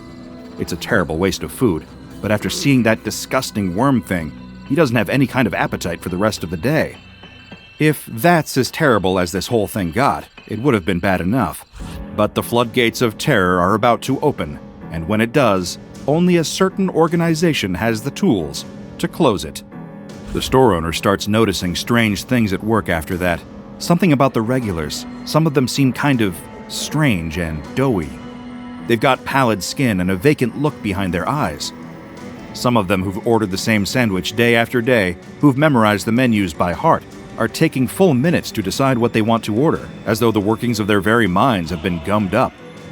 As disturbing as these strange little signs are, they're nothing compared to the nightmarish things a number of Boston EMTs and emergency room doctors were encountering around that same time. People collapsing in their homes in a state of extreme pain, their panicked friends and spouses calling in, crying and unable to explain what's happening to their formerly healthy loved ones. This, of course, would be disturbing enough, but what happens to these people after being taken in takes it to a whole other level. In every single case, the technicians see something moving under their skin. They take x-rays, ultrasounds, or in some cases, even make incisions, and the result is always the same. The bodies of the people experiencing these symptoms are full of thousands upon thousands of white worms, eating their innards from within, slowly killing them in perhaps the most painful way imaginable. Even seasoned doctors are passing out from sheer horror when they see the masses of impossible white parasites wriggling within their patients. The one piece of vital information they don't have is that all these victims had recently eaten at a certain up-and-coming sandwich store on the Boston Harbor. After 10 weeks of business, things are starting to cool down again for the sandwich store. The owner thinks that's to be expected. That opening FOMO hype can't go on forever. But the mysterious absence of some of his most loyal repeat customers is undeniably a little disturbing to him. Is it something he did wrong? Did he somehow alienate them? These thoughts are plaguing his mind when he's alone in the store one evening, cleaning up after everyone else has gone home. His thoughts are so occupied that, as he's preparing to screw the top back onto a jar of mayonnaise, he accidentally drops it. The jar stays intact, but a large, disgusting blob of mayo splatters out onto the floor. Great, now he has to clean that up. He picks up the jar and takes it into the back alley, where he intends to throw it into the dumpster. With half of it spilled out onto the ground, it's too much of a hygiene risk for him to keep it in the restaurant anymore. But before he can throw it into the trash, his arm freezes in a moment of inexplicable hesitation. In that strange moment, it occurs to him that it's the only one in the cabinet of that particular brand. He's used it on so many sandwiches before, and yet he's never needed to buy a new jar of it either. On a pure whim, he decides to inspect it closer. The label on the back of the jar reads, "Water, vegetable oil, vinegar, eggs, eggs, eggs, eat eggs, be eggs. Your flesh is but the nursery and sustenance of our incalculable ravenous mouths. Eat eggs, consume us. Let us be realized within you. Sugar, salt, lemon juice, and love." Oh, he thinks to himself, that isn't good. Without a second's delay, he runs back into the sandwich store, wondering with horror just what exactly he'd been feeding his customers all this time. But these thoughts are interrupted when he sees that the mess of mayonnaise is somehow gone from the floor. He didn't clean it up, did he? Something is terribly wrong here. That's the only thing he knows for certain. He may not even be safe in here. He lunges out and grabs a frying pan, the one he uses to sizzle up the steak for the store's famous Boston-style cheesesteak sandwiches, and assumes a defensive position. His instincts might just save his life here, as something watches him from the shadows. Without warning, something comes squealing towards him, about the size of a rat, with shiny, smooth, white skin, propelling itself along the ground on a collection of horrid little tendrils. It makes a horrific shrieking sound and lunges for him. Almost instinctually, he whacks it with his frying pan, sending it flying across the kitchen, where it lands against the wall with a splat. Did he just get attacked by a living blob of mayonnaise? Before he can even contemplate all the implications of that, he sees the splat slithering down the wall and gathering in a puddle on the floor. This puddle then twists and warps, taking the exact same horrible shape it had before. Tendrils sliding out of its shimmering skin. It must have formed out of the contents of almost the entire mysterious jar. And it dawns on him all at once, in every single sandwich his shop had served which contained mayonnaise, he's been putting these little monsters into people's bodies. And as the beast shakes off the shock and prepares to charge again, he's starting to worry that he might be in for the same fate. Only in Boston, right? Whether you love or despise mayonnaise, it's likely that SCP-2484, aptly titled the Parasitic Mayonnaise Worms, made you feel a little queasy. But if you're anything like the Foundation field agents who first discovered this caustic condiment, you likely have some pressing questions about what exactly you just witnessed. Thanks to my research into a number of classified files, I'm able to give you the answers, but I'm afraid I can't tell you that it won't get any less repulsive. To the untrained eye, SCP-2484 is a mayonnaise jar of indeterminate brand containing approximately 1,024 grams of a substance that, to all chemical tests, seems to be identical to regular mayonnaise. This substance, for the sake of avoiding confusion, will be referred to as SCP-2484-A. While inside the jar, SCP-2484-A poses no threat to anyone.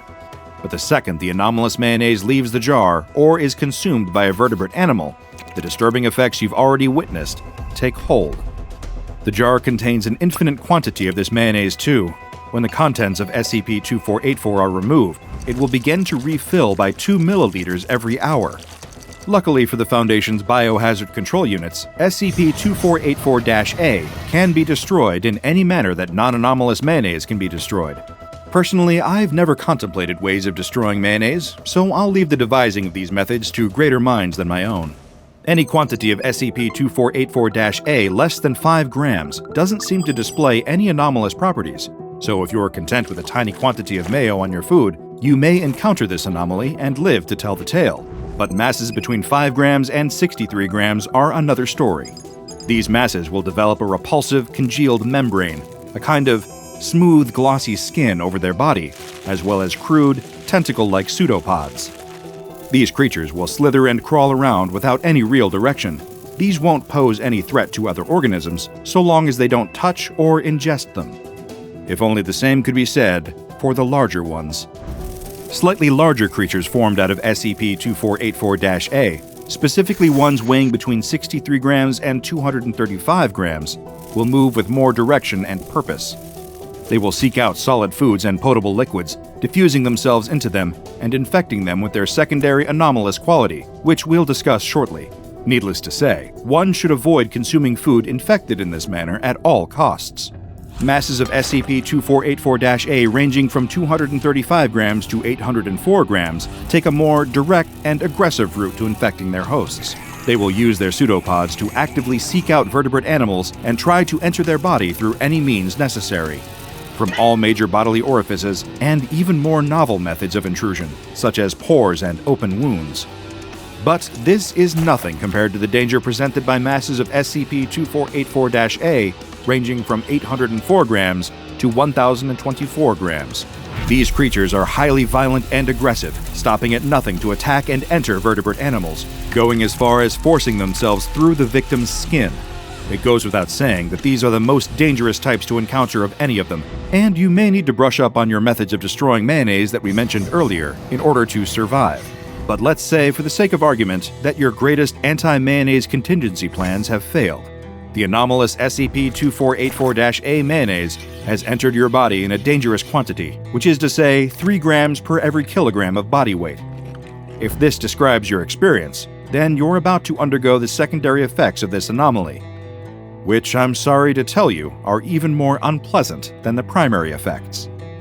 At first, the effects will appear to be relatively benign, including higher blood sugar levels, increased heart rate, slower cognition, and higher body heat. Not dissimilar to the effects of consuming a large quantity of non-anomalous mayonnaise. Within the body, however, things will be taking a considerably more drastic turn. The SCP-2484-A in the victim's body will begin to turn into small, gamete-like cells through some kind of anomalous force of metabolization. Then things will accelerate considerably. Within 3 to 6 hours, the cells will develop into tiny nematodes around a millimeter in length that begin swimming through the body. A single gram of SCP-2484-A can become around 500 of these parasitic nematodes.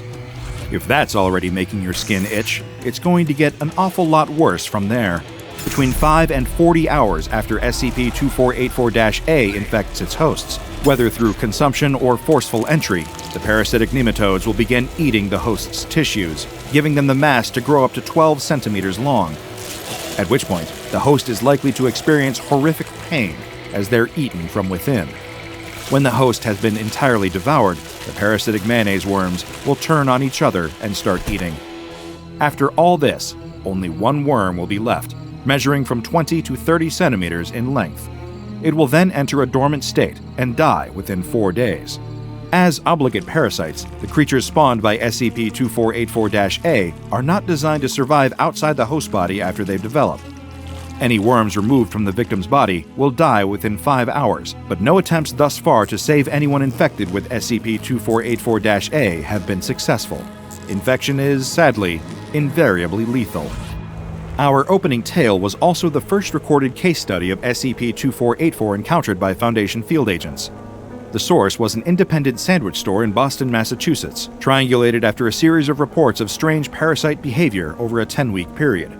The SCP-2484 jar had been in the store's refrigerator with a number of non-anomalous mayonnaise jars, though the store's owner, when questioned by Foundation operatives, could not remember ever having bought this particular jar of mayo. How it made its way into the store is, to this day, a mystery. Once the Foundation had contained the threat, all surviving sandwich store employees were given amnestics, along with a number of medical personnel who'd also encountered the parasites. All the hosts were, of course, lost. SCP-2484 is currently classified as safe. It is kept in a standard refrigerated perishables unit, essentially a kind of high-security fridge. No more than 400 grams of the anomalous mayonnaise is allowed to be removed for experimentation at any time, and no destructive tests are authorized at this time. Any personnel hoping to access SCP-2484 need to have Level 3 access clearance or above. Condiments can be a loaded issue. I've personally witnessed arguments on the merits of ketchup, mustard, and mayonnaise that have reached greater intensity than some Keter-class containment breaches. But I'd advise you to exercise caution. Next time you make yourself a delicious BLT and you're preparing to spread some mayo across the bread, or you're wondering which flavor will perfectly accompany your next hot dog, take a second to think. You may not know what you're really putting into your body. A wasp stings a cockroach in the brain, rendering it a mindless zombie that she can lead to her home and fill with eggs that will hatch and devour the insect from the inside. A snail accidentally eats the eggs of a flatworm, and the eggs hatch, filling the snail's eye stalks with sacs of wriggling larvae. They mimic the movements of caterpillars, attracting hapless birds and enticing them to swoop down, attack, eat, and continue the life cycle of the worms. The spores of the cordyceps fungus make their way inside of a doomed ant, taking over its nervous system, puppeteering its body, and forcing it to march to the nearest highest point, only to die and split open, fungus blooming from its corpse and spreading spores to the next victim. Underwater, the sea louse settles into its new home inside of a fish's mouth, feeding on blood from the tongue until it withers away. There, the louse attaches itself in the tongue's place, serving as a mimic of the original organ, while the fish is none the wiser. Back on land, humans are not exempt. Nematode worm larvae infect the bloodstream through fly bites, hiding undetected until their host feels them wriggling beneath the cornea. Guinea worms enter the system when a person drinks infested water, growing longer and longer, then forcing their way out through the foot. Nature is full of terrifying parasitic creatures, but far scarier than the parasites we know about are the parasites that we haven't discovered yet. The creatures sneaking in and burrowing under the skin of their hosts without anyone even knowing they exist. After all, if you don't know something is there, how can you possibly hope to protect yourself from it? As a man hikes through the woods of the Pacific Northwest, he's thinking about repelling mosquitoes and pulling up his socks to stop ticks from latching onto his flesh. But he has no idea what else is lurking out here in the wild with him. He knows to look out for mountain lions and bears, to watch for signs of rabid animals, and avoid being bitten or scratched. But he doesn't notice the tiny, almost invisible flecks drifting through the air around him. He doesn't notice when one happens to get caught on the breeze of his inhale, pulled into his nostril. He rubs at his nose idly, sniffing to clear his airways, then turns his attention to a bird nesting in a nearby tree. All the while, something is taking root right under his nose. Well, actually, inside of it. But he doesn't feel a thing other than the occasional urge to sneeze. He does, sneezing loud enough to startle the bird he was observing moments ago, but it doesn't do any good. Sneezes are for clearing out dust and debris, foreign objects that wind up in the nose by happenstance. This new intruder is there by design, and it is holding on tight. The hiker continues the rest of his walk without a care in the world, taking deep breaths of fresh forest air and relishing the feeling of the breeze on his face. By the time he gets back home, he's made it out of the woods without a single mosquito bite, with nary a tick to be found in his meticulous pre-shower check. That night, he sleeps soundly, and the next morning as he goes back to work at his office job, all thoughts of the wilderness slowly drift from his mind. He goes about his ordinary routine for months, all the while carrying a hidden passenger with him from place to place, a tiny little thing steadily growing larger and larger, spreading spindly appendages out and up, through the nasal passages, up toward the skull. One night, about 6 months after that fateful hike, the man is sleeping peacefully in his bed, dreaming of a sunlit forest clearing and the pleasant chirping of birds, when all of a sudden, he's jerked awake by a splitting pain in his head. His vision swims from the throbbing pain, and he clutches his face, pressing against his forehead. It must be a migraine, he thinks. He hasn't had one in quite some time, but this is clearly no ordinary headache. Eventually, the pain subsides, and he's able to drift back to sleep. But the next day, at the office, it returns. That same sharp pain radiating through his skull, like the worst sinus headache he has ever had. The persistent feeling of pain and pressure in his head becomes too much to bear, and he decides to take the rest of the day off of work and go to the doctor. Much to the man's relief, his doctor is not concerned. With no other troubling symptoms presenting themselves, the situation seems relatively straightforward. She writes a prescription for some migraine medication, then sends the man on his way. That night, when the headache returns, the man takes some of the medicine, and the cloud of pain clears. Sweet relief. Once again, things are good. For a couple months at least. But then, one day, on his morning walk to the office, just as he's lifting his travel mug of coffee to his lips, his vision cuts out. It's as if something is blocking his eyes, as if someone were covering them and preventing him from seeing directly ahead. But when he lifts his hand to feel his face, there's nothing there. Panicking at the sudden loss of sight, he drops his cup, spilling coffee all over the sidewalk. He doesn't even notice the spill, too busy grasping at his face and feeling his eyes with his fingers. He fumbles in his pocket for his phone, hoping he can remember where the numbers on the screen are well enough to call 911. But his hands are shaking so hard that he drops the phone, hearing it clatter on the pavement. He exclaims in frustration and fear and turns around following the sound of the phone. And as he turns, his vision suddenly clears, the blinders lifted, and he's able to see just as well as he did before. Experimentally, he turns back to face his original direction, and again he loses his sight, something blocking his view. He turns around, and he can see again. He tries this a few more times, spinning back and forth, watching his vision flicker in and out. He only stops when a passing jogger shouts at him, asking what the hell he's doing. The interruption startles him, bringing him back to Earth. What is happening? Surely this can't be normal. What is it about facing one direction that causes him to lose his sight, while another direction returns him to normal? A sinking feeling in his stomach tells him that whatever was causing his headaches before, it was not something he should ignore any longer. He grabs his phone off the ground, calls out of work, and schedules an urgent appointment with his doctor. At first, he considers running home and getting his car or his bicycle, but his unreliable vision would make taking either mode of transportation a potentially deadly mistake. So instead, he walks. The walk to the doctor's office is the most difficult walk of the man's life. Every time he turns a corner, he wonders if his vision will flicker out again, if the mysterious obstacle will block his sight and force him to reroute himself or start from scratch. While trying to maintain a consistent line of sight, he loses his balance several times and nearly collides with a lamppost. Eventually, he reaches the doctor's office. One look at the man's terrified face is enough for the doctor to insist on some immediate x-rays of his head. The man sits on the examination table, nervously bouncing his knee, waiting for the doctor to return with the results. What could it be? Some undiagnosed degenerative illness? A tumor? Irreparable damage caused by looking at a solar eclipse as a child? The man can hear the doctor speaking to a nurse in hushed, frightened tones just outside of the exam room door. He can't quite tell what she is saying, but he makes out one word that makes his blood run cold. Infestation. When the door opens and the doctor enters holding the man's chart, her expression is neutral and professional, but her face is pale, her forehead dotted with sweat. She can't hide the fact that whatever she saw on that x-ray, it horrified her. "What is it?" he asks, though he isn't sure he wants to hear the answer. The doctor is silent for a moment, turning over the right words to say in her mind.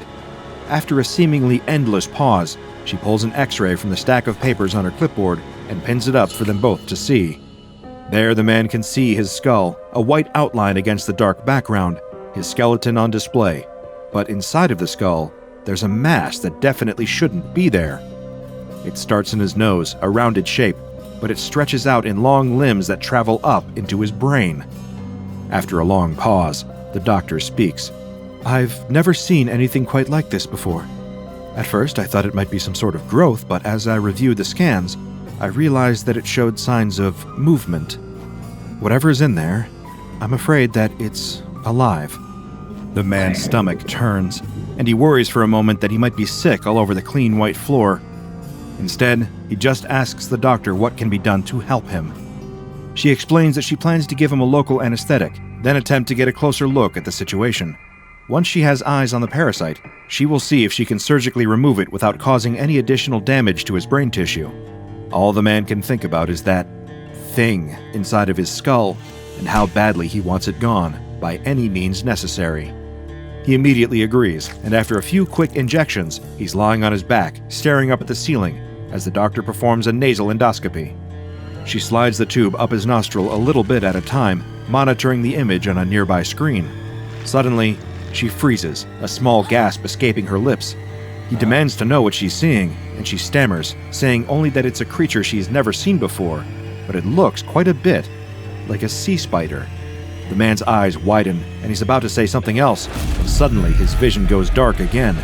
Now he knows what that means, and the doctor's startled cry confirms it. The creature is moving. The man begins shaking, begging the doctor to get it out of him, to just grab the invader with some tweezers or whatever it is doctors do in this situation and get it out of his head. She grabs a pair of nasal forceps and slowly eases them into his nose, but the creature feels her coming and lurches upward away from her grasp. The man feels a sudden burst of pain, and then everything goes dark as he loses consciousness, his eyes fluttering shut. The doctor checks his pulse, checks his breathing, and attempts to rouse her patient, but he's out cold. As she examines him, she notices a fluttering motion beneath his right eyelid.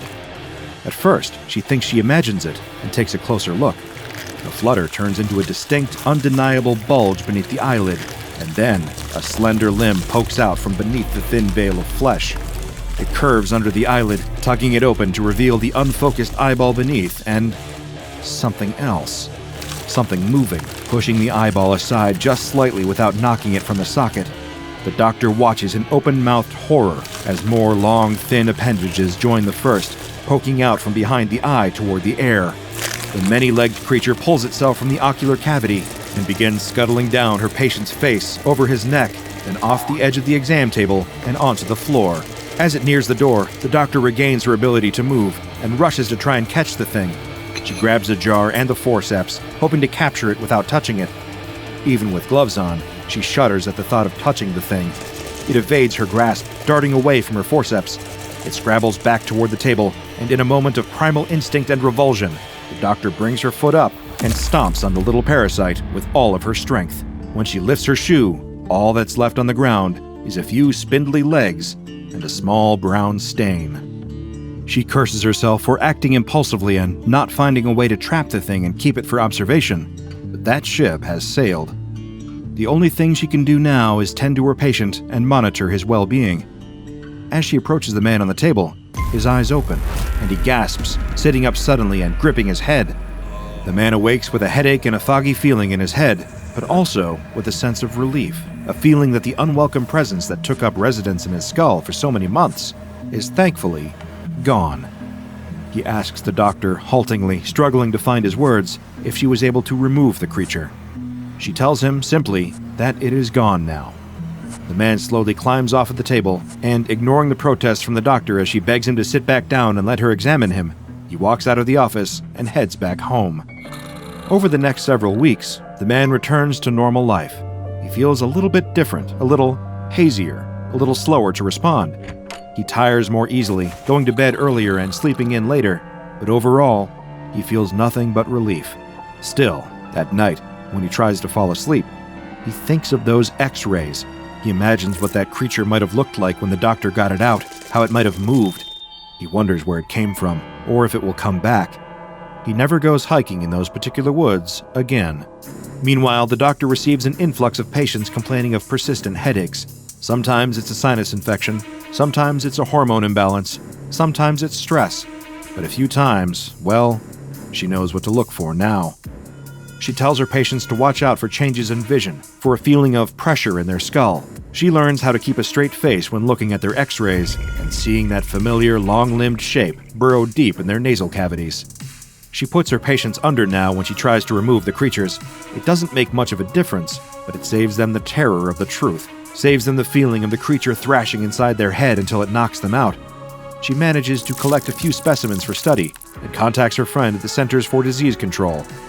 He's never seen or heard of anything like these parasites either, but he does know someone who might be able to offer their expertise. When the doctor comes into work the next day, there are two strangers waiting in her office. They introduce themselves as employees of a specialized research foundation and ask to see her samples. The next thing she knows, the doctor is waking up in bed the following morning, and she has no memory of ever seeing a patient with a strange, spidery parasite in their skull.